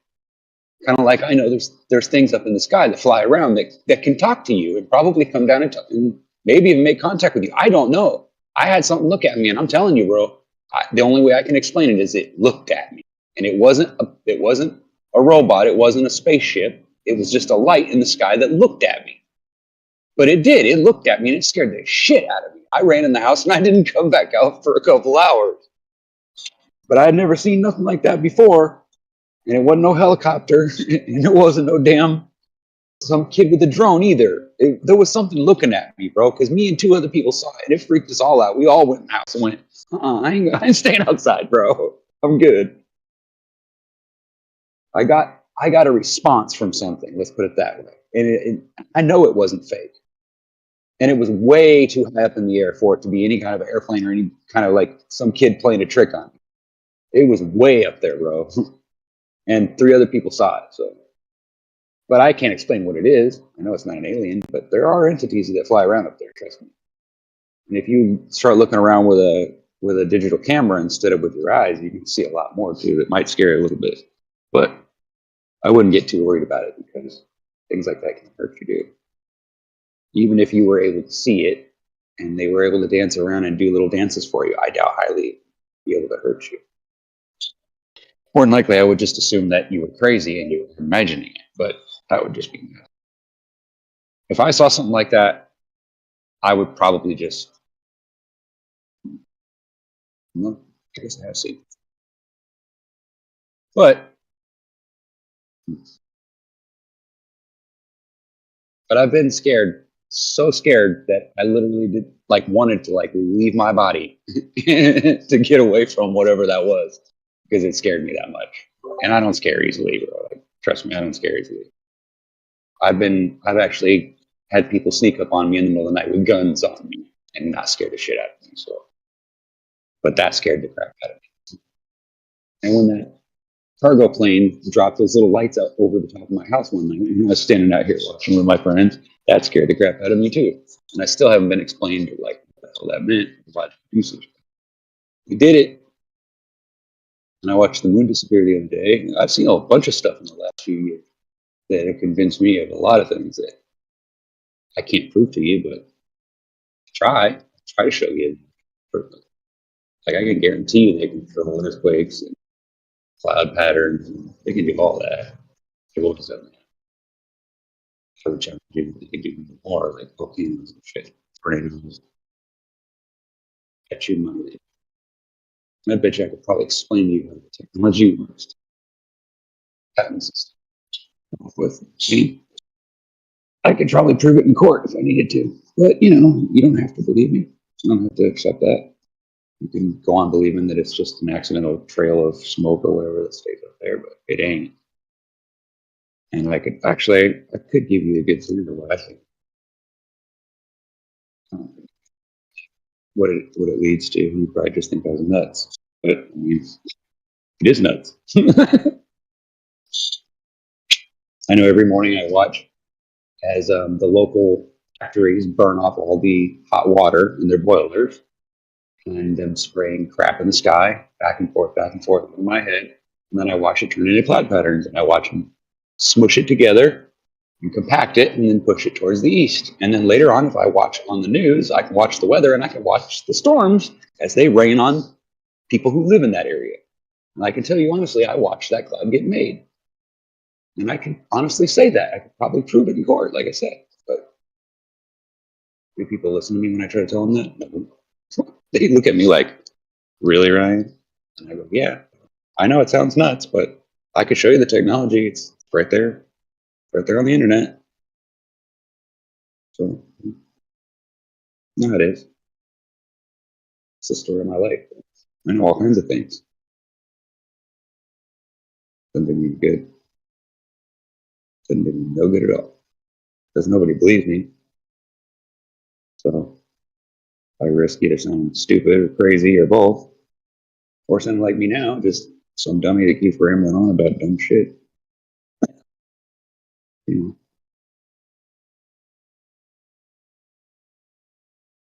know. So what is that?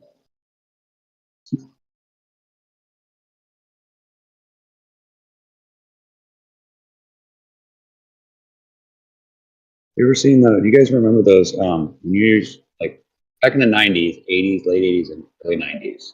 There used to be these little shops in the mall where they'd have like paintings and shit, right? And it'd be like some kind of stupid thing that you can only see when you stare at the dot in the middle or some dumb thing. You know what I'm saying, right? Does anybody remember those paintings and things that like you'd have to stare at it and like look through it, and eventually it would form like there'd be a picture inside all the designs or something. Anybody remember that? Yeah. What are you doing? Does anybody still have one of those? Because I've yet to see one lately. I remember seeing them in the malls and stuff, but I haven't seen one since I've grown up. I haven't gotten a chance to get a hold of one and try to look and see if I could see it now. When I was a kid, for some reason, I couldn't focus on it. I didn't understand how it worked.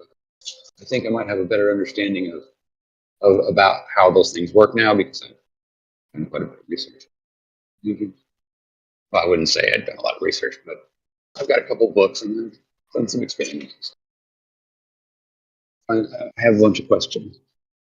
I have a funny feeling that I don't know why. I have this weird feeling that electricity has a lot more to do with things than anybody thinks. Like literally, I think that there's little electronic vortices moving around us all the time. Matter of fact, I know they're all. I said it.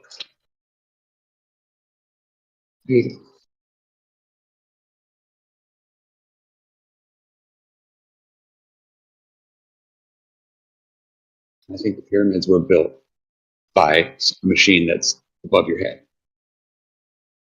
I don't think that anybody built the pyramids. I think the pyramids were made by God. Some being that was powerful like God that could use their voice to actually change the structure of sand and whatever elements and form rock out of anything.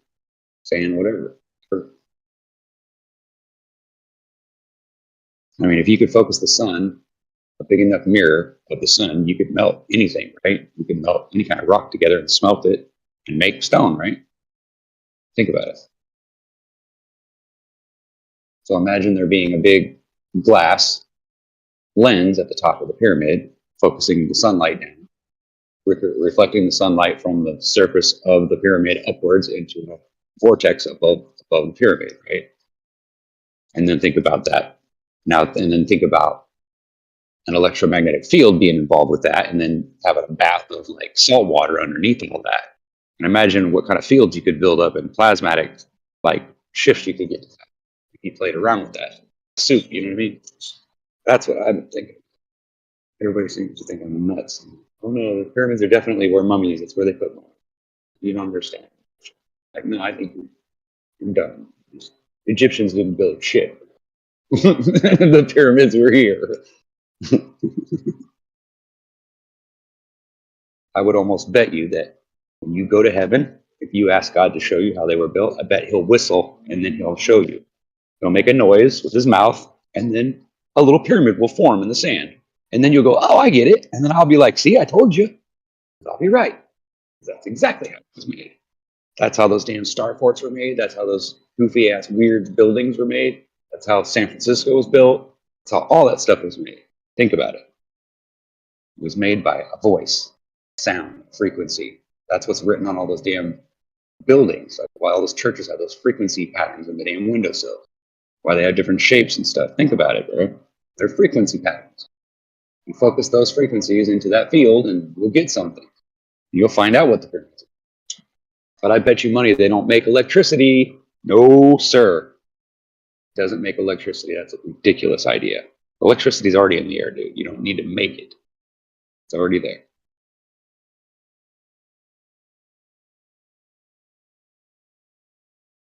So go on. Somebody argue.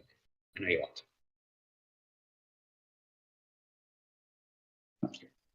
All right, I'm shutting them down. So Yeah, I mean, I don't doubt what you're saying. I wish I could prove it. I wish I could, like, I wish I could get some people together and get, because if I could generate enough electricity, ooh, we could have some fun. I'll show you how to bring lightning down to those. It's really easy. Frequency and it's a sound. You mix the two together. I don't know what that frequency exactly is, but I know of it. I think it has something to do with that pyramid 7 and 11. I think it has to do with some kind of a BGO frequency pattern that loops, some kind of an algorithm or something. I don't think it has from gold or mercury to gold or any of that garbage or electricity. It's to generate a field in order for you to control, like, literally the world, the elements, the hills, the mountains. You could move them all. You understand that you live in a place where that's possible, that can be controlled, right? Get that? Might want to get that. That's what the government does. That's why they're so much smarter than us. That's why they're way ahead of us. And that's why we'll never know what their technology is, because it's on the other side of that ice wall or whatever it is that they're hiding. It's not going to be right here. None of the evidence is going to be. It's all somewhere else. You're in a place where that evidence, that information, that truth will never be shown to you because it doesn't exist to you. This was created separate from that. Get it? This is just a fake. This is literally the fake world. The real world is on the other side of that ocean. We're in the middle of that ocean, somewhere like that. It's hidden under a cloak, probably under a cloak of smoke or cloud or fog or mist, something that would look like an ice wall to you. But it isn't an ice wall. It's just fake. It's a wall of gas. It can turn into anything because that's what they have, technology. They can make like walls form in the sky, miles high, huge, giant walls that look like a real thing. Yes, they can. They've been doing it since the 20s, bro. I've seen videos of it. They literally fly by with a plane and leave a streak of dust in the sky. And that dust drops from the sky straight down to the ocean. And it literally forms this huge vapor wall that's like miles high, dude. And from a distance, it looks like an ice wall. It does. So if you guys want to believe in an ice wall, help yourselves. But I don't believe in no ice wall. I don't think there's anything out there. I think it's probably just warm water, just like everything else. There might be some cold areas of this planet or this place or whatever you call it, but I doubt highly that anything's frozen solid. I think that's a lie. I think it's just a bad lie. You know what I mean? Like, yeah, there's places where there's permafrost and things, don't get me wrong, but to say that the bottom and the top of the world is frozen, nah, come on, man. Give me a break. I don't believe that for a minute. The sun goes everywhere, right? You agree with that, right? No matter what shape the earth might be, you agree that the sun moves around above it, right? It keeps it warm, so we don't have to worry about it ever just freezing solid somewhere, right? That's ridiculous.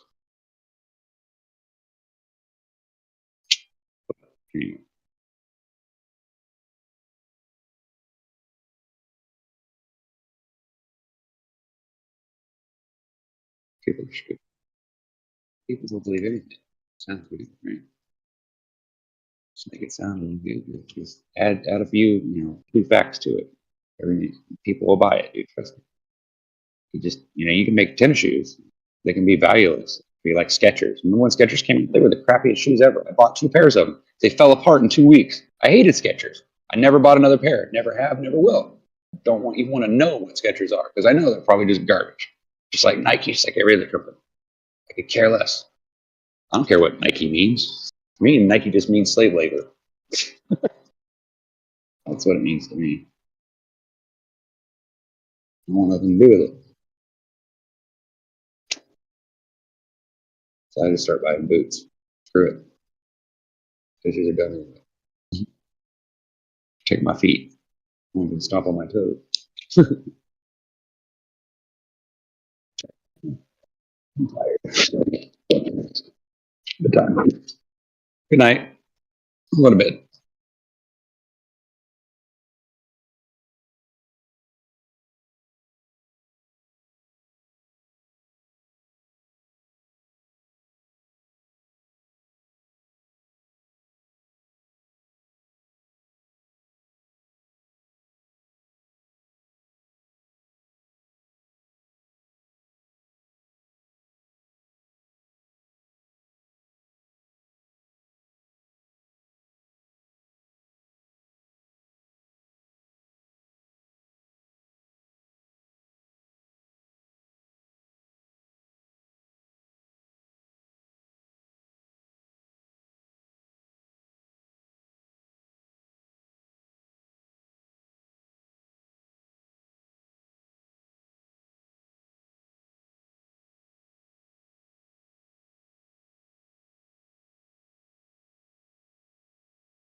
So I heard the Earth is a spinning oblate spheroid. Is that correct?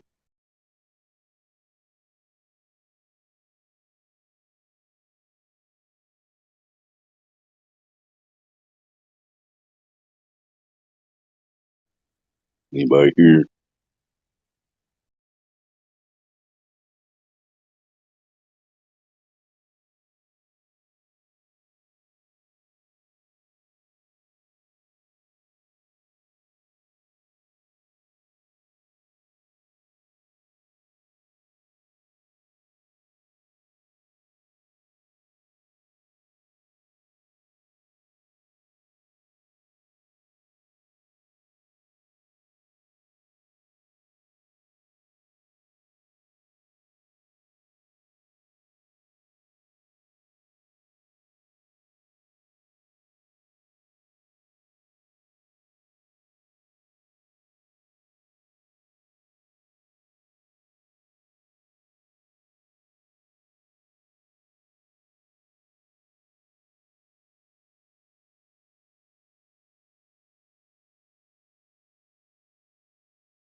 Hola, ¿cómo está?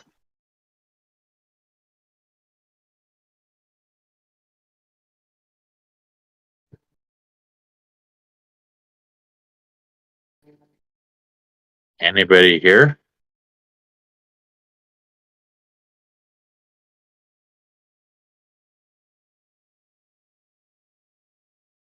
Yeah, I can't hear anybody.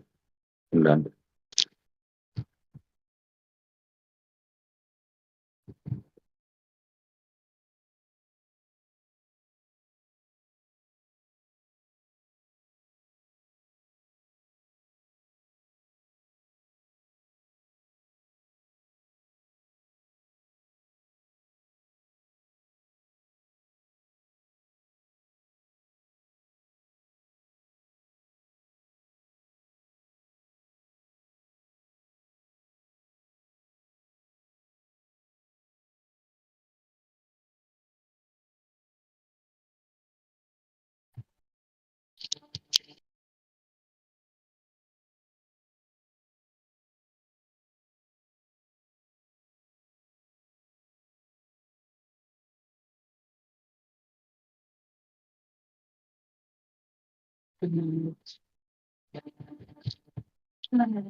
Hello.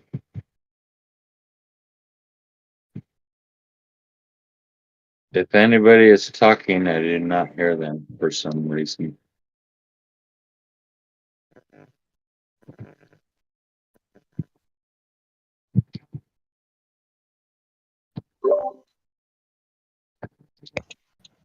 Oh, hold it. Now can you hear me? I could hear you.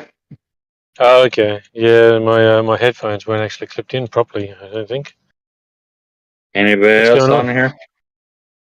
Not a No, lot. man, I just been sitting here. So nobody else is on here? Yeah, there's a few people sort of appearing to be there, but no one's around.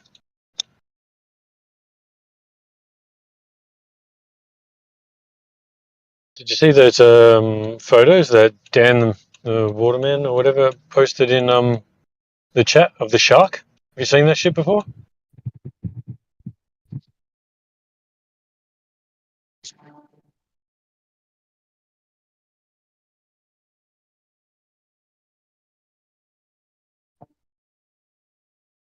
Hear me again?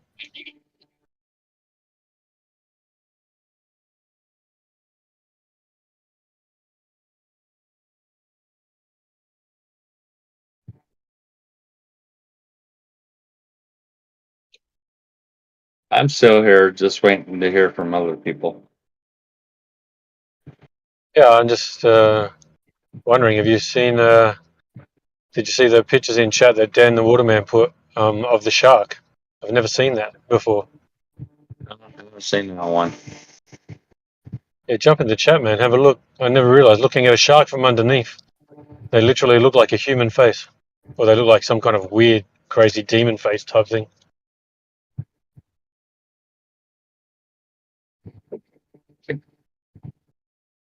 They look bizarre.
Hello.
Yeah.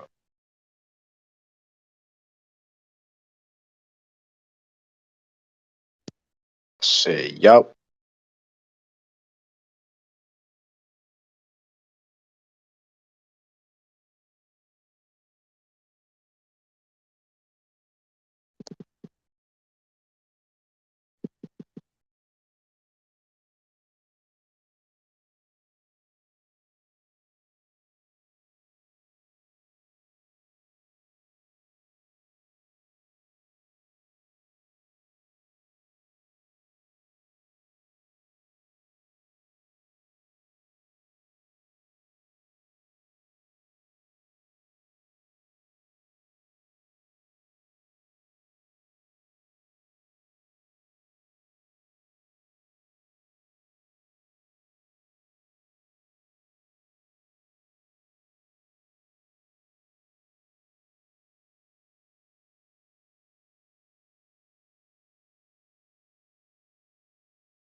Hey, yo, anybody here? Anybody? Somebody? Anybody? Somebody?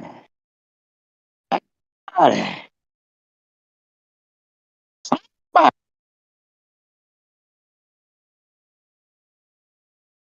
Somebody?